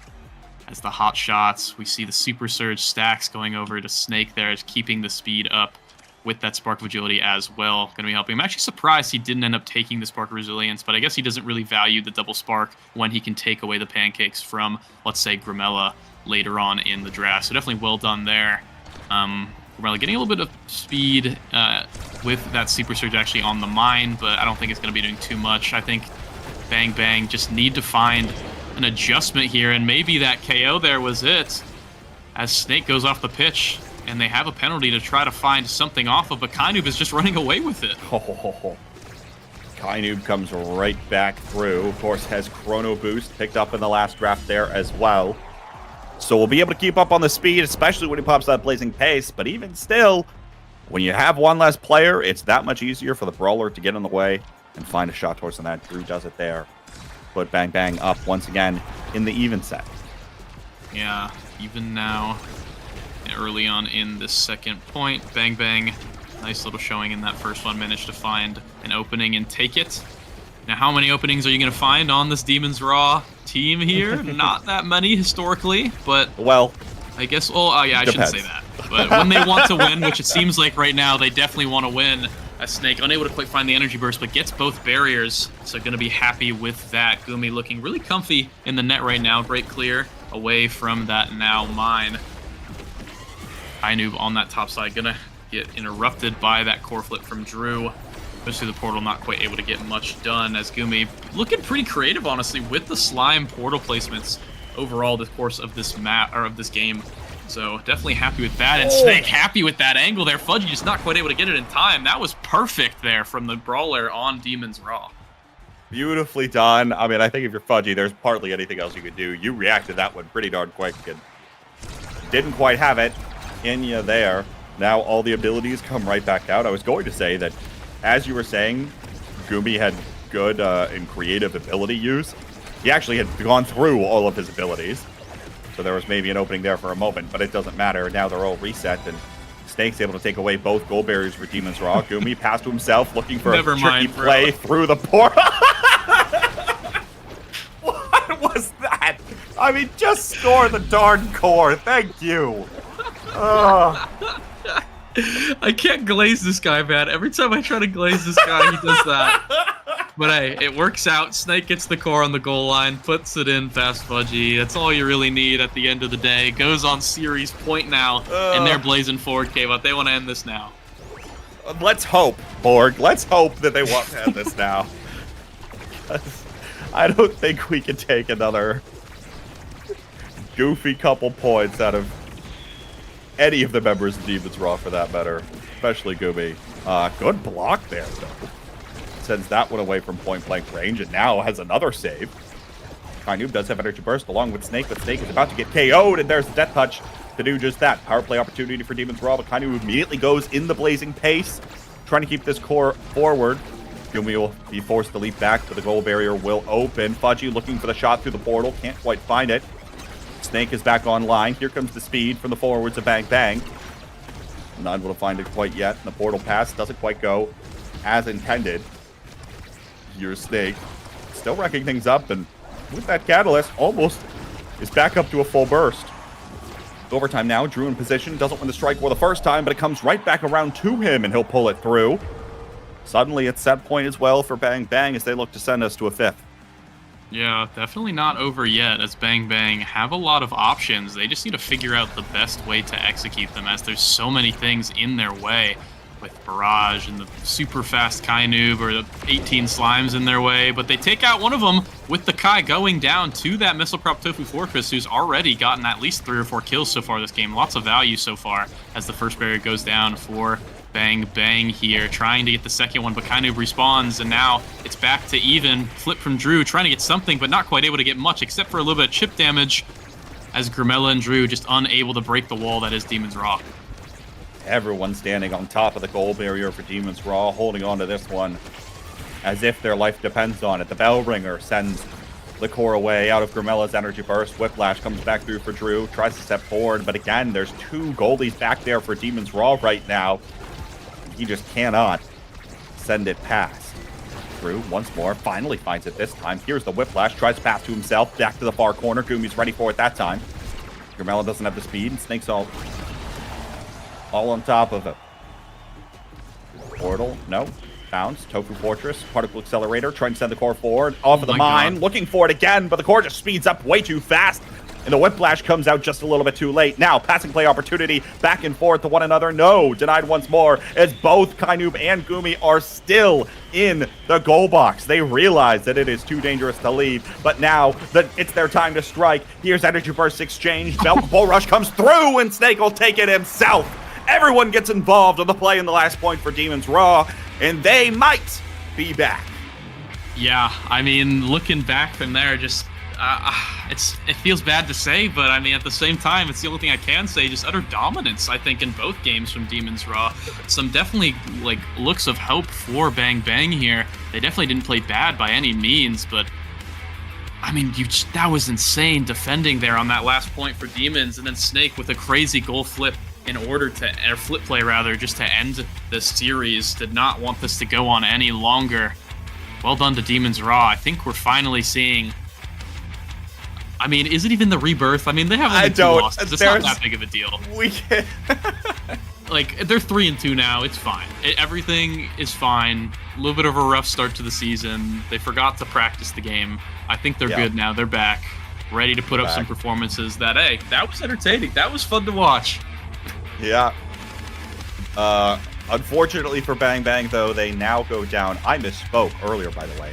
They are now 1-4 on the season, which halfway through is a bit of a problem. You've got to try to win the next 4 in a row to have a positive record, which is kind of the minimum you need to make it in the playoffs. Nearly is a top 6 cut usually is about there, so it'd be really close. Now, the one thing that Bang Bang has going for them is if it ends up that they end up winning their last 4 and they end up in a tie with Bun Bun, they'll at least have that tiebreaker, and I imagine that future tiebreakers they can have as well to their name should they continue to pick up wins here in the back half of the season, especially as they haven't played a lot of the other teams that are, probably going to be towards that, top 6 cutoff line.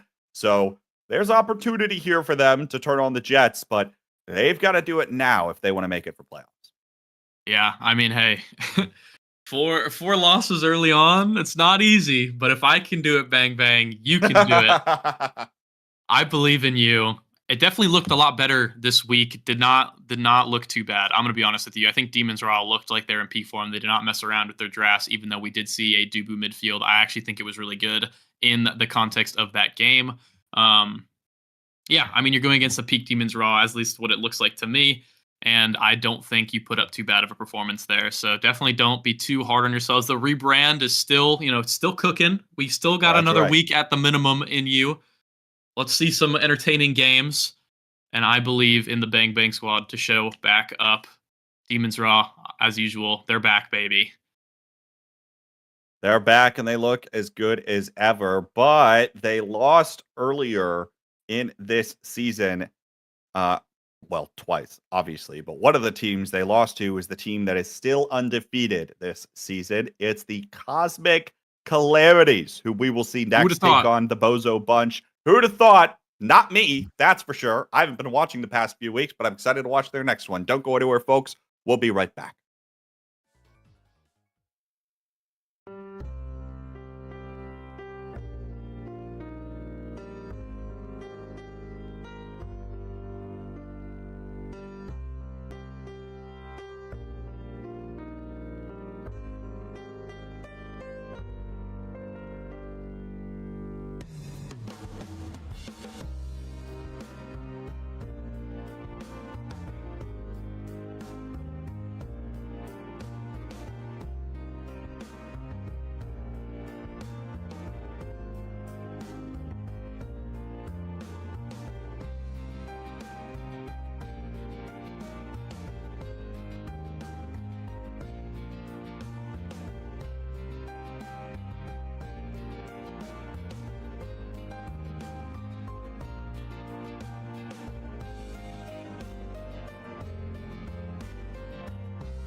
And welcome back to the North American Strikers League Week 5 of Season 5, where we are about to watch Borg, two teams at the top of the table for once, is what we're about to watch.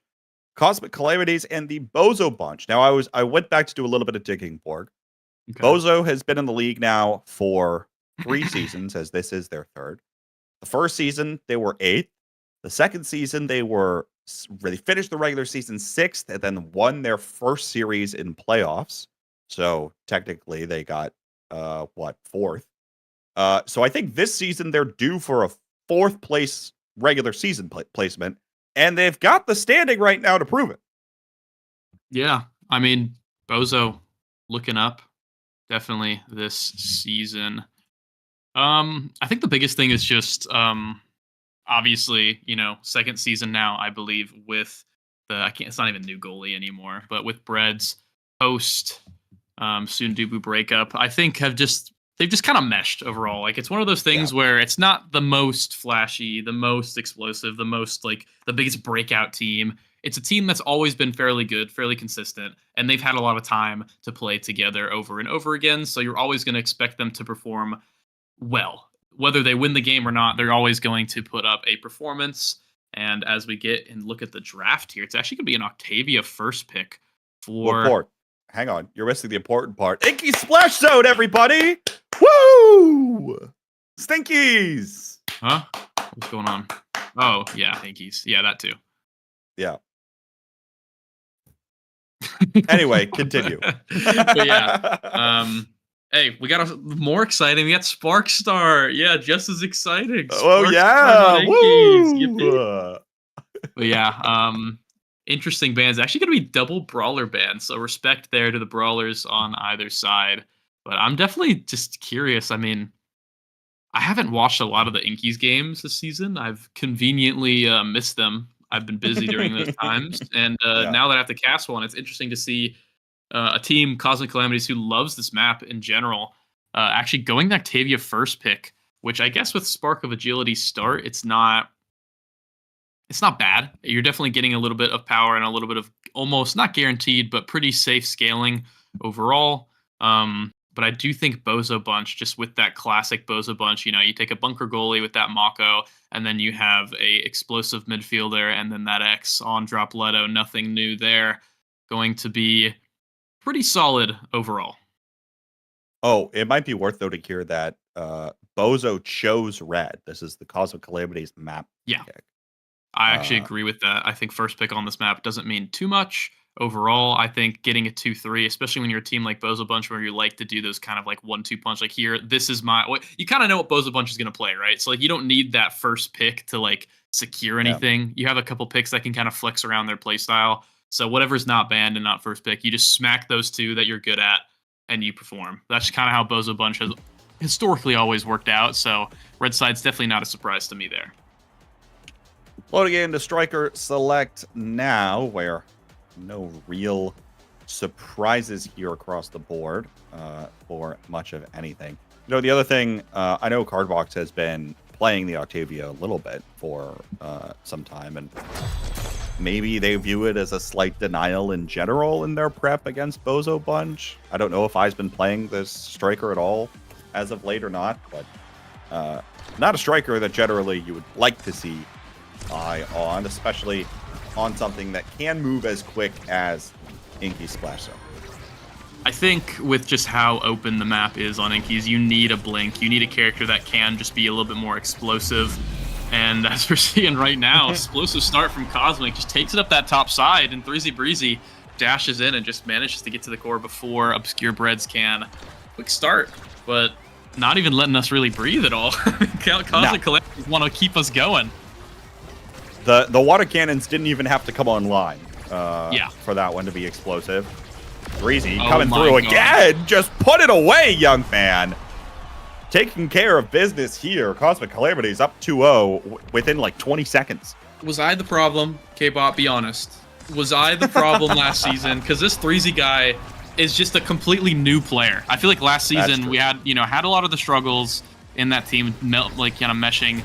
in that environment. But I feel like in this environment, undefeated so far, and he's already, as we see right here, perfect strike placement and just finding so many of these picks with the Juliet.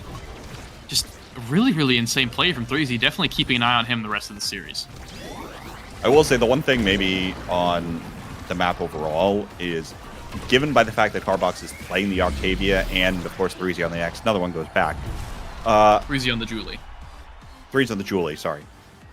Those strikers, especially early, are going to have the larger bat presence in general, and you mentioned this being a very open one, right? So with very little speed on the other side and not many awakenings and things that are scaling, I don't think it's much of a surprise compositionally, although that said, of course, performed incredibly well and rewarded with the big fish here. So now, by the way, Demolitionist plus Big Fish for Threezy, where already he was putting in he was a big presence, and now he's going to be an even larger presence in the enemy goal box, especially when you've got a water cannon coming.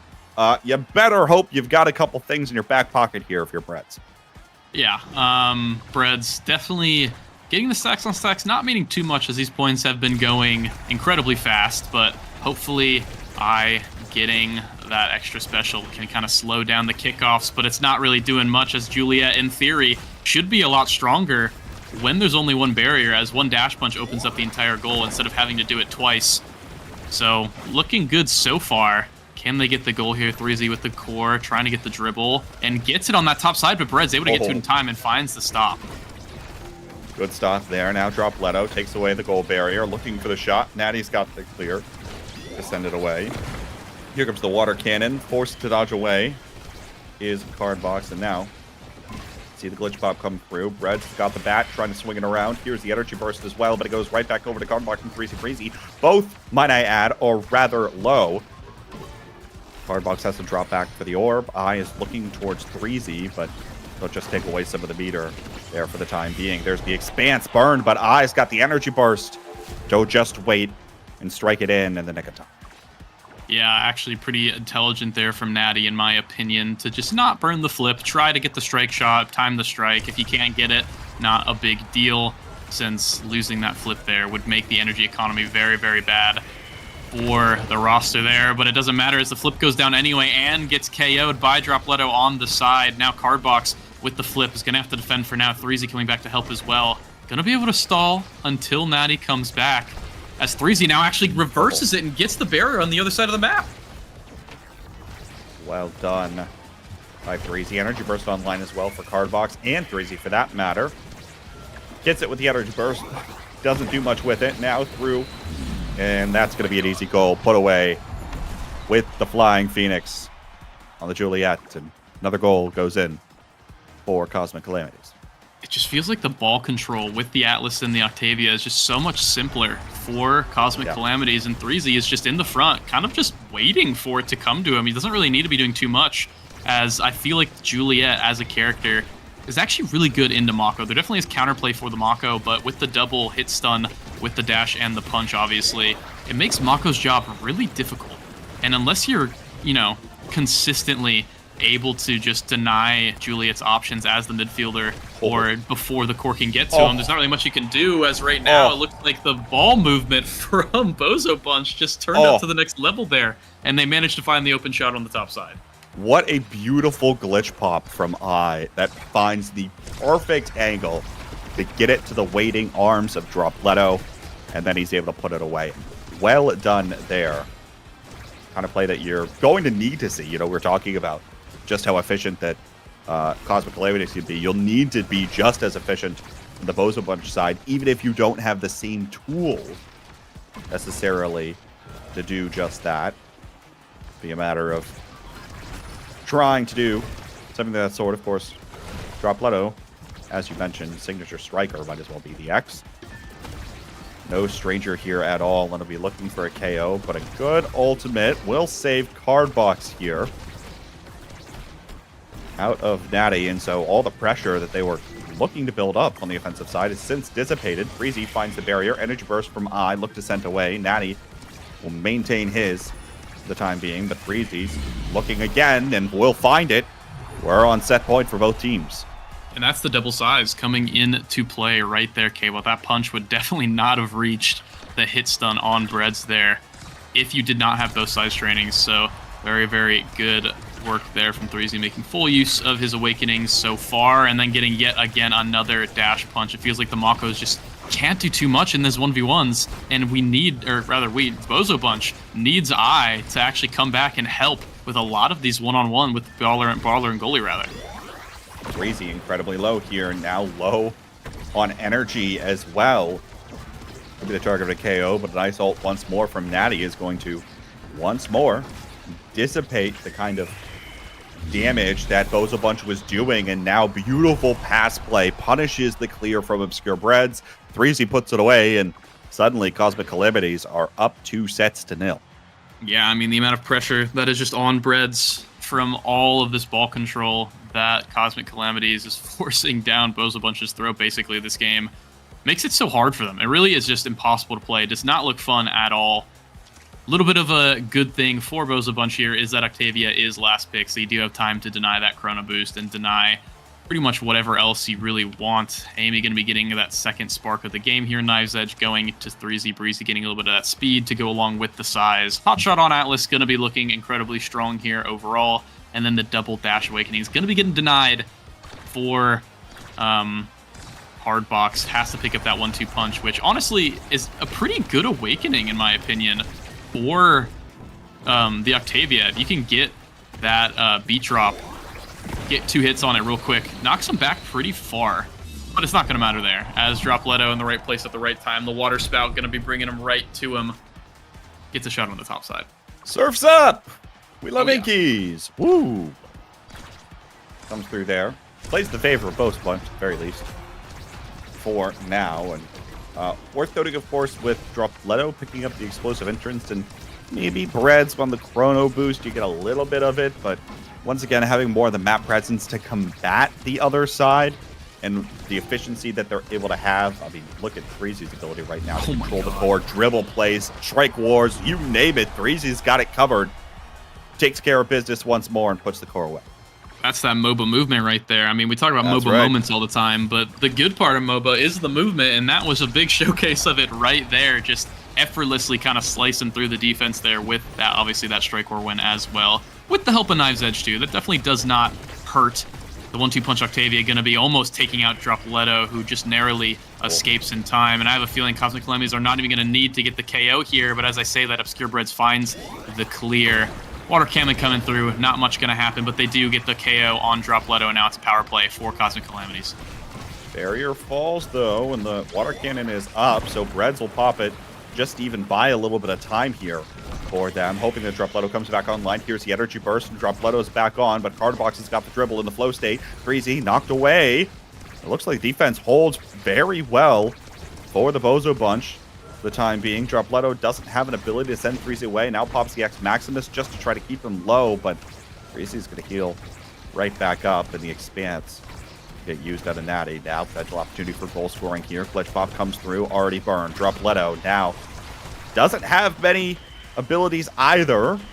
Doesn't have the explosive entrance. Bull Rush looks for the fadeaway shot, but Manny's got the explosive entrance, and now the perfect pitch comes through. Keeps this one forward here. And snare drums, and the punch is going to be what does it. Well done, 3Z. Quick thinking, even when you're trapped. Yep, trapped in that corner, but notices the last hit of the top side of that box there was just going down on that strike hit, so punches it through, nothing in his way. Breads did not see that one coming. Great job from 3Z to get this round going. And then, oh my goodness, Bozo Bunch getting both members of Cosmic Calamities incredibly low here. 3Z not quite able to go down here and gets healed up by the Atlas ultimate, but might go down, but it doesn't matter because he's just sitting in the play, and the punch through 3 of them goes in. Cosmic Calamities take game 1. Wow.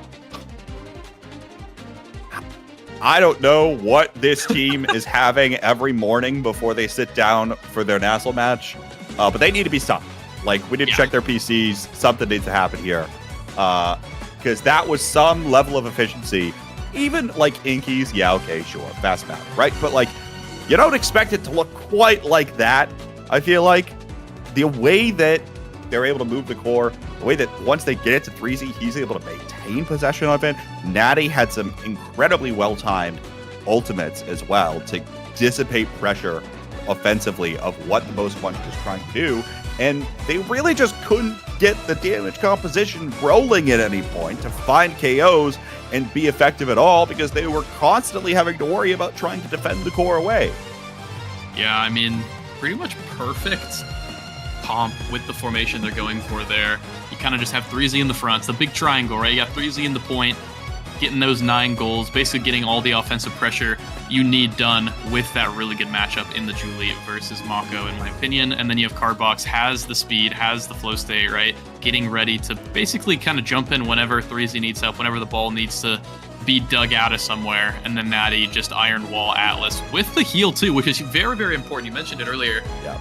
That heal dissipating a lot of the pressure from the Amy, from the X, just whittling them down. It's almost impossible to find a pick just through sheer damage, right? So not really sure how Bozo Bunch is going to adapt here, but hey, it is Cosmic Calamities map pit. That was what they wanted. They do want the Inkies, and most teams are not very comfortable on the Inkies as well. So I would say you shouldn't be too worried if you're a Bozo Bunch fan. It's going to Night Market next, rather. That is a Bozo Bunch classic, but definitely not a map, I think, that is weak whatsoever for Cosmic Calamities. You do have 3Z Breezy who can contest that X pick. Cardbox, who's always been good at Era, always been good at Amy, been good at these characters that can kind of help push the core forward on these narrow lanes. And then Natty, no stranger to the Mako, no stranger to the Atlas, as we just saw. And with draft getting started, it'll be Night Market with a perfect form and cast to last start. So the Era is actually looking pretty good here.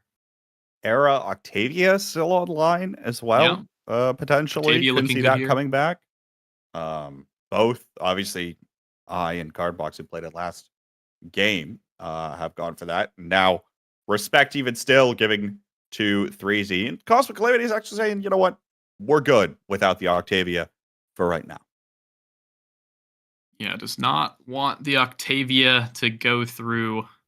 I definitely a really strong Octavia as well, and with them having first pick, they don't want that to be taken off the board from them, since the Castellas is just so incredibly strong in this game. Juliet, respect band coming in through from Bozo, definitely a good idea there, but Threes is going to be more than happy to just take up the X Mako, and I believe an Era will be coming in on this last pick for them if it's not denied here for Bozo Bunch. I'm actually really curious where Bozo Bunch is going to take this. It will be the Asher actually forward with Breads on the Finny. Okay, so it's going to be more of a damage style with perfect form type of comp with the Asher to shove it through, but it's a Rune actually coming in for Cardbox. So I actually really like this, as we saw not this week, but last week on, rather it was the boys game. Vaughn's Rune performance was absolutely incredible, and Rune definitely a really, really strong character on this map. So I'm excited to see how Cardbox pilots the pick here,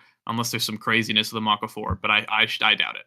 Hey, especially with the Castle Last as well. Yeah, exactly. You get that up. You have 3Z on the X. I'm pretty sure if the two of them pop their ults at the same time and the Banish catches one, you're just dead. Like if you get caught close to the edge, you're just out. See ya. Bye. Nothing you can do. So gonna be something that they have to be careful of. And again, right, like the Bozo Bunch composition, the damage thing didn't work last time. Now here you've got the Finny, which hopefully you can take more of, and Castellast there as well for perhaps more of the damage debuff as well. Maybe you've got the opportunity to be more successful there, but it feels like it's gonna be tough even still. Yeah, I mean, definitely I would favor Cosmic Calamities in the comp side of things. I think their comp is just generally a lot more reliable on a map like Night Market. But you do have Amy Asher, which tends to press ultimate, and then Asher walks forward and the core goes in. So it's definitely not weak for sure. Both comps definitely have a fighting chance, and we'll see if Bozo can fight back in to get to a game 3 here. But first, they got to get past Cosmic Calamities on Night Market. Here we go. All right, never mind. So Breads does take the perfect form, and it will be Cardbox, the only one with the Castellast for that Banish specifically. We'll see where the rest of this one ends up going. And by the way, worth mentioning as well that once more Cosmic Calamities chose the red side. They chose to ban the Octavia, not being afraid to do that here at all. And there's the ultimates that get pushed at the same time for it. Gets both barriers here, and now even still might stick around for the goal. I's going to pick up the energy burst. Drop Leto finds the KO, and it's only 3Z alive. Where does teammates go? Yeah, and there's the damage coming in. Amy and Finny doing a absolute ton of damage, and Drop Leto just coming in to help finish off one of the KOs there. That's the comp, right? If you can't, if you group up just for a second, Finny touches you both with the secondary, you start to just die. And you gotta be careful. That always is a threat looming in the back. Rune is definitely a strong character on this map, but it's not an easy one to pilot, so Cardbox gonna have to be careful here while setting it up and doing a great job actually getting both barriers with the same pillar placement already off to a better start, I would say, in point 2 here. Even still, though, in the area, Drop Leto and I both there. The Vanish comes through to dissipate some of that for I, and now Thor gets accelerated out of there. Big finish explosion going to come through here as well, but Reds does have an energy burst online. I gets in the middle of the passing play, but Natty from downtown finds the connection to take down Drop Leto. Power play opportunity here for the Cosmic Calamities. Natty starts to get away here. Energy burst won't quite find its mark, and now 3Z gets KO'd. 2 Drop Leto finds the revenge, and the power play turns on its head. Cardbox tries to pull some fancy footwork with the Rune. There's the Banish. Onto 1, looks for the KO, but I doesn't quite get down to low enough stagger. And we're in overtime for the second point of the game. I now, through the gate, is going to get KO'd just for making that play overall. And the course moving so fast when it gets hit by the right thing. There's the primary from Drop Leto, tries to take it himself. Fade away play, just a little bit wide. And now it's 3Z's turn, looks for the dash, but no, denied by the glitch pop from I. Drop Leto will pull out the Path Splitter. Cardbox sent away. Energy Burst online for Drop Leto. Might be looking for a pass up from I here in just a second. Now it's trapped in these snare drums. Banish comes through. Cardbox walks past the poor, trying to look for the KO, but it doesn't matter. Drop Leto's there with the Energy Burst to put the goal away. Finally, somebody scores it. Unfortunate timing there from 3Z. He actually timed it perfectly if there wasn't Cast-a-Last on the Rune there for the Banish. So I know the timing. I've had to deal with it a lot. And the Cast-a-Last one is annoyingly longer because it's a weird offbeat. So definitely unlucky there from 3Z, not quite able to get the KO. But it wouldn't have mattered anyway as Drop Leto finds the flip into the score. 2-0 for Bozo, looking a lot stronger already. The X definitely a lot weaker early on than the Julie was last game. But I believe that is just due to circumstance of characters rather than player-based here. Both goal barriers going down here for Natty. Banish coming through the Cardbox. And Bozo Bunch are holding so strong right now. Reds denies his former teammate of the double and doesn't even need the energy burst to do it. How about that clear? Was able to come through. Precision out of the Bozo Bunch goalie. Now Drop Leto finds the KO against 3Z. Cardbox looks for it as well, but only finds one barrier. Now finds the second with the opposite corner. I, though, has the opportunity with the glitch pop here. Here comes the primary out of Drop Leto, but the arc beam doesn't connect. 3Z's back online and pulls up the bell ringer. Here comes the bull rush as well. The Banish comes through. Energy burst in the nick of time to save it from Breads. Drop Leto now with an opportunity here, and he'll put it away. Drop Leto executing incredibly well on this Asher in the enemy goal box.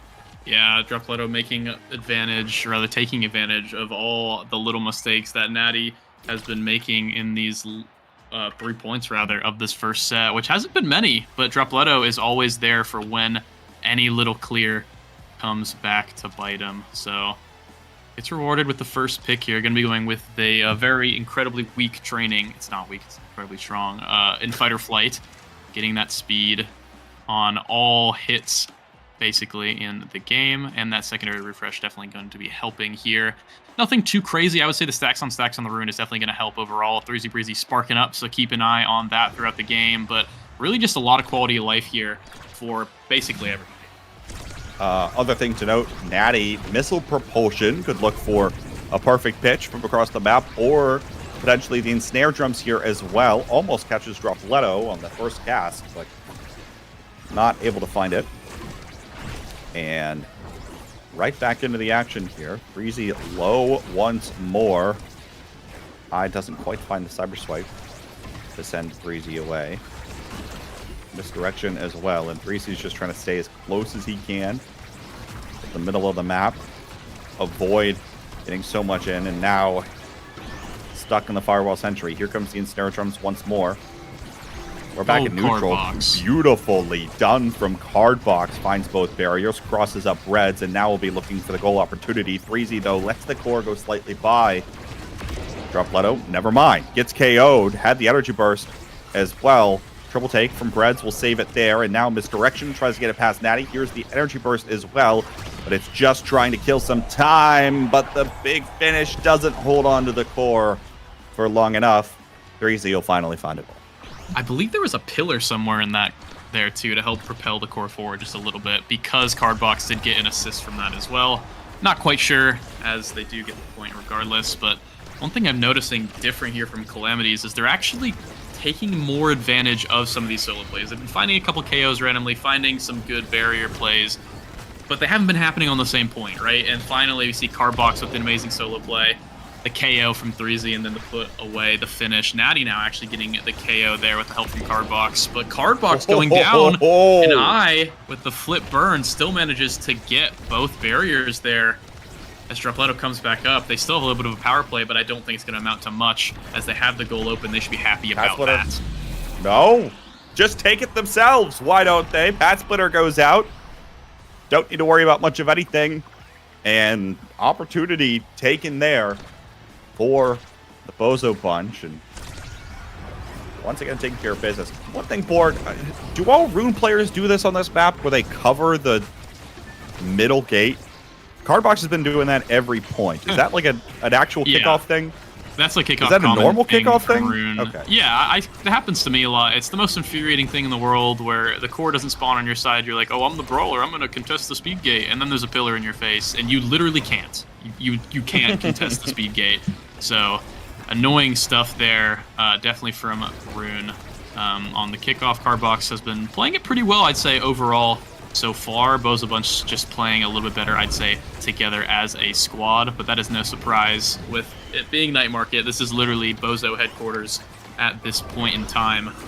Cardbox now gets the Strife War, but it's not going to be enough as Breads has the flip. Dropletto now looking incredibly low, going to look to get some flip usage here before he goes down, getting the flip, probably getting the barrier, but no, actually gets put down, but the barrier goes out anyway. And now I, with the kill, gonna have a power play here for the Bozo Bunch. Can Natty and Cardbox hold? We'll see. Actually, it's Breads that's got to be the one to hold. The big finish comes up just shy again. Cardbox takes advantage of it. Now sets up the anomaly and passes right to it. Well done to put that one away. Pull a little bit of mind games on your opponent, and that'll be that. That was absolutely insane. I mean, that was so well played. That was so well played from Cardbox. Literally everything perfect. Perfect pillar at the end there, calling out the clear. Manages to find the 1v3 basically at that point. Play to get the last barrier. Well done from the Rune on Cosmic Calamities. Now bringing it forward already, helping 3Z get both barriers. They're storming the keep now, as you will. 3Z now looking a little bit low, but Bread's looking lower. Who's going to die first? Is it one? Is it two? Is it none of them? The bandage coming through, not going to amount to too much. 3Z going to try to kill Breads here. All of Bozo Bunch are running forward, and Breads actually managing to find a way to heal up and survive that. Well done by Breads, taking the midfield orb in order to survive. Now 3Z's the one getting taken down. Call an ambulance, but not for me. Taken down there and bounces off the middle gate. Now Pat Splitter is out. Anomaly will protect the goal barrier for a moment, but it comes through yet again. There's the cyber swipe, and the Bozo Bunch are looking to capitalize once more. Trying to actually keep this set in their favor. Cardbox, nice anomaly, but it's not going to find the core this time. Vanish from Dropletto. Here comes the X Maximus, but the big finish is popped right away. Cardbox once again low, and the misdirection doesn't quite connect. 3Z sends it to the opposite corner to win the set. Yeah, I think that was like a pixel or two off. Breads just unable to get the misdirection, so he was just not really, I guess, didn't even realize it. Thought the misdirection was going to hit, but didn't strike when he needed to. Unfortunate misplay there from Breads. Allows Cosmic Calamities to come back into this game. And we got a little bit here, too. 3Z has that spark, second spark picked up. Can definitely still become the mayor this game. Deadeye onto I, looking a little bit scary here, but Stagger Swagger going to be helping Cardbox survive for a lot longer and get that speed up overall. Breads, a team player, should keep the core forward long as possible, but it will still be hard when you have a 2 Spark X in your face with cooldown and strength, with perfect form as well. We're going to be seeing a lot of X Maximuses this game, K-Bot. Sure, that's exactly what 3Z wants, and now already pops one. Looks towards I here, who's low on Stagger. Goes back, now uses the Cyber Swipe to get out the Ensnare Drums, but meets 3Z in the blue goal box. Popped away for a second. Here's I, walks forward. The Anomaly comes out just a little bit too late. Now Dropletto takes down Cardbox regardless. I looks for it. Natty, well done on the goal line. Still holds. Here's the Firewall Sentry as well. 3Z is able to drop back and get it out of there. The pressure's not done yet, though. Dropletto's still in position. Has an Energy Burst even still. But Natty, what a hold so far. Is it enough? The Energy Burst once again challenges the net and takes down 3Z. And even still, power play opportunity. Have to find the penalty kill. The core goes to the corner. It's even still. Eyes there. Can't find the goal. And it finally goes through. What an attempt at a hold from Natty. But it ends up not being enough. And still, they come through with it. You can only hold off the Firewall Sentry Asher combo for so long. I mean, Natty did God's work there holding for that long. So kudos to him, as we said. But sadly, it's literally impossible to do that about 3 more times. So getting one barrier on the second point here is 3Z, who is trying to battle back while super, super low. Puts Dropletto to stagger as well. And now Cardbox looking for that double banish, but the core is cleared away from Dropletto just in time. So manages to get saved for now. But Bozabunch still need to be careful. They're still on the back foot here. But as I say that, they find the first barrier here, and they're starting to find some pressure. They might find a KO. They might find the second barrier, but no. Calamities managed to hold for now as Cardbox looks for the play on top, but 3Z's going to have the credit. Actually, no, it is Cardbox going to be strike warring his own teammate, 3Z Breezy, to get the goal on the top side. That's my goal, young man. Takes it here, gets that level 8 as well. I mean, what else do you want? You got everything there. The other thing you got as well was 2 getting trapped in the Ensnare Drums from Natty, sniped across the pitch to keep them in the corner and allow the goal gates to open up in the first place. It's a good call out. So well done once more by Cosmic Calamities goalie. Cardbox, Shadow Swap, tries to keep the pressure forward, but this point feels a little bit slower, even though 3Z isn't feeling it. Continues to get pressured by I and Obscure Breads. Will steal away their own goal orb and now get sent flying away. Firewall Sentry is used by I. Here's the Cyber Swipe. Gets sent away once. Natty will hold at least 1 barrier for now. Up to 3Z on the north side of the map. Big finish will come through. Cardbox doesn't win the strike war. There's the Ensnare Drums coming out. Triple banish from Cardbox, but even still, the save came through for a second. It's not enough. Energy Burst doesn't find a KO. 3Z's incredibly low. Can't find anyone right now as all of the members of Bozabunch stay alive. It doesn't matter because it creates enough chaos in the goal box for Cardbox to put the core away. I mean, the pressure, pretty much all point there from 3Z. Just hitting 2 to 3 of them the entire time and surviving. Getting some pretty good movement to dodge many, many crucial abilities from the Bozabunch there. So well done to 3Z to buy a lot of time for Cardbox to put it in. But it's not over yet. 1-1 in sets, 2-1 in points, or 1-2 rather, in points here. Cardbox looking for the second barrier, not quite able to find it. Breads is holding for now. Dropletto, I mean, had a really good first set, but Dropletto has kind of been invisible for the most part in a lot of these points so far and needs to find a way to apply himself, and that's a good way to do it with the pass player blocking Natty off from the save. Has the flip, looks for the goal here, maybe. Gonna play it patient, finds the flip, getting it through the pillar, but not gonna be getting really amount to much. As 3Z looking incredibly low here, needs to be careful. What a clear again from Natty around the opposite side of Dropletto. I feel like most goalies would be scared to take that, but trusting that the corner shot will get it around. Energy Burst comes through. Strike Ward denied and sent away. I now forward. Double banish comes through. Energy Burst, but the anomaly's right there, and it's going to push the core in regardless. It's set point for both teams to go ahead heading into set 4. feel like my third eye of destruction opened there. Like, I just foresaw just what exactly was about to happen. I was literally thinking, card box, please don't put a pillar there. And it happens. Unfortunate pillar placement on the rune. But it's 2-2, not gonna matter. Still has the flip. Breezy Breezy now in trouble, a little bit low, but has enough energy to keep alive for now. Breads, who has that flip, needs to be careful. Has to burn it, actually, to not die from this X in his face. Drapletto dropping back, trying to actually peel for the goalie. Breads surviving for now. 3Z as well, but Drapletto finally gets the KO. Banish going to be stopping the offensive from the Amy, and now it's going to be a 2-on-3 with Bozo Bunch having a power play. Wow. Pat Splitter out. There's the goal barrier down. Drapletto still has the energy burst. Tries to get in there. Stuns a couple, but still can't get the core through. Cyrus Wipe comes through, and I will take care of it with their own energy burst. It's the Bozo Bunch that'll go ahead as we enter set 4. I MVP here. Will we see some kind of damage? We do not. We also don't see a spark online in this draft either. No spark, but there definitely is no shortage of weak X trainings here. So I believe an Awakening will be going X no matter what. The only thing he doesn't really want here is that Monumentalist. So definitely got to be happy if you're 3Z going into this draft. Drapletto, what do you want to deny here? Which size? It will be the Demolitionist. I believe that is the better choice on this night market map. Big Fish, definitely going to be a welcome sight for 3Z as you get a little bit of that stagger, you get a little bit of that size. Gonna be feeling good. The explosive interest as well onto Natty, gonna help out the X with the extra speed on those secondary speed buffs. So as we get into the game here, I think really Bozo Bunch might have had a little bit of a weaker draft. The 1-2 punch onto I is the only caveat where I think that might make a big difference. But other than that, I mean, it's looking like a pretty good draft for Cosmic Calamities, but the draft isn't gonna matter if you lose both your barriers right away with the cost of your brawler. The other thing I was going to say was Demolitionist doesn't sound bad for Drapletto. It's not bad, right? No, sure, you had to deny it, but even still, it's going to be helpful anytime you can get your hands on a Size Awakening as a brawler.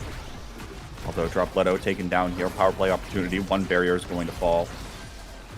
Card Box looking to send this one forward to 3Z. Double Banish comes through. Energy Burst is there, but 3Z gets sent away, and it's a power play suddenly for the Bozo Bunch. Good Anomaly here, prevents things for a second, but the Pat Splitter will be in the way from Drapletto, and the Bozo Bunch are going ahead, looking to try to send us to game 3. Yeah, the Big Fish stagger, not quite enough to keep 3Z alive, but one thing I actually didn't even touch on, I'm realizing now, is Breads with that peak performance pickup, that 350 extra stagger is huge, right? It keeps Breads alive. 3Z is not quite able to sit on him as much as he was early on, so the focus and getting that Finny off the pitch is basically not even an option anymore. So Cosmic Calamities need to find a new strategy, and they need to find it quick. Banish comes through. Here's the Anomaly. It's a tricky situation, but I's got the energy burst to send it away and pick up the goal barrier in the process. For that matter, why don't you? In this direction, comes up just a little bit shy. 3Z forced to dodge away, and now finds the goal barrier on the other side of the pitch. Open goal gates both sides. 3Z tries to put it away with the X Maximus, but is denied. Cardbox once more tries to send it up, but Drapletto's in the way. There's the Firewall Sentry already out, burned on a midfield presence. Not as much of the offensive presence as you might have wanted. So now we send this one down back to I. The Ensnare Drums don't connect with anything. 3Z low on stagger even still, but tries to get in there. Breads looks for the corner clear, but Cardbox is there with an Anomaly just to keep a little bit of possession. And what a wicked angle. Gets it right over to the 3Z who punches it through. Well done to Cardbox and Natty to just keep that core getting forward over and over again. 3Z managing to survive just long enough to use that X Maximus to punch it through the Finny at the last second. So Cosmic Calamities finding a little bit of their ball movement here, finding some core control in their arsenal as Cardbox, I mean, taken super low. No energy as well. Drapletto, no flip now, getting everyone down to low. 3Z Breezy going down. Cardbox low as well here. Gonna have to do a little bit of a miracle finding the first barrier. The second barrier going down to the Natty with the missile prop, and now it's even with the double banish. 3Z is going to come back up on time. It's even, K-Bot. It's even. Here comes the glitch pop, though. Have to be careful of the offensive presence. There's the Firewall Sentry already taken out. 3Z taken down here as well. Cardbox tries to pull some magic, but no. Denied this time. Doesn't have the anomalies to boot as the Gore gets back around behind him. Glitch Pop comes up just shy as I and Dropletto find themselves on the same side of the pitch, and now power play opportunity. Beautiful shadow swap up from Cardbox to put that one away. And just as quick as it might have been Bozo Bunch trying to send us to a game 3, it might be here Cosmic Calamities looking to send us to a set 5 and close it out in 2 games. I mean, Cardbox is playing so well right now, even with all the pressure coming his way, making so many of these just 1v2 solo plays in order to save Cosmic Calamities from going down in this game 2, keeping them alive, allowing 3Z Breezy now to get the first barrier, almost gets the second, but going to be denied for now. But man, this rune needs to be studied as it's just tearing up the Bozo Bunch, making it so difficult for them to really find the killing blow onto Cosmic Calamities here so far. Breezy low once again, but even still, everything is there in front of the net for the Cosmic Calamities. They're sending us to a set 5, and there's going to be sparks in this draft. I don't think 3Z's first on the table, but by my count, there should be 2 sparks, so they could both get denied.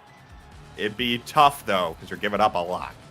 Yeah, honestly, I think maybe just deny the Spark of Resilience if there's one. Yeah. I mean, that one's definitely the best one for me. You're not going to be able to kill 3Z as much if he gets that off the table. Are they going to deny both? They actually denied both here. Both. All right. Interesting. So getting the single Spark's going to be lessening their power, but 3Z, I mean, still gets double size. I mean, that's definitely not a bad thing. As long as 3Z can find a way to survive a little bit longer with Dropletto getting that prize fighter as well, I think they will have this one in the bag. One thing that might help them is the extra special cast the last rune banishes here coming in now for Cardbox, who has kind of been the star of this game so far. And then Natty as well with that Unstoppable going to be helping a little bit longer to hold, but not that, as both barriers go down and Dropletto in the perfect place, the perfect time, helps put it in with the help of I on that bottom side. I don't know. I mean, I think that one was a little bit of just an oopsie on the positioning of all the members of Cosmic rather than Natty. There were also all of the ultimates slammed at the core at the same time that just ended up being right in front of the goal line. So, but I finds the cyber swipe, takes the KO, power play opportunity. Banish, though, comes through. Even still, finds the goal barrier. Opportunity, no. Dropletto takes it himself. Suddenly, it's Bozo Bunch's map point once more. Yeah, I mean, I guess they thought they were strong enough already to just deny both the Sparks. They don't need them. As, wow, I mean, 3Z Breezy going down this early. If this keeps happening, I believe this game will be over already, as we are in a game point here. But a great evade there from the Banish. Breezy able to survive for now, but is looking really low. Gets an orb to stall for now. Cardbox and Natty trying to hold as Dropletto pops the flip eye with the Firewall Sentry. Going to be stopped by basically everything, but at the cost of his life. Cardbox going down. 3Z Breezy super low as well. Might go down to Dropletto. That might be the game here as Natty can't hold 1v3. Can he do it? Dropletto finds the flip onto Natty here. What? Natty stalling actually for Cardbox to come back. But he's looking incredibly low. The Banish going down. The evade coming through. Dropletto manages to find the 1v1 onto Natty. Almost a insane hold. 1v3, but not quite enough. As Bozo Bunch take game 2 here, Gabe. Tell you what, against a lot of other teams, things like those holds work. For Natty, he had 2 of them that were incredibly impressive, but came up just a little bit too short. Hats off to everyone in how they're playing. We're going to another game 3 today, folks. I hope you're excited about that. Honestly, I'm down. I'm down. For this series, I'm down. I am so down. I think if last series went to a game 3, I wouldn't be down, but it didn't. It was Demon's Rock kept it quick for us, and they allowed the real exciting series here of Calm versus Bozo Bunch to shine through. I mean, that was such a close game. You laugh, but these are the 2 teams at the top. No, I'm laughing because it was just of what I'm saying. I agree. I mean, both these teams, they deserve to be at the top right now. I think they do. Like, just they've been playing so well, so consistent, especially Cosmic Calamities. They're just sudden rise through the ranks here, just taking down basically almost every impressive game you'd think of so far. A lot of hard matches early on in the season as well. So, Battle of the Titans here. Bozo Bunch versus Calm going to a game 3, and I believe it will be Atlas Lab, which is probably going to be the most exciting game 3 map for this to be. Yeah, you know, I think like point of the overall leaderboards right now feels like it's a matter of which teams have everyone that is most hungry to win in battle.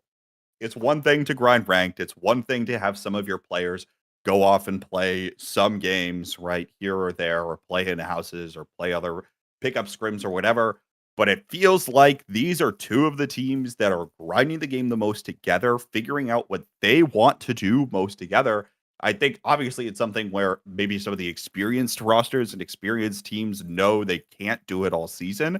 So they're waiting to turn on the Jets, even though they're running out of time starting about now, given by the fact that we're halfway through. These are the teams, though, that are hungriest. These are the teams that are performing right now, and they've got the results to back it up in the league tables so far. So we'll see who ends up taking this one as we go on to Atlas's lab. It could be Cosmic Calamities trying to divide themselves a little more from the rest of the field, or it's Bozo Bunch keeping things incredibly tight towards the top of the table and really all the way down as a result. Yeah, I mean, if you think about it, just how close everything is right now with the records of all these teams, if Bozo Bunch lose this, they're suddenly from top 2, like pretty comfortable 3-1 to, oh shoot, now we need to pick up some wins. Like they need to secure themselves in these playoffs. 3 wins is not enough to be really comfortable at this point, in my opinion. So Bozo Bunch fighting for a lot here. I think Cosmic, you can definitely take a loss here. You don't want to take a loss for sure. They definitely are not looking for that whatsoever.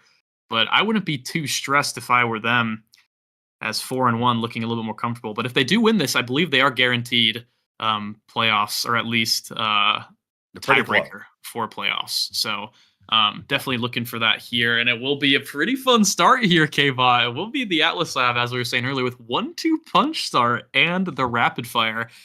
I'm smelling a Luna pick on the side of Cosmic Calamities here. I mean, the 1-2 punch Luna, notorious on 3Z Breezy or Cardbox, really, for that matter. There's a lot of things this could go. You could talk Luna. The rune can come out again with a rapid fire, right? Oh, there's the okay. No, well, it can't come out again anymore. Oh, Juno ban. Okay, I like that. I like that a lot, actually. Yeah. Bozo picking up the Amy first pick. Well, for them last time, you have the damage here to back it up as well. So definitely a strong character to lock in with the 1-2. I think rapid fire might be a little bit better because Amy usually just kind of hits you with one really strong move.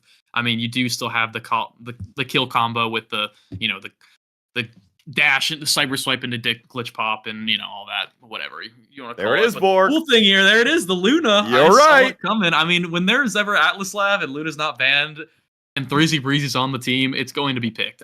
It might not even go to 3Z because I think they are flexing it as the forward duo here. Just kind of keeping their options open. A lot of brawlers are open here as well. There's no point in picking one up quite yet. So they're flexing that here, I believe. The Finny as well coming in for Natty with the rapid fire going to be incredibly strong. Lots of damage coming through on Atlas Lab. This is going to be a really explosive game. It's actually going to be Amy goalie here for Bozo Bunch, and it will be that now, most likely in the midfield, as I is incredibly strong on it, trying to slow it down with the heals, but I don't know if it's going to be enough with how explosive this map and this Awakening start is. We'll have to see what the last pick here is for Cosmic Calamities. I mean, maybe a Zentaro, maybe another midfielder here. Luna is forward. I'm not really sure where they're going to go with this. It's going to be Estelle, actually, and Luna forward. Okay. Estelle comes through. Estelle, what? Damage was... I mean, Estelle damage is not terrible, right? No, certainly. It's good. Good chip damage, and you have rapid fire, which is really, really strong on the character as well. So definitely not a bad thing here. Yeah. So this should be interesting. The one thing, obviously, is they're going to be leaning heavily into damage because you don't get a lot of opportunities at having much core control or core influence. You're mostly trying to use your abilities, trying to look for some of those KOs. Obviously, there's going to be some of that on the side of Bozo Bunch, but especially with the Now in and a Rasmussen as well, they'll be looking to play the core control composition here. So we'll see where this one goes as we load into Striker Select for Game 3. Again, it's now goalie. Oh, it is now goalie. Okay. Yeah, I was thinking if it might be now goalie. Yeah, that's true. I wasn't quite sure, as I is good at that now midfield as well, but I actually do think this is a better choice. You just had I with a really, really good performance on the AME midfield, so might as well keep, you know, the momentum rolling here on the same characters here. Threezy Breezy, always a treat to watch the Pummelers Luna with the 1-2 punch go into play here. And another thing to note as well is the Estelle, I think, is actually really strong when you have a lot of pressure otherwise, right? You have the damage pressure from the Finny, from the Luna, so that really unlocks the Estelle to abuse this ranged goalie in now, right? So we'll have to see if it works out for them. One barrier apiece for now as we get started into this first game, or rather first point of game 3. Worth noting, of course, everyone picks up 1-2 punch. Or sorry, rapid fire, only you mean? Threezy picks up 1-2 punch. Everyone else is on rapid fire. Little interesting, I think, if you're Reds, obviously, like, Natty. I am so used to seeing Reds play the Finny, including the last one, that I'm confusing myself. You would think that maybe you're the team looking to do more damage, so you think about the 1-2 punch a little bit more, but looking, obviously, for more coverage with the misdirection. Not enough to do it there, though. The first goal is going to go over to both. Yeah, getting another cyber swipe KO here. Finding so many last game as well. The pressure from this Amy looking incredibly strong here. Threezy unable to return the favor there on the other side. Both looking quite low. That top air going down. Carbach going to have to take control of this core a little bit more. Allow Threezy that space to cook as you get the flip, but not much going to be coming from it. Middle respawning here. The black hole getting in the way of Natty, but not going to matter too much as Cardbox actually goes down. Threezy Breezy tries to get the barrier, but unable to find it for now. Dropletto going to bring the core forward, gets that first barrier. Natty going to need to use the flip for the second, finds the clear and the timing, but it's not going to matter as Cardbox respawns, but both their barriers are gone. Both barriers down. An opportunity to put in some work on the front lines. Threezy dives in, looks for the orb. Dropletto almost comes up with the death touch to pull Threezy back into the gravity well, but doesn't come up with that play, and Threezy's right back up to full. Drone comes out here of Obscure Bread, sends it up to the corner. We're in overtime now, and Bread's taken out rather low. There is the Crystal Thorns to send him away, and it's a power play opportunity with the goalie offline. Goal barriers now open up. Threezy pops the energy burst, and will be able to use that to score. And there's the pressure you'd expect from this team comp in Cosmic Calamities, right? You have the Luna putting in constant damage, the Natty, rather, on the Finny, also with the strike shot extra range on the primaries, finding these primaries, keeping the secondaries up, all this pressure, allowing Cardbox to find that actual KO finish onto Breads. The healing can only take you so far when the pressure is consistent. But that requires you to keep core control the entire time, which is definitely no small feat. As they get another KO here, the Luna starting to come online, it seems, as Cardbox gets that second barrier, and now they're looking for the goal here as they pop middle orb, trying to bring the core forward. It's going to be double goalie for now, and they're holding until Dropletto can come back online, and they actually managed to hold for now, but not until Cardbox finds the snipe off of the clear from Breads. Well done from the Estelle there. Beautifully done, and we'll see where the rest of this one goes, right? Because we're getting close to our first Awakenings draft. Can mean a lot of things, but we keep talking about the potential for the damage that can come out right now because of Calamity's composition. If you're the side of Bozo Bunch, I think the path forward is a little less clear, right? Obviously, you want maybe, more healing for your now. But other than that board, what else do you think they're looking for as this game advances? Yeah, I mean, Stagger obviously is like one that you're talking about here. Healing Stagger, I think. Honestly, damage, like denying damage from the enemy team, allowing your Amy to like also get something like a Deadeye, get something like an explosive entrance.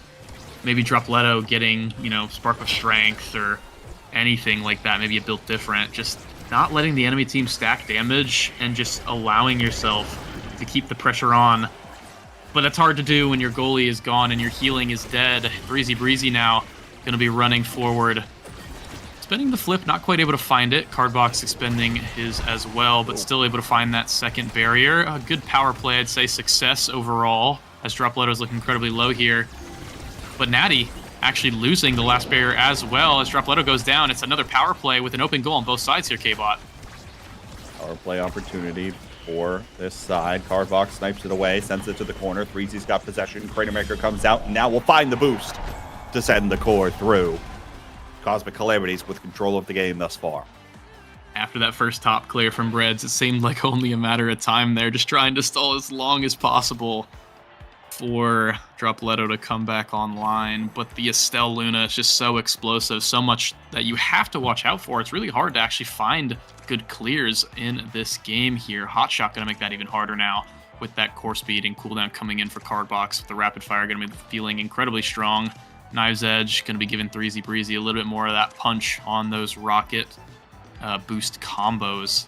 Zai's going over to Rasmus as well, going to be nice and sparking it up for Natty. A little bit of insurance here, as it's actually going to be I and Natty getting sparks, so a little bit of a spark war here going on. I think I definitely got the better spark of the two, with that spark resilience keeping him alive, just hopefully for a little bit longer for Bozo Bunch, as there's a lot of damage now in this composition. Other thing, though, of course, Natty doesn't mind taking the extra speed, right? If you're the fitting goalie, you don't have a lot of tools all the time to save the core away, but you might not need them all the time when the core keeps accelerating so fast that it just ends up on the other side of the pitch anyway. So that one will come through. 3Z credited with the goal as it comes off the corner, and Cosmic Calamities here still in very good position in this game overall. Bozo Bunch has to try to find an answer here soon.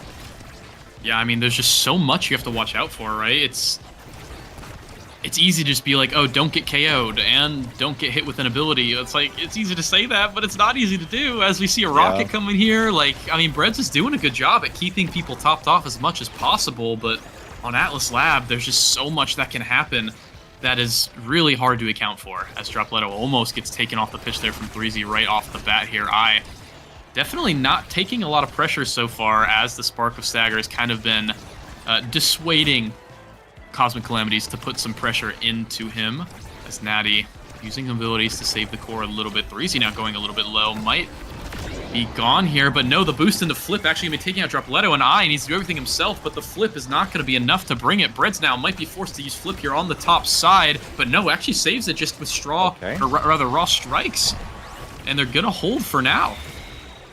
Hold for now. Of course, the Firewall Sentry was burned there. Gravity Well taken off the pitch here as well, and seen slightly less offensive pressure for the Bozo Bunch in comparison to the last game. Of course, in the last game with the Asher for Dropletto, it was a little easier, had more tools to shove the core forward, in addition to being paired with the Firewall Sentry in the two halves of the map that the Night Market creates. A little easier there to get the job done, but still would like to see more of it where possible. Instead, they've just been getting bullied around by the Cosmic Calamities, knocking them around with all sorts of damage up to this point, and now 3Z with the whammy, it looked like, was able to send that one away, and even still, only one goal so far in this game to the Bozo Bunch's name.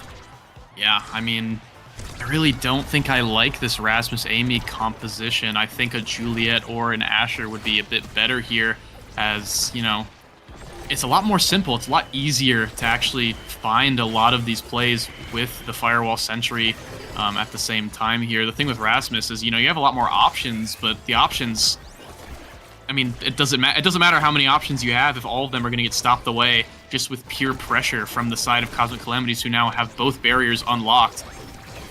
But find the KO here. Dropletto managed to get something here, gets an option, finds a flip as well to open up the goal barrier, and now they have something to work with here. 3Z comes in with the boost, doesn't find Dropletto, and it stops in the big finish for a second so that the pendulum swing can hit the core in. Dropletto snaps the drought for the Bozo Bunch, but still an uphill battle here in set 2.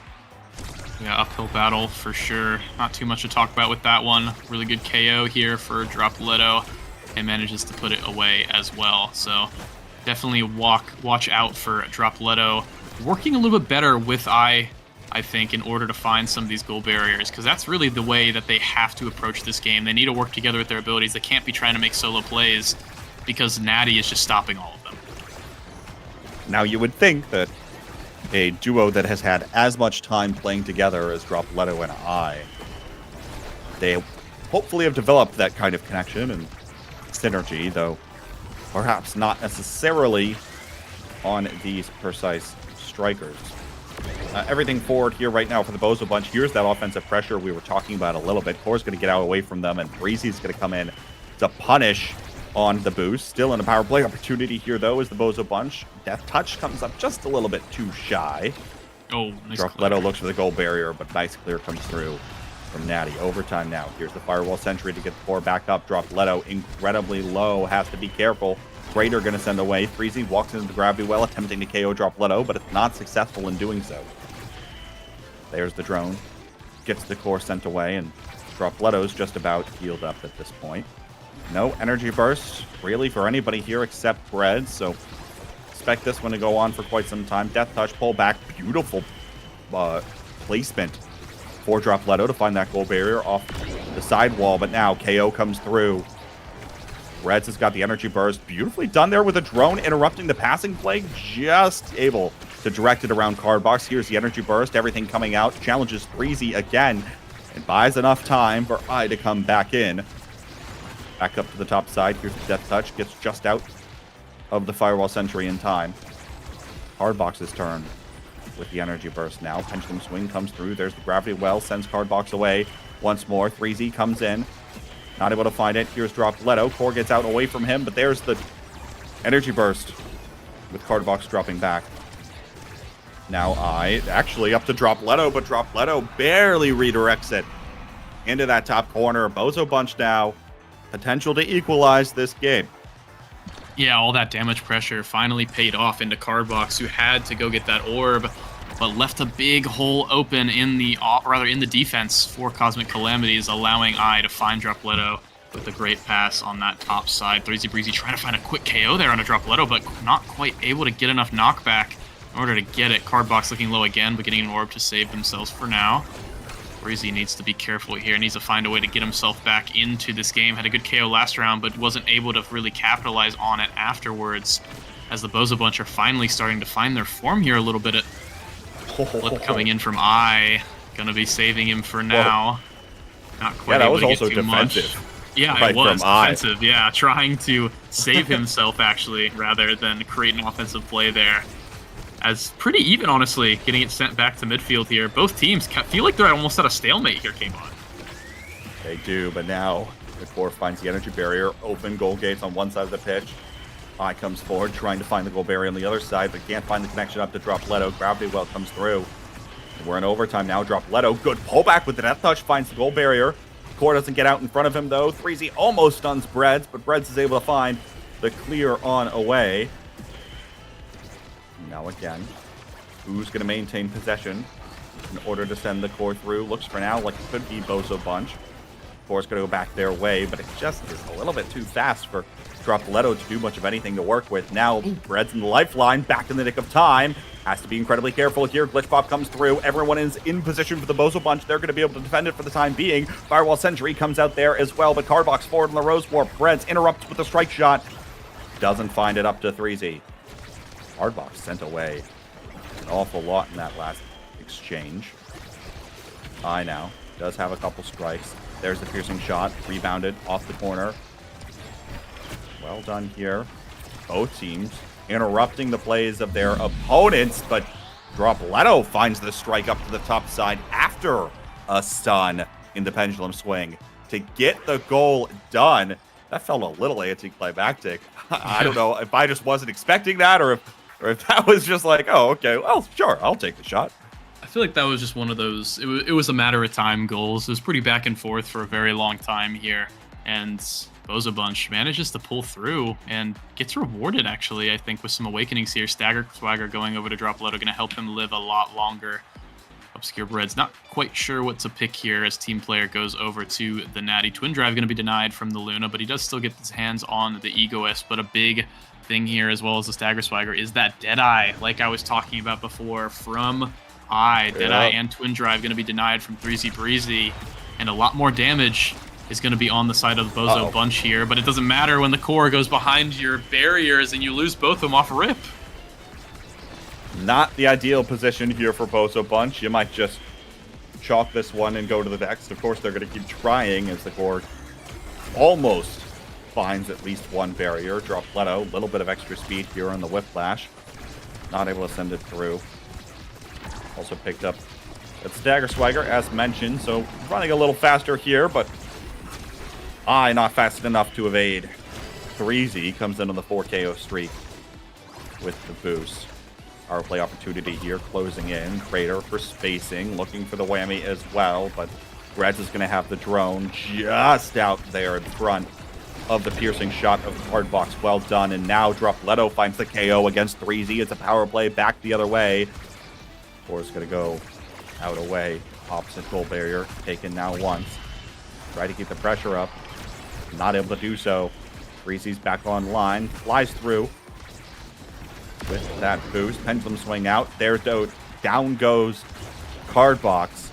And it's open goal gates on the other side. If nothing else, this Bozo Bunch team is persistent at the moment, and they will be rewarded.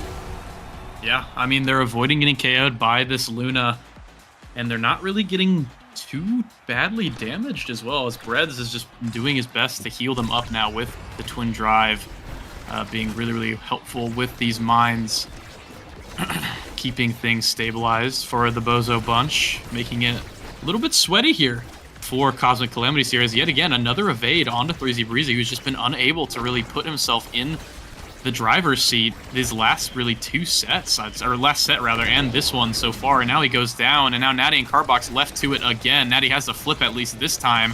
Will he be able to save it? Manages to clear the first time, but it's coming back again. Dropletto now on the bottom side with the glitch pop with Eye, but not quite able to do it. Cardbox basically doing it almost on his own there.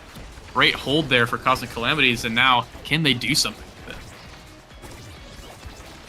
it? We shall see. Of course, it feels like the longer this goes on, the more it's been favoring Bozo Bunch, as they've had so many opportunities to put the core away, and now looking like they might do it here, thanks to the KO that they find against 3Z.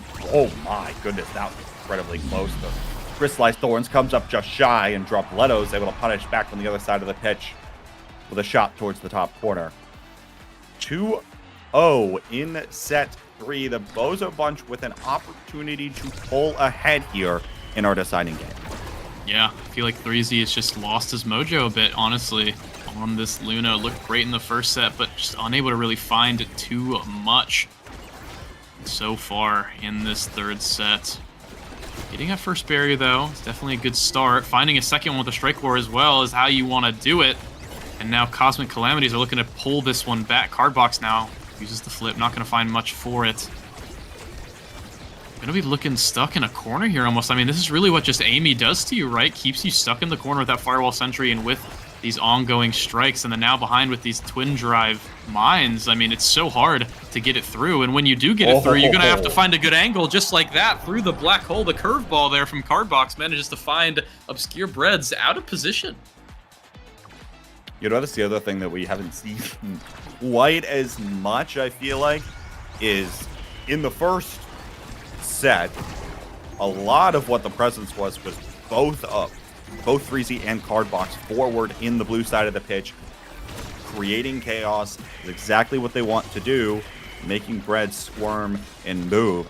Haven't seen a lot of that, especially out of Cardbox, who's been trying to play more defensively to respond to what Dropletto and I is doing. At the end of the day, it's not creating any opportunities on the other side of the pitch for this team. The other thing that doesn't help is these KOs, which seemingly keep falling for the Bozo Bunch. 3Z taken out yet again. Goal barrier falls here once more. Drones won't connect the core. Now it gets out behind Obscure Breads. Here comes the Craters. 3Z is back online. Gravity Well is up. There's the Whiplash from Dropletto to put it away. Great call out there from Dropletto, and the hope of Cosmic Calamities here in this set. Get yourself another win. Get yourself another good draft here. They're setting themselves up for success, as there's another Spark on the list as well. And look who's ahead in the draft here. The Amy is ahead of the Finny here, has a chance to get the double Spark, but there's a lot of other stronger awakenings here for him, I believe. Primetime Twin Drive and Hotshot going over to Cardbox, making his job pretty good, I'd say. A lot easier. Double Spark going over to Finny, the perfect form. So strong going over to the Amy prize fighter now, which honestly I think is a good idea for Dropletto, allowing, you know, scale a little bit with these KOs you're getting on to 3Z Breezy.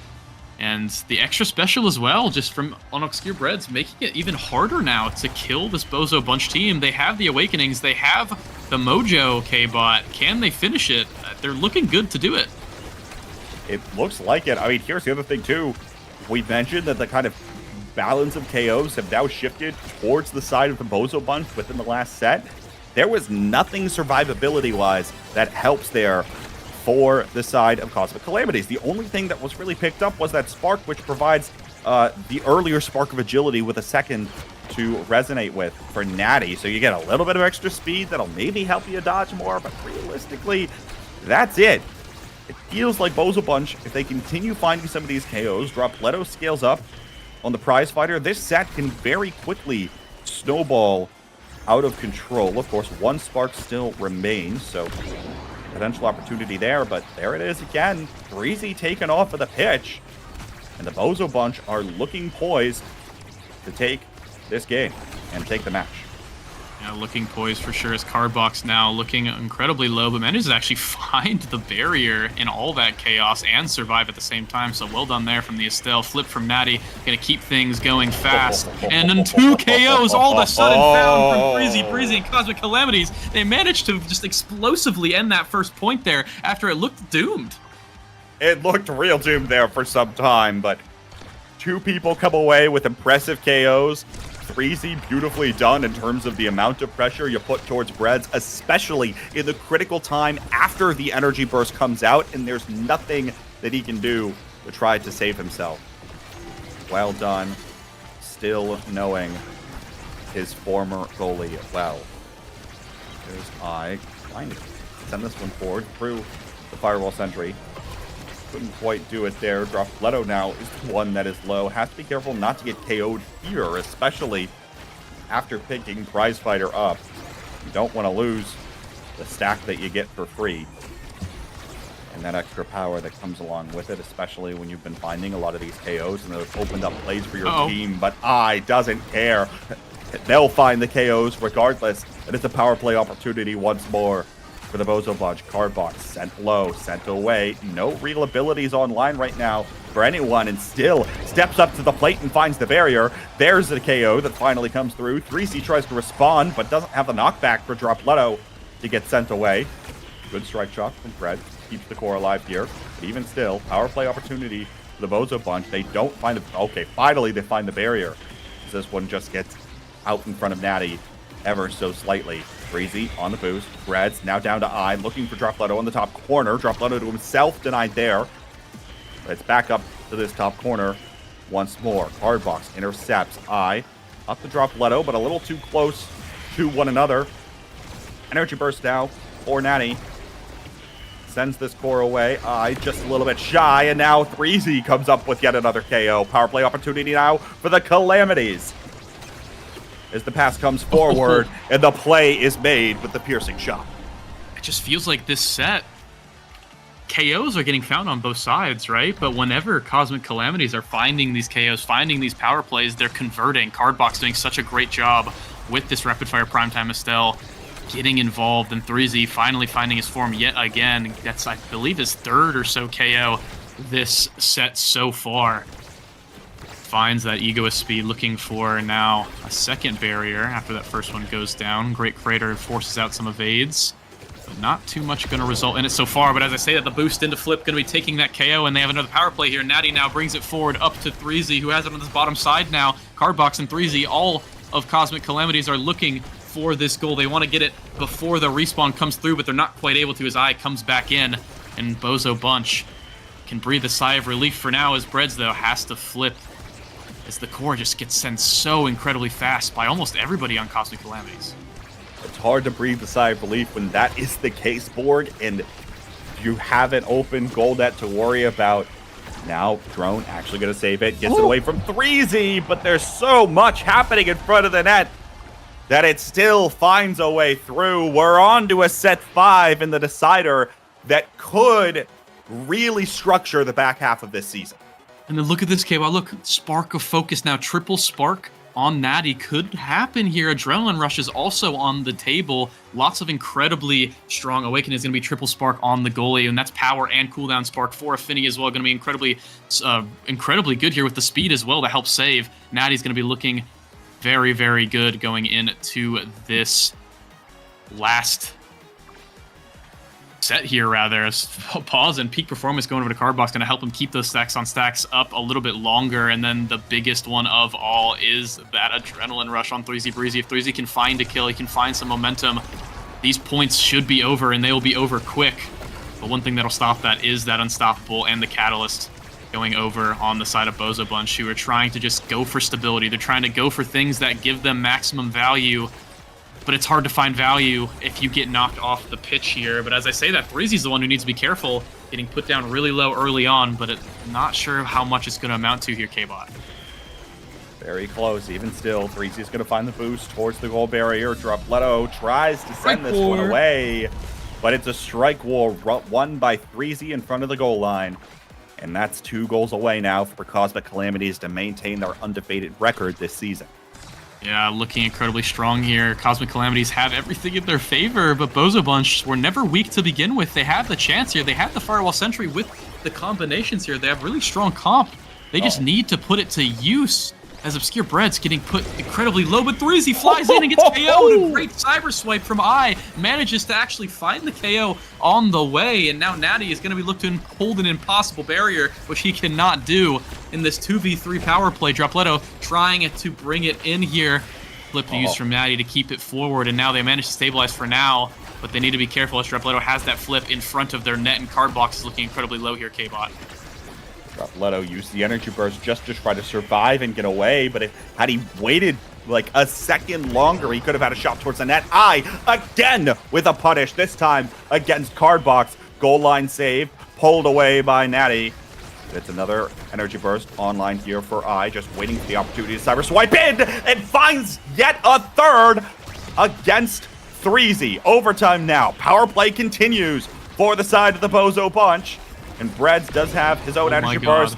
The power play continues more as another KO falls. But even still, the goal will not. And now we see the goal barrier gets taken away on the other side of the pitch. Dropletto, here's the pendulum swing, but it's the drone from Breads that'll finally be the thing to put the core in. That was an absolute defensive masterclass. The only bad thing that happened for Calm is 3Z and Cardbox both struck at the same time, at the same core, so when it came back, none of them had the cooldown for it. Great attempt there, but Bozo Bunch, unrelenting pressure, managed to keep it going, and they managed to keep a KO in this next point as well, and they almost have 3 flips. They're going to look for both barriers here. They get the first one on the bottom side. Dropletto now looking for it on the top side, but no, I going to be wasting that energy burst, actually not finding much. Everyone on Cosmic Calamities, rather, going to be up and available. Not too healthy as Cardbox, but getting an orb going to help for now. As 3Z Breezy posturing, trying to find something here. So's Cardbox, gets a flip, gets a pass to 3Z, who gets knocked out of the way from Breads. Strike shot now bringing it forward. 3Z now looking incredibly low here. I mean, this is such an explosive game. It's going incredibly hard as 3Z finds the boost in and manages to get the goal. Cardbox brings it forward, and they put you on series point. Match point for the Calamities. They can walk away and maintain a 5-0 record as they cross the halfway point in the season. Bozo Bunch really would love to take this one because they'd be eyeing the top of the table if they were able to. All a matter of what happens next in the next few points. Dropletto, energy burst, point blank, finds the barrier. 3Z still low, by the way. I don't think I've seen this Luna high at all. Goal gates open up on the other side of the pitch, though. It's an open shot for whoever can come up and take it, and right now Cardbox is looking to, but it gets out away. Obscure Breads, there's the energy burst already burned. Dropletto pulls it back with the death touch, back to the opposite corner. No, denied. This one behind Cardbox. Crater comes down, sends the core away. Everyone's flying towards the blue side of the pitch as 3Z starts closing in. Strike War not going to be there in time for Cardbox, but Dropletto comes through and brings the pendulum down. It's a 10 KO streak for the Rasmus of all strikers in this lobby. And we're in overtime once more. 3Z with a shot towards the net. Doesn't come up with it there. I, looking for Dropletto, can't find it. There's the Crystallized Thorns. Cardbox almost to themselves. Can't find it there at all. Dropletto again in the Whiplash, looking for it. Natty able to find the clear. I with the Energy Burst, but no! Everything comes up just a little bit too late! And the Cosmic Calamities will move on to a 5-0 record. Cosmic Calamities with the most explosive comeback I think I've ever seen on this Atlas Lab. Absolute cinema. I think we have a series of the season match in the running there. I'm going to vote for that one later on. Look at the stats here. Everyone doing so much work. I actually with the most damage in the game, finding a lot of KOs as well at 7. Dropletto at 12 KOs. Actually, Bozo Bunch found more KOs than Who was the Cosmic one playing Calamities. the damage comp? Exactly. That's what you think, right? But the problem was that Cosmic Calamities, with the KOs they found, managed to be a little bit more impactful. And I think MVP, honestly, of this game for me, Cardbox, it's hard to say that because Natty played so well as well, but Cardbox with that insane Estelle build, with the Primetime, with the Rapid Fire, with the Hot Shot, sending the core Mach 12 basically the entire match, making it so hard for Breads. As we saw in that last goal, right? You can't walk anywhere close to out of your net or the core just flies in from across the map. So, well played. The Cosmic Calamities keeping their perfect record. Who would have thought 5-0 for the boys?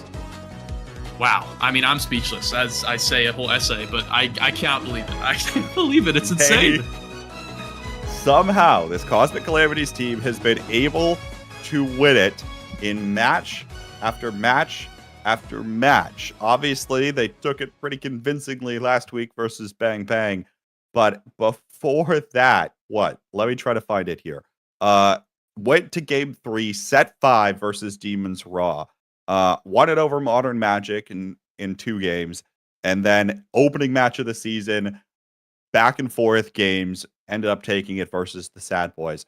Cosmic Calamities have yet to play Showtime, Return to Form, EKC, and Bun Bun Bonanza. So this is a team that's looking like they have, for all intents and purposes, a pretty okay back half of the season. It feels like they're almost a lock for playoffs, and they could very convincingly put themselves up for the winner's side of the bracket here too, and not have to worry and have 2 lives entering playoffs.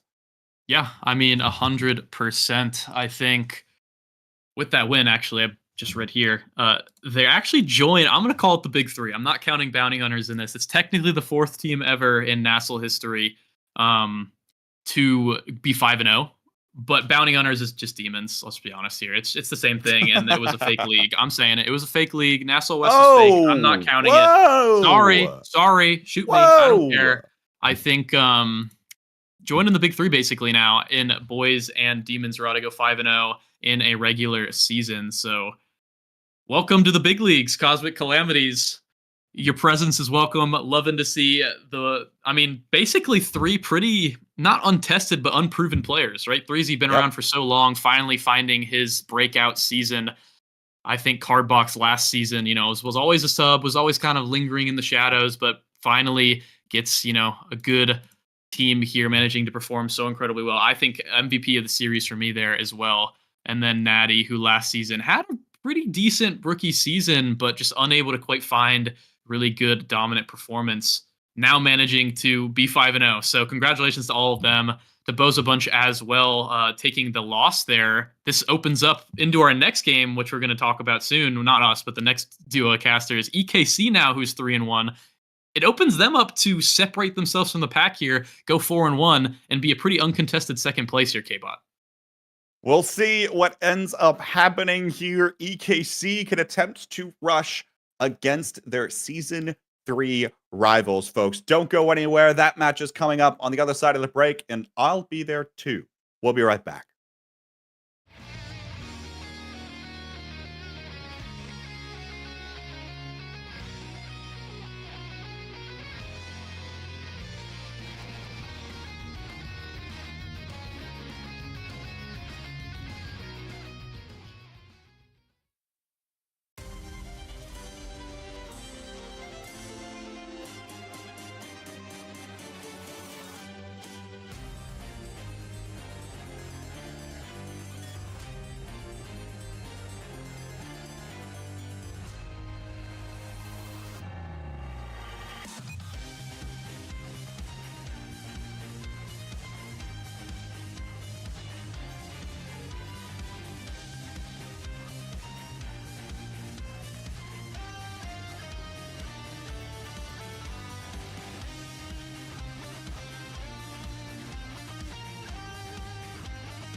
Hello there, everybody, and welcome back to the North American Radio. Blah blah blah. You get the whole idea. My name is K-Bot. I'm joined by Yoshi. Whatever. I'm going through the motions now because I'm on my third match, and we don't usually put casters through the third match of the day, except if your name is Saya.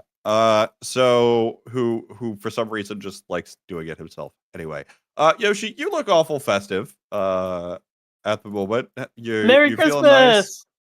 I'm feeling great. I'm That's on good. my first. I'm on my first cast today, as opposed That's to my awesome. third. Yeah, feeling great. So Yeah. I'm looking forward to this match that we got coming up. EKC versus Bun Bun Bonanza, going to the Clarion Test Chamber first. I feel like I see both of these teams on this map so often, which I see every team on this map. Everyone goes here, but it's always these two, and it's weird. I don't get it. Yeah. You know what? We'll just see what happens. I don't know. You know what? They'll do whatever they want. They get happy by going to whatever maps, and that's that. Team player and adrenaline rush.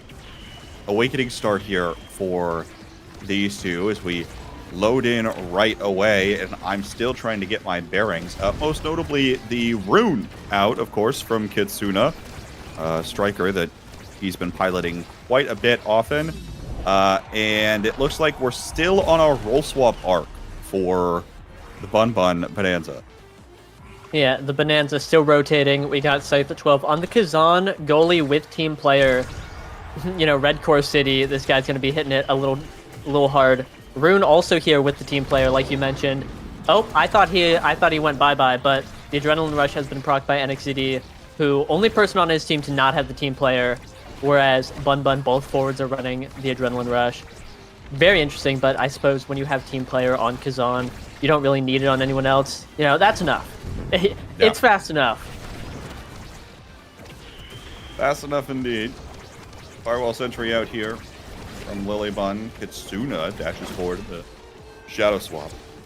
Doesn't find a play on the core. NXCD does have an Energy Burst online, as does Liari now, who's looking for the goal barriers. Can't quite find it. NXCD finds a awkward redirect up to the top corner.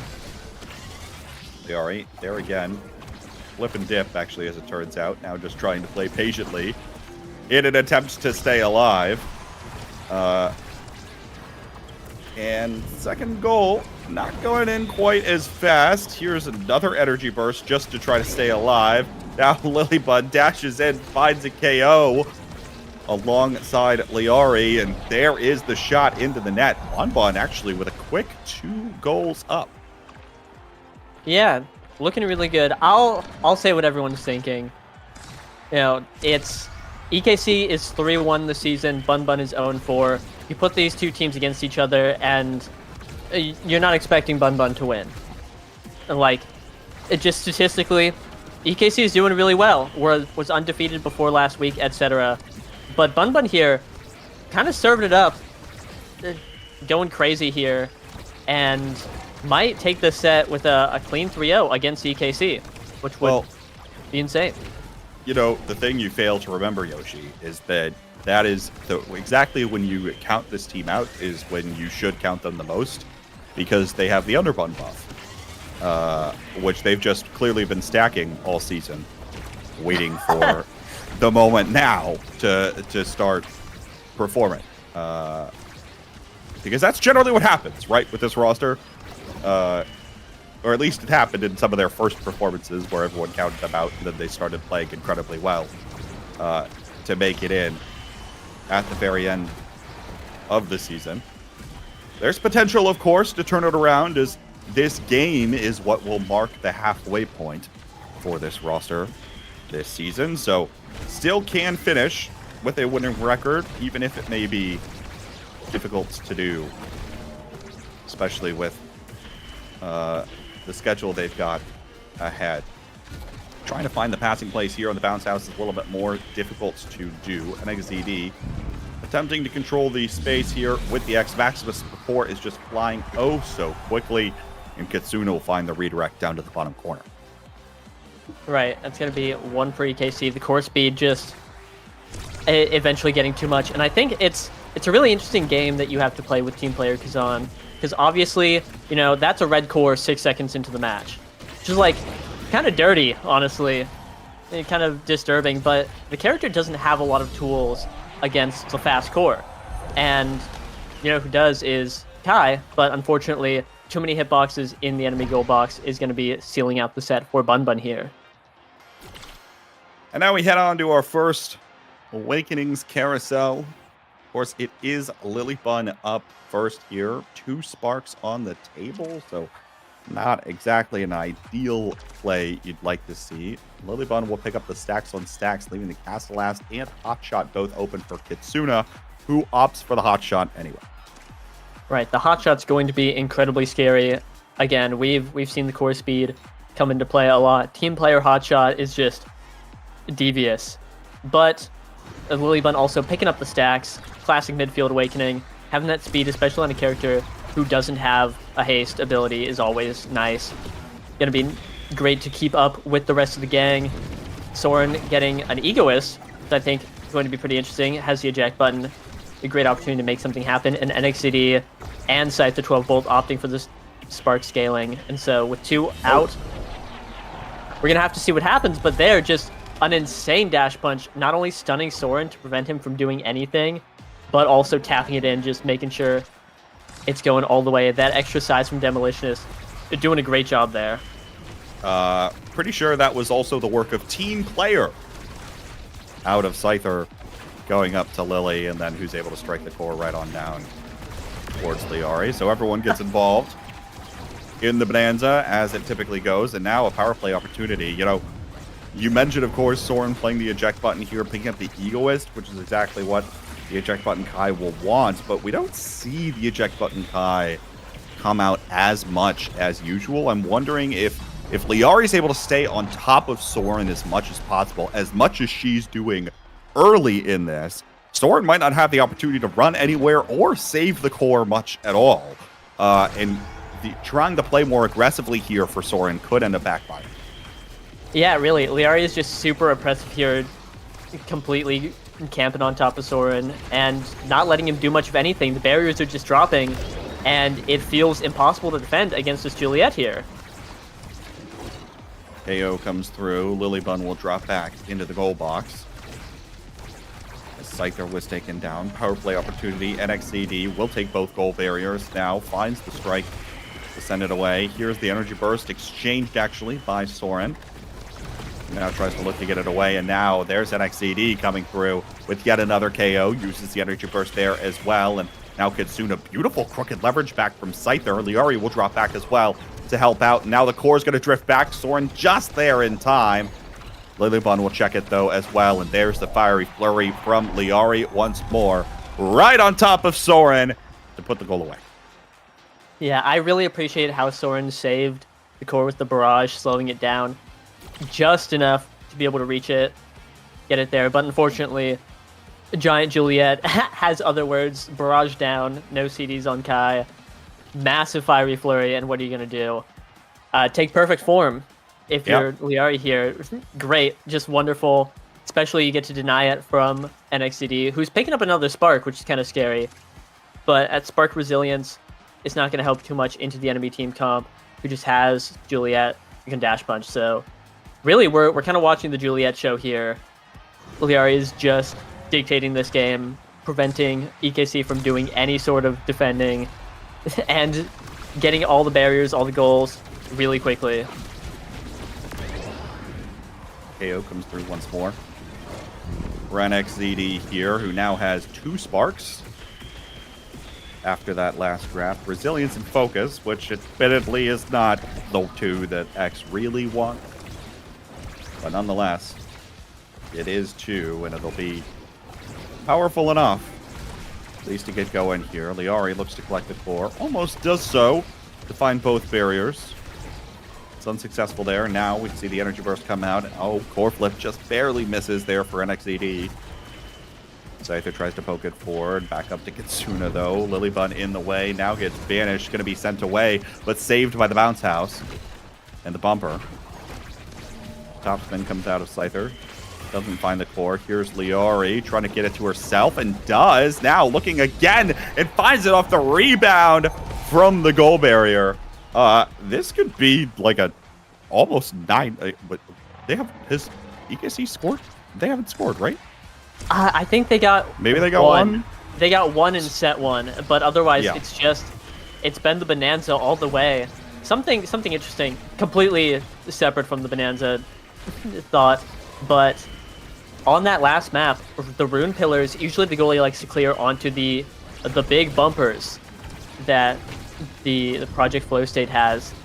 But rune placing a pillar on the wall really shuts all of that down. That's something I've never thought of, but it makes the pick look really nice. Obviously here on this variant, you put pillars in the tiny little enclosed hallways, and that's going to be great for pressure. As we can see here, just, Scyther 12 fending against the world. And, I don't know, it's interesting, just straight independent thought. But now EKC has the goal open and might be able to get something done at this point. Unless... backwards at XCD. But the banish comes through, and that'll be enough to score the goal. There's another one on the board, though, for EKC. Does have an energy burst here as well, at least Kitsuna does, so still at least a little bit going their way. EKC, that is. We'll see if they'll be able to maintain that. Not out of it yet. They still have a lot of resources to work with. They have to burn Scyther 12's flip at some point, though. And I think it's going to be pretty tough with both barriers down and Katsuna really low. Liari just looking for it. And obviously with the adrenaline rush, able to get that proc, it's going to be super worth it. Really just chasing him across the field. And that is crazy, but unfortunately doesn't get the dash punch. And now NXCD with the core has an opportunity to get the barrier. Katsuna is going to do it. And this could be EKC's comeback. Could be indeed, especially as another KO falls. NXCD will find one with the energy burst. Scyther tries to slip back and pick up the core, but will be denied. And suddenly, EKC is on the board here, looking to take another set as well. And certainly have potential of doing so, and a decent amount of scaling left to do with the awakenings that we haven't seen yet up to this point. Things could be looking on the upswing for them. Yeah, definitely. We have NXCD with 2 sparks. Getting a third would be very dangerous. If I'm Bun Bun right now, I'm thinking, man, we got to win this set fast. We just got to, pick it up, put it away, because the longer these points go on, obviously Scyther 12 with the team player is going to be able to red core, really fast.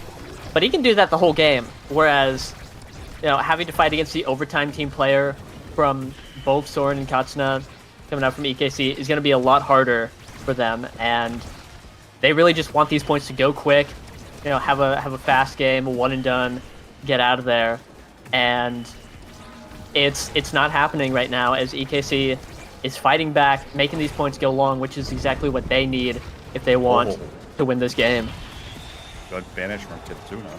Almost comes with the play, and now the anomaly will accelerate it back towards the other goal barrier. Liori looks for the dash punch. No, doesn't find the core as the Lily Bun gets taken down. Power play opportunity here. NXCD dribbled to himself. Can't find it there. Fiery Flurry will interrupt the play. Liori tries to dash in. Does have an energy burst here as well. Lilybun comes back online. Crooked leverage from Scyther will pull it back. Here is that energy burst and a well-done play as Scyther finds Liari there on the front lines, and it's match point now, or game point, I should say, for the Bonanza. Yeah, great patience from Liari on the flip, waiting out the barrage, and then stunning Soren with the punch to seal the deal. Scyther 12, like you said, pushing up with that team player. And honestly, we don't see a whole lot of Kazan goalie. There are a few people who pick it here and there, but Scyther's looking really, really nice on it. But Liari is just, again, Juliet show. Liari's looking so nice on the double barrier coming out. Both teams have the opportunity, but the core speed coming out is just going to be shoving it right in, and EKC takes a set. The game's not over yet, as here's their opportunity to get back in. I don't know how the core got that fast, but it sure did. It sure did. Found it. And now NXCD first picking Spark of Agility. That is 3 sparks now for this X, continuing the scaling for the EKC lineup. 1-2 punch is taken away, but Kitsuna happy to settle for the extra star. or the extra star. I mixed the Happy two Special. names. Happy Special. Yippee! Oh It's wow, match 3. It's This match is- 3. this is a wild draft. The 1-2 punch is a great. It's almost overkill at this point. That's so much core speed, and Knife's Yeah. Edge also just terrifying on Liari. That's more kill potential, which we've seen a couple dash punches, but now we're gonna hopefully see a lot more. Maybe not, as the 3-spark demon is on the field, backed up by Chrono Boost, Kai, and Extra Special Rune, which are both like S tier, best in slot, turbo mega awakenings on these characters. This might just be a classic reverse sweep set 4, where the team that's coming back is just gonna have a really, really quick match. Again, like Kazan goalie dealing with a 3-spark X seems really tough. I wouldn't want to do that. That sounds Yeah. awful. X seems like a big problem here for the Bun Bun Bonanza. Now they try to go on the offensive here, but even still come up just a little bit shy with so many resources committed on that last play, given the Firewall Sentry and the Energy Burst out of Liari. Team player again. Liari tries to pick it up, doesn't find it there, but a nice KO comes through as Lilybun's able to take it away with a Cyber Swipe. KO Soren into his own net. Flying Phoenix comes out here. Energy Burst from Kutsuna slows the play down for a second, and now the core goes slightly too fast behind Scyther. Here comes Soren right out of the power play, stuffs it forward in position for NXZD, and it's set point again to send us to 5. Yeah, we're really just going quick. The KO on Soren procced Adrenaline Rush for both Lilybun and Liari, but Katsuno was just able to stall out so well there with the Energy Burst, get the barrier too, which was insane. And then, as we saw, Soren was able to just make the breakaway, get it done, and feeling a little bit invigorated. Well, maybe flying a little bit too close to the sun, making that save with the Strike 4, but it just went all for it on the barrier there, which I kind of want to see more of. I think he has the opportunities to do it. It's just really, really scary, because if he overextends, that's going to be curtains. And now Liari in position. Good barrage out of Soren to save that one away, but it doesn't matter. Gets it right back up there to Scyther. And that'll be a goal on the board here for the Bun Bonanza. Yeah, getting their point this set, which it was another fast point, and I really believe that these quick points are so beneficial for Bun Bun, exactly what they need. It just got to get it done quick, and they have the core speed to do it. Scyther 12 just hitting the ball like uncomfortably fast, and I'm just watching. Imagine playing that. But here's Soren running up, getting that barrier with the flip, very nice. NXCD trying the 1v2 here, but it's looking rough, and just any one opportunity for Bun Bun could put it in, as Liari almost got it with a crazy dash, but not quite. I don't know how Scyther was able to find that angle on the strike to get it up to Liari. And then Liari almost had a really good shot there too. 2 back-to-back. Incredible placement once more. Here's a beautiful pass once more. Team player comes through. Liari tries to close in on it. The anomaly comes up, but it's just too much pressure there in front of the goal. And it's going to be game point now for the Bonanza. Right, this is pretty scary for EKC, because they were up this set and now have lost the past 2 points. In the classic going to set 5, scaling X, etc. situation, they're supposed to win this one. Bring us to that set 5 and all that. But Bun Bun's just fighting back. They're getting exactly what they need, what they want, and where they want it, and it's working out really well. EKC is going to have to go crazy on the offense here, or else it could just be over. Because again, any random interaction with the Juliet in the game could just mean that she can just pack it up. Well, that's GG. The other thing that's happening right now is Lilybun, as the midfielder, is actually playing a little more defensively, and they're just relying on the core speed to get up to Liari most of the time, rather than trying to contest the core in the midfield. We're noticing that a lot, and it's helped out the defense for Bun Bun here at least a little bit more in this set. I wonder if that was a conscious adaptation or not of the Bun Bun roster. Now Soren comes flying in. Crooked Leverage is going to be able to put it away. Keep the core out for now. Soren will back on away. Now NXZD takes a shot. Banish comes through. Scyther is there. Keeps with the press the point and continues putting it away. But NXZD is going to find the KO. Lilybun has to scoop it away and will once but not twice. We're headed to a set 5. Yeah, Scyther 12 won like 5 interactions, and NXZD rolled up his sleeves and said, "Nope, we don't have to do this." Put him away, and Constantine's going to be putting it in there. And look at the awakenings here. We got Fight or Flight, Catalyst, Primetime. I really wonder what Scyther 12 picks, because like Kazan Brawler says, I'm going to take Primetime, but actually opts for the Peak. We saw NXCD hovering it.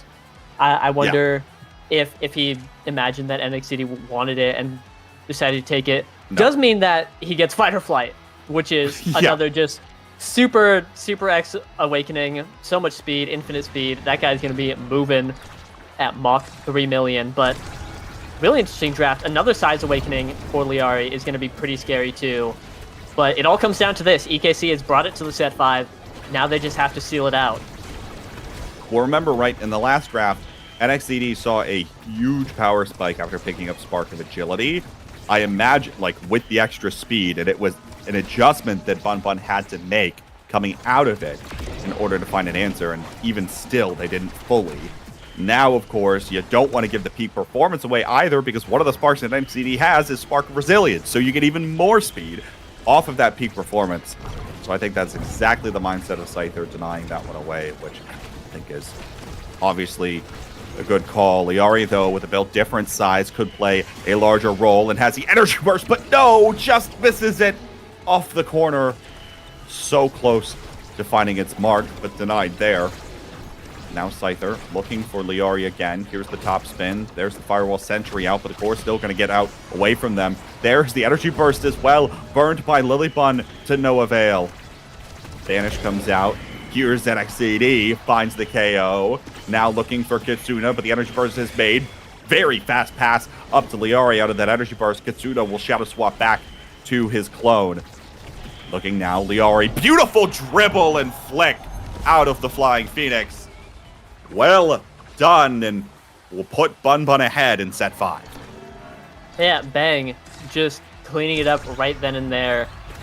I think EKC's been getting more consistent KOs, but it just seems like, especially with all the core speed Scyther has, they're having trouble converting, because the ball just like disappears the moment Scyther 12 touches it. It's just gone with the wind. And we see it again, just a quick point, but another KO. Now EKC has to boss up in the power play and get something done. But Scyther is he's so big! Scyther's there. Banish comes through. Liari drops back in time. 1 second left before Lilybun spawns back in. There's the anomaly dropped by the shadow swap. Couldn't find it. Soren will pass it right back to Liari, who now will just keep playing with Soren like cat and mouse. Finds the goal, and it's once more game point for Bun Bun. Yeah, third time's a charm, they say, and here we are. Bun Bun has the opportunity to win the game here, but they've just been dominating this set, I feel, and Liari just going for the KO on Soren there as he was pushed up, looking for any opportunity to proc that adrenaline rush. They're just trying to make it quick, get it done as fast as possible, not give EKC any opportunity, and so far it's been working the whole set, the whole game. They're so close to cleaning it up right here, and I worry that if EKC is able to get their bearings and win this point, which is what they're trying to do right now, as it seems, they might be able to bring it back. But wait. Liari, though, opens the goal barriers. NXCD in position. There's the Firewall Sentry. Now, Liari tries to find it, but no. Kitsuna will find the energy burst to send it away. Lilybun has dropped back, responding to NXZD. Press the point up to Lilybun. Liari now with the opportunity, but Soren's in the way now again. There's the anomalies coming out once more from Kitsuna. Overtime. Press the point up. Here's the energy burst. Liari, opposite corner, and finds the shot to put it away. Bun Bun will take game 1 versus EKC. Yeah, bang. Beautiful play from Bun Bun all game. They were looking, dare I say, in peak performance. That one's never been said on cast. Never. Yeah, slam dunk right there. But I'm super impressed with what they were putting up. I've been saying, I just keep casting these Bun Bun games. I don't know how, but the role swap looks good. This team looks great. I think that they've obviously have been having some ups and downs, but every time I see them play, all their games are really close. I think they're always performing really well. And here, obviously, they did it. They got game one. Now just have to seal it out in what I've just realized is the most interesting map pool we've ever seen. Clarion at Lab Night Market. Big, really big. Whoa. And so if they're able to clean up on the AtLab game, that could just be it. You know, a complete reversal of expectations. Bun Bun might clock in their first win against EKC, the former undefeated team. Liori, by the way, 13 goals in the Wow. last one. Basically, I'm pretty sure that's like the maximum that you could have, or it's pretty darn close if it's not. Or no, wait. I should be able to do math. Come on. Yeah, that is just the maximum that you can have. So, there you go. Well done by Liori, getting it done in the goal box and playing mind games with Soren. And yeah, I mean, the role swap, when I heard they role swapped, I was questioning it. Now, obviously, right, like, Scyther's played goalie before. This is nothing new. Liori's played the game enough to probably have, or actually, Liori has previously played in the brawler position, mostly playing Rasmus at that time. And Lilybun is Lilybun. I mean, your midfielder might as well be a second goalie anyway. So, on paper, it makes perfect sense. It's not like this team is trying anything completely new. The only thing is, Yoshi, that was their second game win so far this season. We just witnessed it. That was 2. I didn't know that. But Their only other game win was versus Bang Bang. And that was before the And that was role week swap. 1 before the role swap. Yeah. Yeah.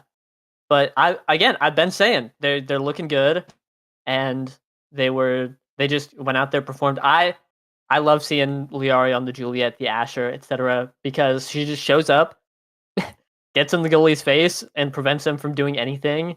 And obviously, a lot of people have been saying for a while, midfield kind of controls the flow of the game, and I think that's true. But if you're able to just stifle the enemy goalie, and you have teammates like Scyther and Lilybun behind you to manage everything else, like, it works. It looks good.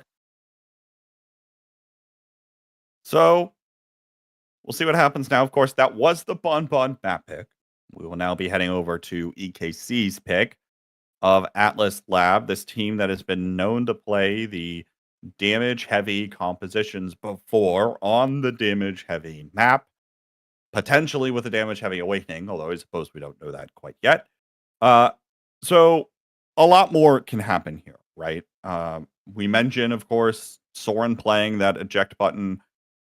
Kai couldn't quite get the job done versus the Juliet, right, on the other side. Often, Liari found a way to sit right on top of him, and Soren, by the end of the game, with enough speed on the Juliet and the size, it was hard for Soren to get it around Liari. So, a lot of those goals ended up going in. Here, though, of course, there's an opportunity for something else to take shape. What precisely that will be, we'll have to see. Also worth noting, of course, Luna was up on the last one, not picked by Kitsuna. We've seen him drift away from the Luna more in recent time.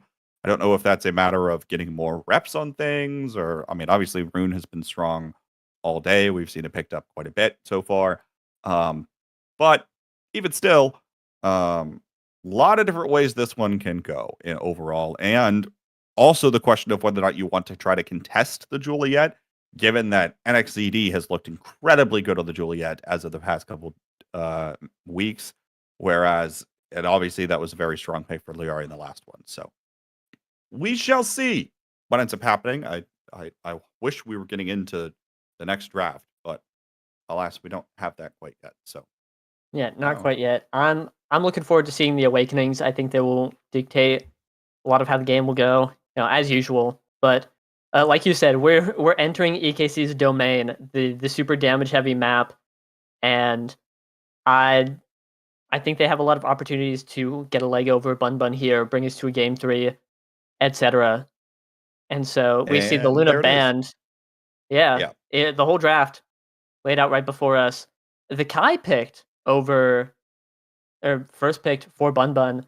I wonder if that's just a flex between Lilybun and Scyther, or if they just wanted it. But now they also have Rasmus Estelle, which looks good. I'm surprised no Julie picks here, especially in a peak start, because like you said, NXCD is just the Juliet wizard. But it seems EKC is pretty committed to this X pick, which also pretty good with peak performance. Yeah, crazy thing to say, but we'll just have to see how the game goes. Neither team particularly picked a damage-heavy comp, but on a timeless peak performance start, I suppose it's to be expected. Yeah. Other thing, of course, worth noting is obviously the Estelle-Rasmus combination in the front lines for Bun Bun will once again harass Soren significantly, right? Yeah. He'll certainly be looking for something like the Unstoppable as we go later on, but if Kitsuna can help out and control a lot of the play and get this away from the combination of the Bun Bun forwards, there will be opportunities certainly for this one to go the opposite direction. NXCD, wrong side of the core for that bell ringer. The core will drift back to the EKC side of the pitch. Liari, once again, kind of in a position, but the Rasmus, I feel like they're not going to quite play as aggressively. So it'll be an adjustment in play style for sure. Not that Liari can't do it, of course. Almost one-tricked Rasmus at one point to no Mega Strikers, given had to fill in for a brawler position, but nonetheless, NXCD is there with a core flip to put it in. Yeah, really well played. I like the core flip into Bellringer, getting the stun for anyone trying to contest the core flip, and then the turret right behind him doing really well. And what I noticed at that point is that we see Soren on the IME, a pick that he's very well known for, and he's fighting back. Liari has just been again camping inside the enemy goal box all game, but also at 2, maybe 3 HP, and that's kind of thing that Soren can accomplish with IME that Kai can't quite do, is just damage the enemy brawler. And like now Liari has to play for the goalie orb and just has to play a different game than what was happening before. And I like that adaptation from EKC a lot. Yeah, now looking forward again, X-Maximus popped here, NXCD trying to put in the work, and the core will drift down to the bottom corner. EKC up to, once again, 2 rather quick goals on the grand scheme of things. Back to back, and are showing decent commanding presence of this game. I think especially, you know, I called it out a little bit earlier, but I want to call it out again. Kitsuna has a very solid Luna. This is not like some random pick for Kitsuna. And obviously, anytime you can watch it come out and play, it's fantastic to watch. And you're seeing the level of pressure that it can generate and just how suffocating that can be with how many blobos were all there. Not to mention Soren walking forward with the Firewall Sentry just in the perfect spot to assist as well on one side of the pitch. It's a quick 3-0 set for EKC. It's NXCD up first. We'll see what he picks without the option of having to go Sparks. Yeah, clocking in the perfect form, X perfect form, welcome back. That's going to be a very big deal. Every ult is just going to generate more ults, more other abilities. It's one of X's best awakenings. It is kind of unfortunate to not be able to pick up the size, which is going straight to Liari, 6th pick. Team player also being picked up by Scyther. And stacks on the Lilybun.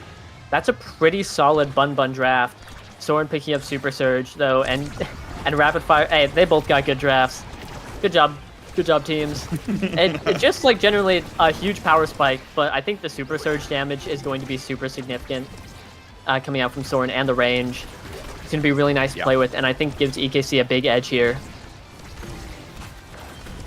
Yeah, certainly the case. The only thing they're missing now is the Dash Awakening for Kitsuna as well, right? Who will have such a larger presence on the map when that comes through. But this is where Soren thrives the most, right? Is being that very aggressive forward goalie, looking for jumping in as often as he can.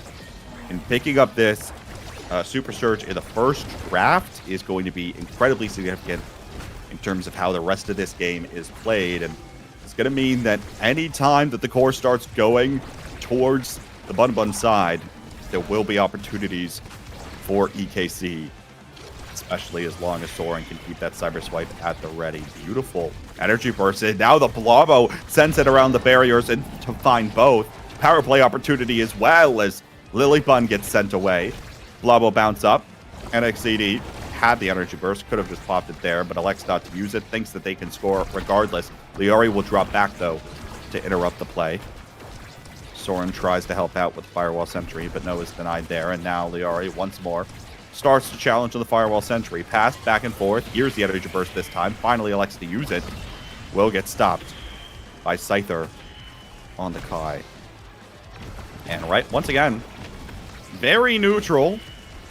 Open goal gates. Here's the Rose War piercing shot. There is that primary combination between the Rasmus and the Estelle. Finally, it comes up, and it'll find the first goal on the board for the Bun Bun Bonanza. Yeah, a great synergy lined up the primaries coming out from Liari and Lilybun. Something I've noticed is that Liari is playing the same way she was last game, you know, trying to just guard Soren. But on Rasmus, who is not a character that really excels in that kind of role. Not bad at it. Like, obviously, there's still a body that can block. That's great. Like, we're getting it done. But with how Bun Bun's playing, or just the way that they want to play, where they have the kind of double goalie thing going on, it means that the Estelle Rasmus value, I think, is diminished quite a bit. And obviously, Rasmus can make a lot of solo plays, but it's pretty easy to shut them down in a 2v1 defense. And so it's, I think, going to take a lot of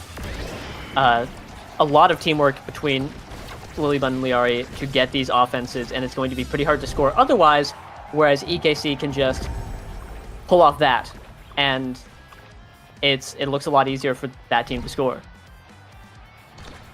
Well, if there's any duo that can do it in the North American Strikers League, one would expect it to be Liari and Lilybun in terms of having some kind of synergy and understanding each other on a deeper level.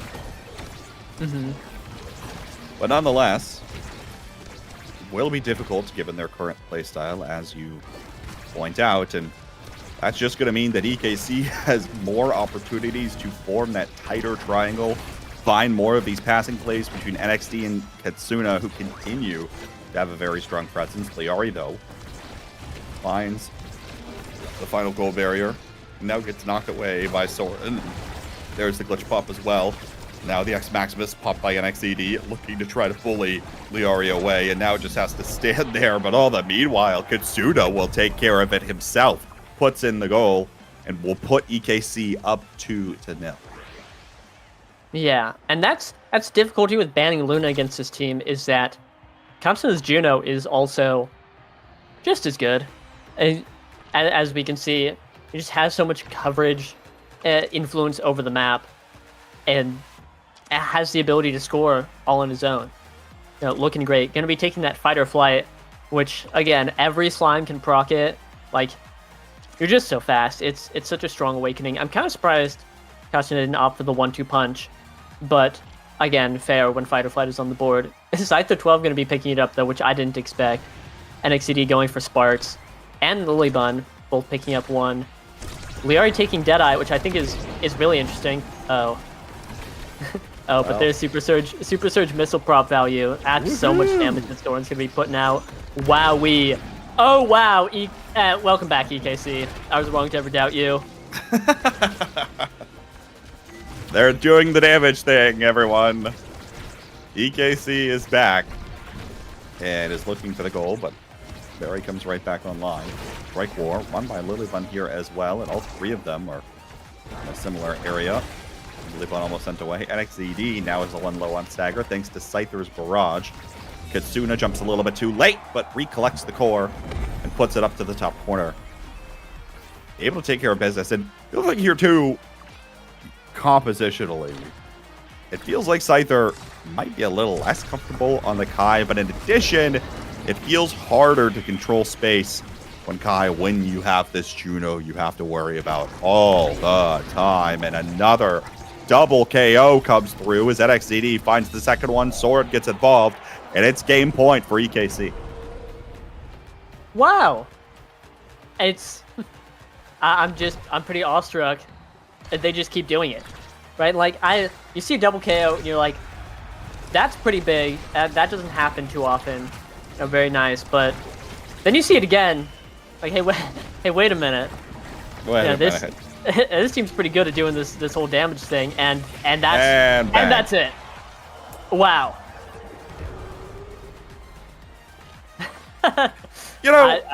Yeah.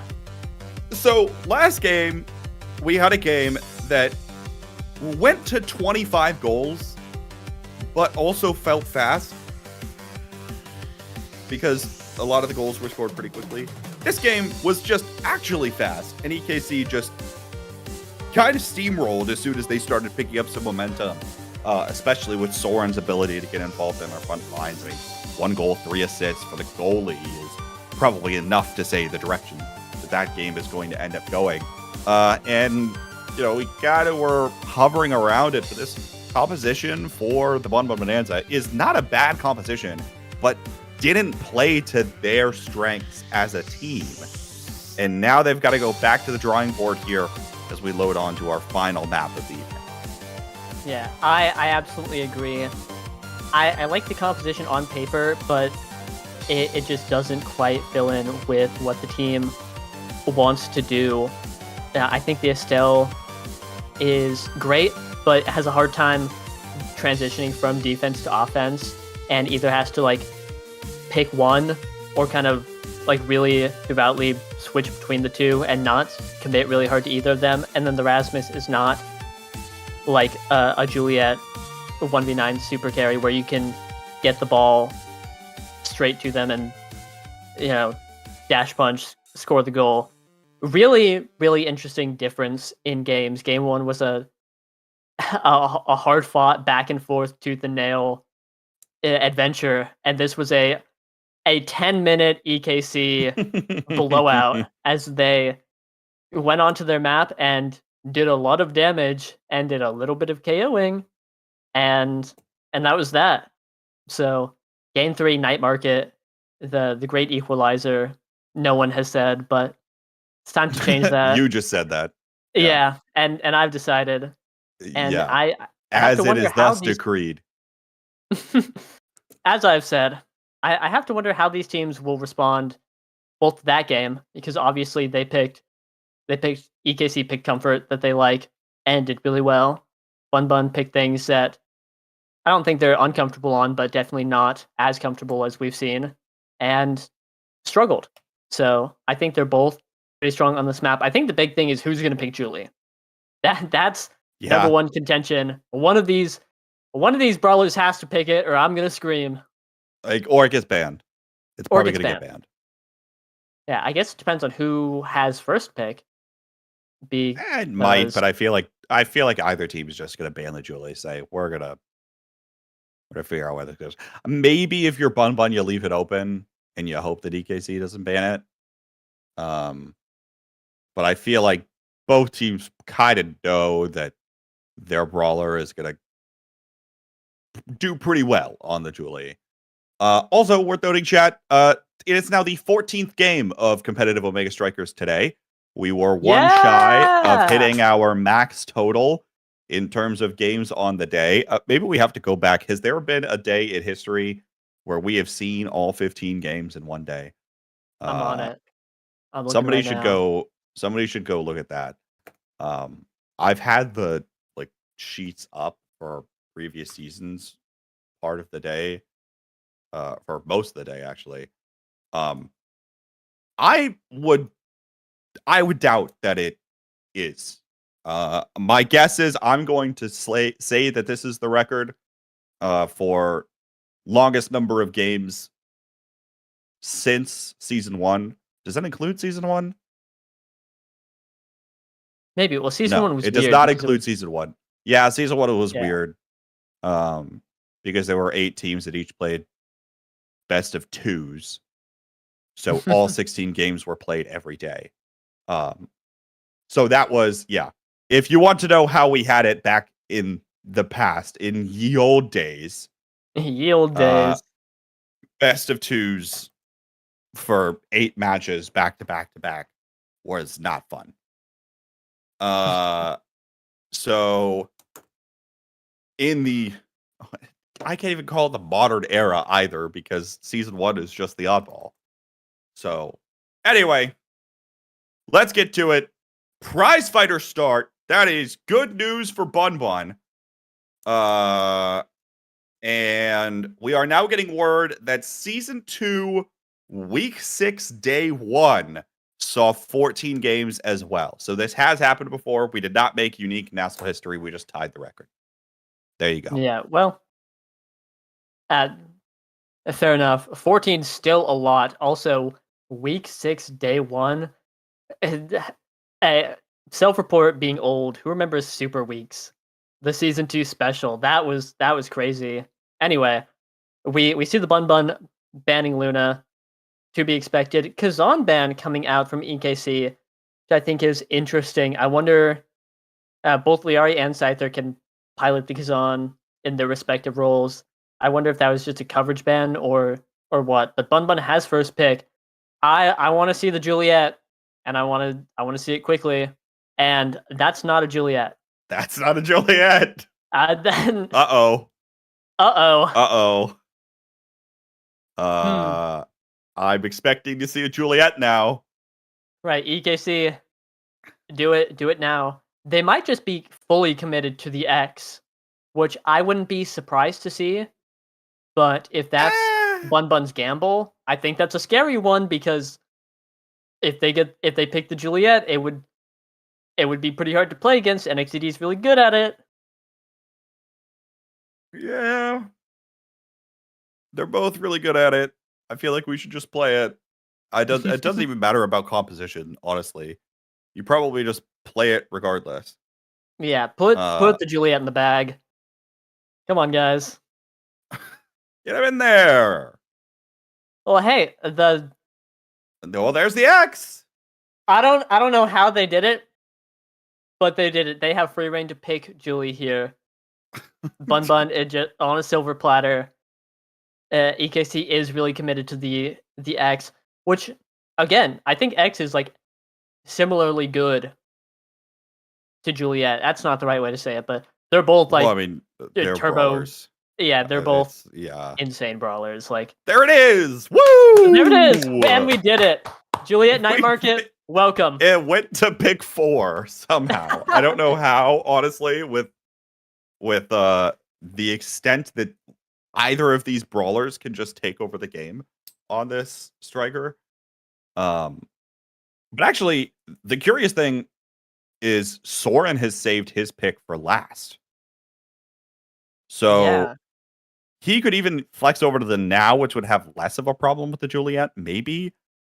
Yeah, or it's just now goalie. Well, now that the arrow's locked in, it almost assuredly is now goalie. But that means Katsuna's playing Era, and I don't think I've seen him play that. That's true. In a long time, if ever. X Era now, a night market on a prize fighter start. EKC, what happened to you? Well, now hold on. When you put it like that, it does sound pretty good. And it all comes down it's good. To NXTD fragging out on X, which he frequently does. We saw last game. But it's still pretty scary, because Bun Bun, also what happened to you, is running a full damage comp with Rasmus goalie, Imi midfield, and Juliet. It's weird seeing these two teams and how they've changed, because again, airdrop this match into season 3, and I watch it and I say, something terrible's happened to these people. Uh-oh. Wait, you probably say that as soon as Scyther drops into the goal box and Lilybud's in midfield. Yeah, just and Liari, you're like, oh well, you played. Liari, you're like, oh well, you played Brawler last season, so that makes sense. Here it is. Again, just Bun on damage. It makes a ton of sense with their role swap, but it's so weird. They've always been like the super core control. Hello, today I'm gonna lock in a Still Rasmus comp, and so here we are, a new age, a new era, and again, and then EKC on era X with now goalie. Like, wow. But Bun donning the prize fighters threefold, putting that EKC, what happened to you? on. what happened to you? Only NXTD with the prize fighter, double chrono boost on the board. Just such a different team. And they haven't role swapped. They're just doing something. They're just doing different things. I was expecting a full prize fighter start, but not today. Well, not with this composition, admittedly. Yeah. But Era prize fighter, get in there. whoa. Yeah. Yeah. Not great. So get ready for a barn burner, everybody. It's game 14 of the day. It is 10 o'clock. The teams are not 100% playing comfort. We're on night market. It's dark out, and I'm wearing sunglasses. Oh yeah, and this was how Mega Strikers was meant to be played. Some have said. But Energy Burst online. Oh, Katsuna almost finds an incredible angle. Now the bounce actually gets away from EKC. NXCD. Interesting thing, right? Especially with X so far today. I think NXCD has really power spiked when speed has been on the table for him. So obviously, like the rest of the X stuff is good, and you'll want to see the scaling in terms of the amount of damage that the X can do, which obviously just did at least some of that because the prize fighter stack came online and went against Lilybun for that matter, which is even more important against a team that has all prize fighters. So maybe that'll be different as we look for this, but even still, it feels like the more that NXCD can take over the game will be directly related to how much speed this X character has, or Soren will just run forward, dash in, pop a core flip, and dash.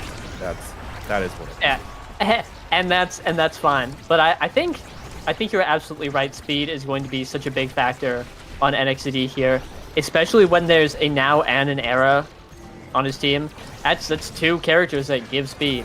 You know, that's awesome, right? If I'm NXCD, I'm sitting there. Life is good. Today I will be fast, right? And that's great. I think if more damage comes up for Bun, they might just be able to KO Soren. Now has the lowest stagger in the game. Just an unfortunate situation all around. Obviously in the goal box, that's incredibly mitigated, but with how Liari plays, that might not be. But here we see both barriers down. Bun finally getting the goal open to try and score on EKC. They have an opportunity here, but will they be able to get it? I don't know. Liari looked like for a moment that she was going for a beta Juliet dribbling play. Using the fiery flurry there as well. Almost ended up working, but Scyther downtown core flip takes care of it himself there, and party at the midfield line for the Bun Bonanza. Yeah, beautiful. Both these goalies getting offensive, and that's what we like to see. Larry also had a great dash punch on Soren when Scyther 12 walked up. I imagine that was calmed. It just prevented Soren from doing anything, and really well done. I feel like EKC has been doing really well this whole set, but 1 point scored and everything's different, and Liar is dead. Well, it happens, you know? Yeah. I mean, what are you going to do? Open goal gates now. Soren, dribbling play, has the energy burst off the barrier, looking for something maybe a little too fancy. NXCD, though, 4 KO streak now. That's full prize fighter stack. Not that matters, because it feels like this one's going in, and Kitsuna will strike second to get it done. So EKC on the board first on the composition that feels like it could scale harder the later into the game we go. We'll see what answers Bun can come up with here in this draft, but to me, it doesn't look like a lot, especially with Liari final pick. Right. Let's play a little game of count the speed awakenings. We've got Stacks, we've got Peak, both just phenomenal speed awakenings on the board. Adrenaline Rush, I think counts, especially with the Bun Bun comp.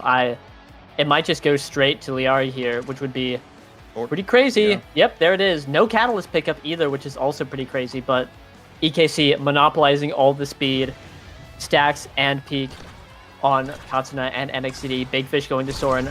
I wonder if that was to deny Liari at all or just for the stagger, because I don't know if now the size is nice. Size is always nice, but I feel like it just has to be for the stagger to not so you don't blow up in an instant. But I mean, you blow up in 2 instants instead with the amount of stagger that Big Fish gives you. It's a big day. Yeah.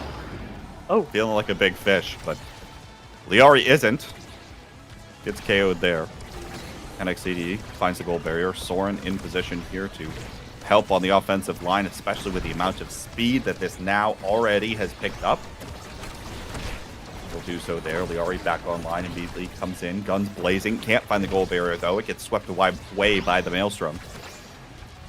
Energy Burst comes up just a little short for Katsuna. Now trying to strike it up to the top corner, but Scyther and Lilybun again, both back in the goals box in their comfort spot. Lilybun won't find the Energy Burst connection there either. And beautiful Maelstrom play almost came into existence there. NXCD now looking for it, will take the shot. It will confuse both goalies as the core will go in. EKC remains ahead. yeah, NXCD really threaded the needle there. Oh, we saw Scyther prep the hook, which is a pretty standard Rasmus goalie play, and it usually works, right? And he was standing in a good spot, but NXCD just was able to slip it right between him and the hook, and it looked good. Now the gates are open, and EKC is just, it's looking like game 2 again. They're just running away with it here. You know, the other thing, too, to go back to the goal that was previously scored, not the last one, but the one before, with the extra power provided by the stacks here, NXCD is going to be hitting the core harder, too, right? It's not just about the damage you can put out with Prize Fighter sometimes. It'll be also about your ability to send the core faster, and we've seen core speed be a big theme in this match overall. Something currently that the Bun Bun Bonanza does not have. Scyther looking for a KO there in addition to the core flip. Now NXCD will finally get sent away.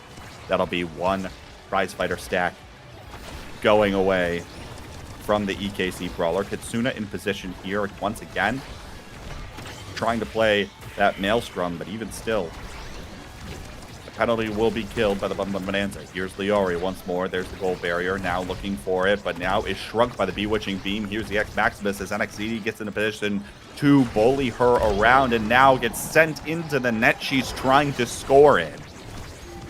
It's all EKC here. They go in the offensive. They find the goal barrier. Now looking for the passing connection, but it doesn't matter. The bull rush comes through. NXCD will KO Scyther, and it'll be 2 sets of the board for them.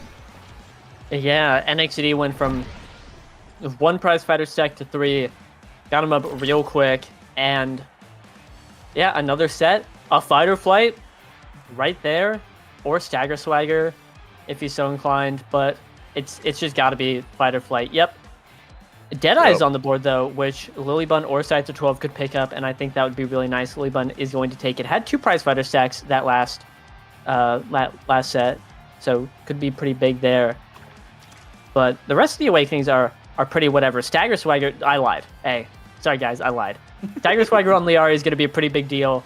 Getting KO'd a lot, but it's going to be much harder to do so, as it was largely through just staggering her and then getting the KO. Lilybun, different story. Completely different story. But for now, Liari looking pretty safe here, I think. Wow. Yeah, but the passing play here that EKC is setting up is not looking safe for the Bun Bun Bonanza. So much core control right now, thanks in no small part to the Awakenings that they have picked up to this point. Katsuna, Chrono Boost, Stacks, Egoist. If that is not a speed era, I don't know what is.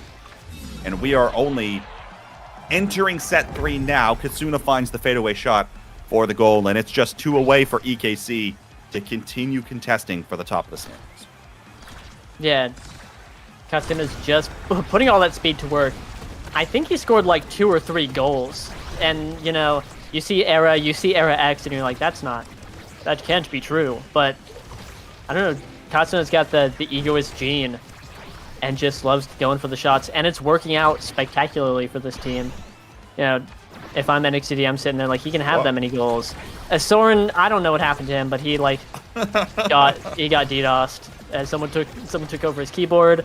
He's playing with the steering wheel. He took off his blindfold, and he's back. And well, something is going on. I don't know what's happening to this guy.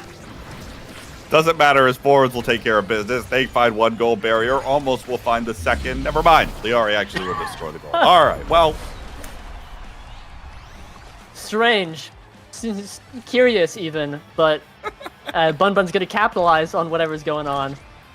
Get that real quick, and hey, I don't know, sometimes it just takes one. Great barrier take from Liari there. This could be their big break.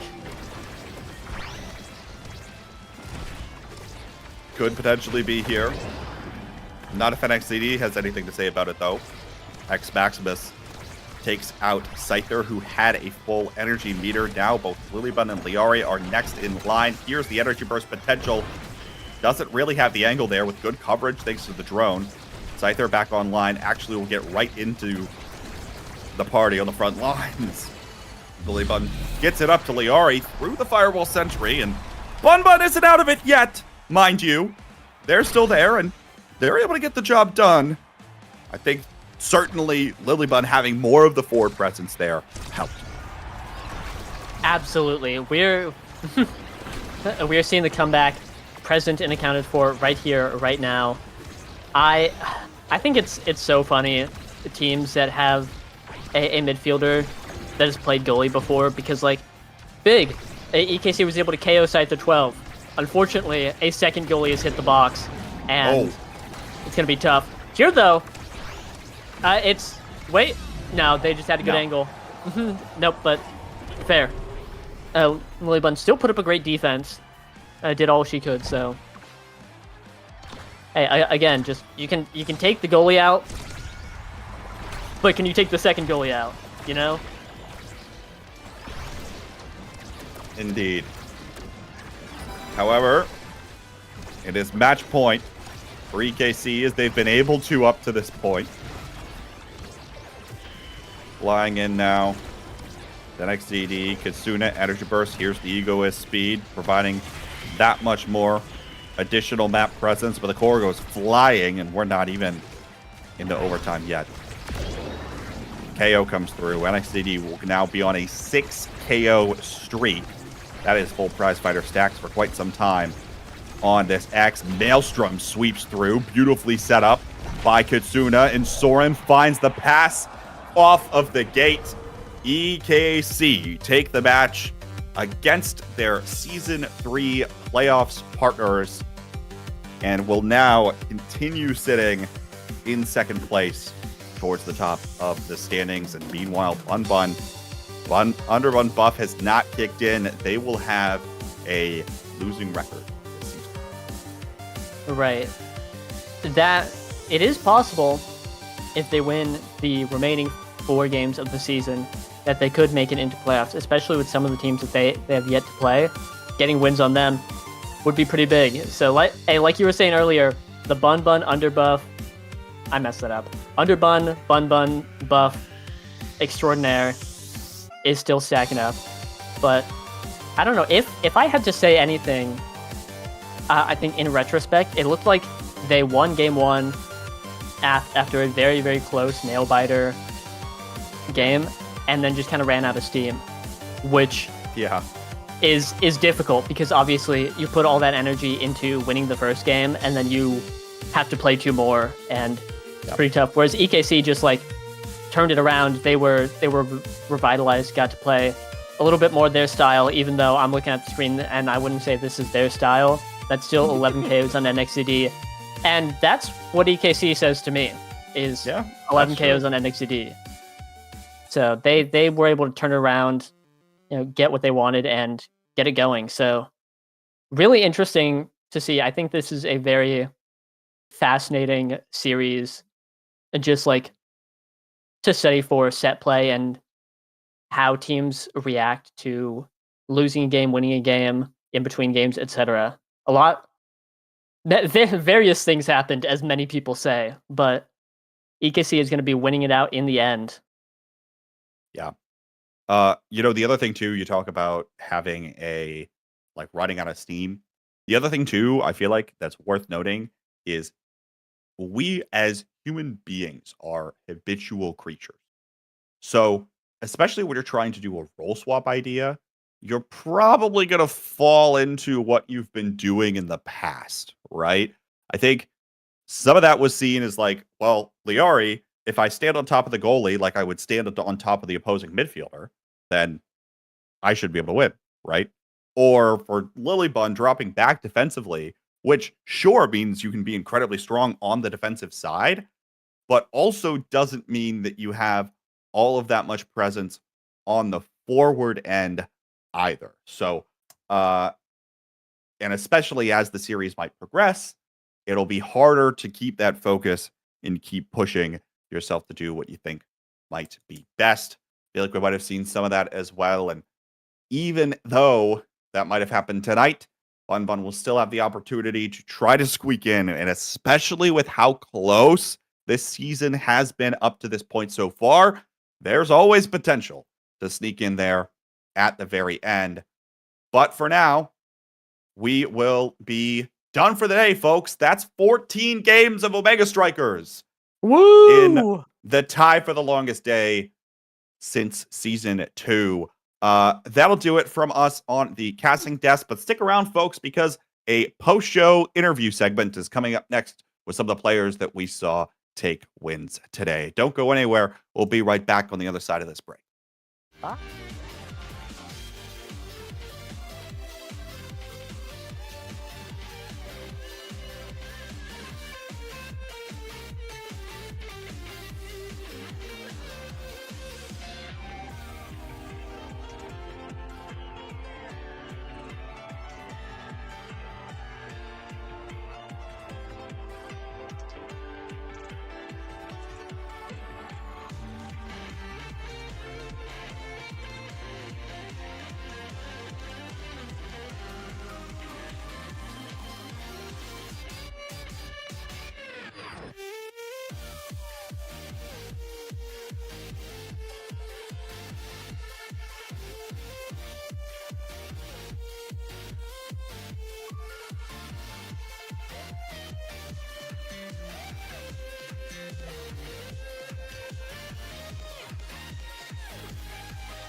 Hello, everyone, and welcome to the post show after the longest Nassau. It's probably not the longest Nassau day. There was probably a longer one, but what feels like the longest Nassau day, especially gameplay wise, 14 out of 15 possible matches happened today, and I'm here with 3 of the winners.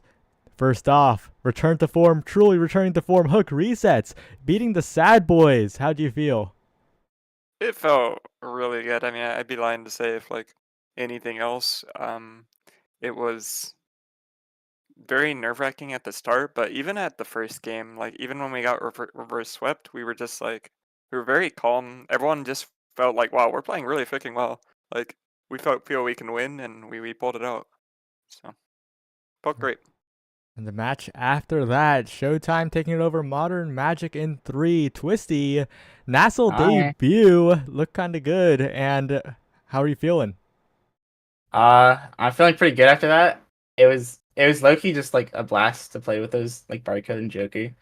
I will say it was like a little uncomfortable shifting from like the playstyle I normally do with Doxy to playing with Joker because he plays like the polar opposite. But I adjusted and I think I played really well. And last but not least, bringing us to another game 3 was NXZD. Looked pretty dominant in the games that were won by EKC. How were they? Yeah, this X character is really broken, I think.